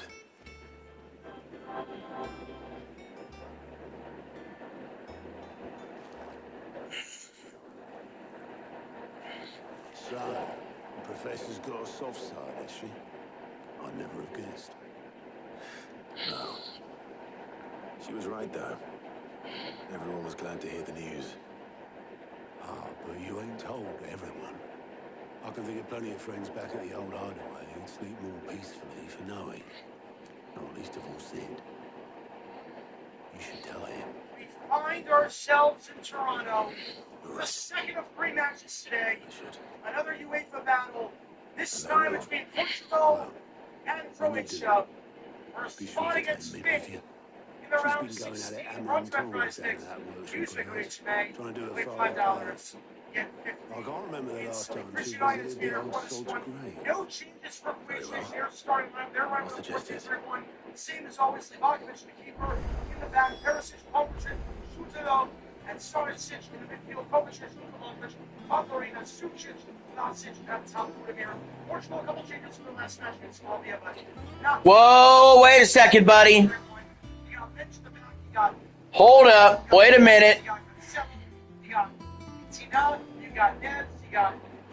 Oh, man.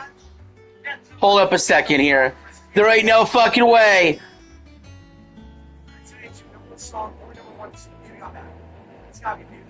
Yeah. Favorite player is against Mexico. Did he do it? Is this true? Hold on, is this true? Did LeBron James sign with the Miami Heat?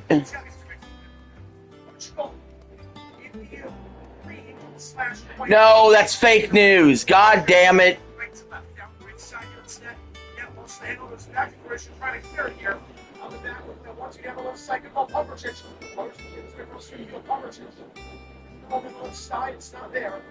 Hold on.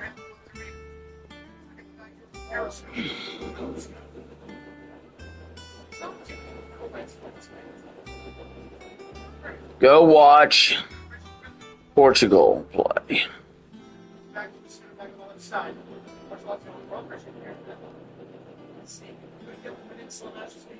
Let me double check this. Is this rumor is true? This is huge. Let me triple check that.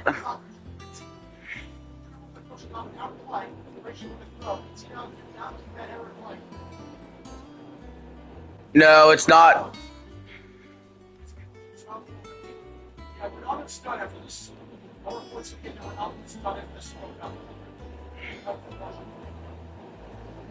It's not true.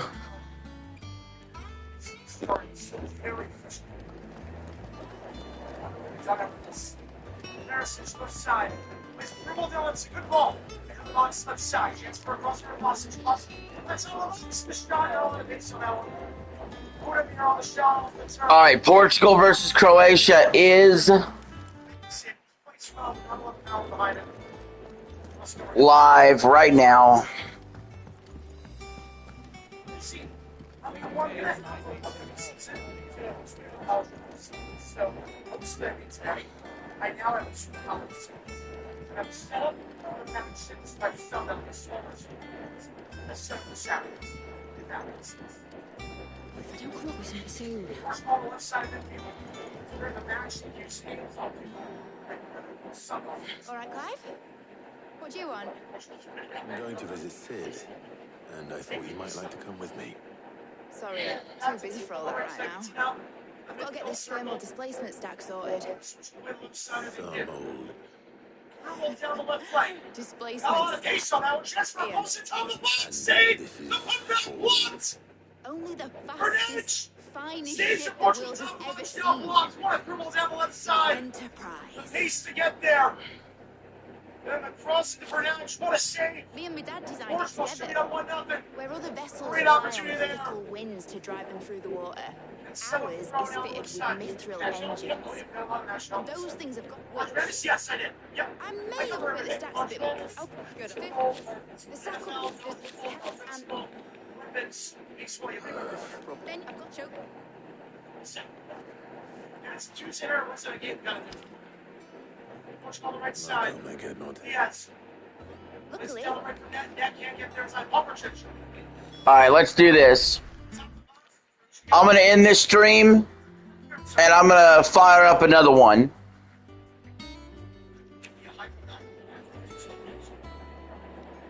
So I'll be right back, guys.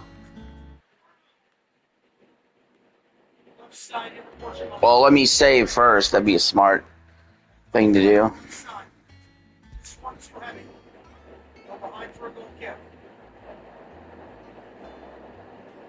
Great attack there, unfortunately. He's down the left side. Crossing straight to the top box one time. Rangiano on target.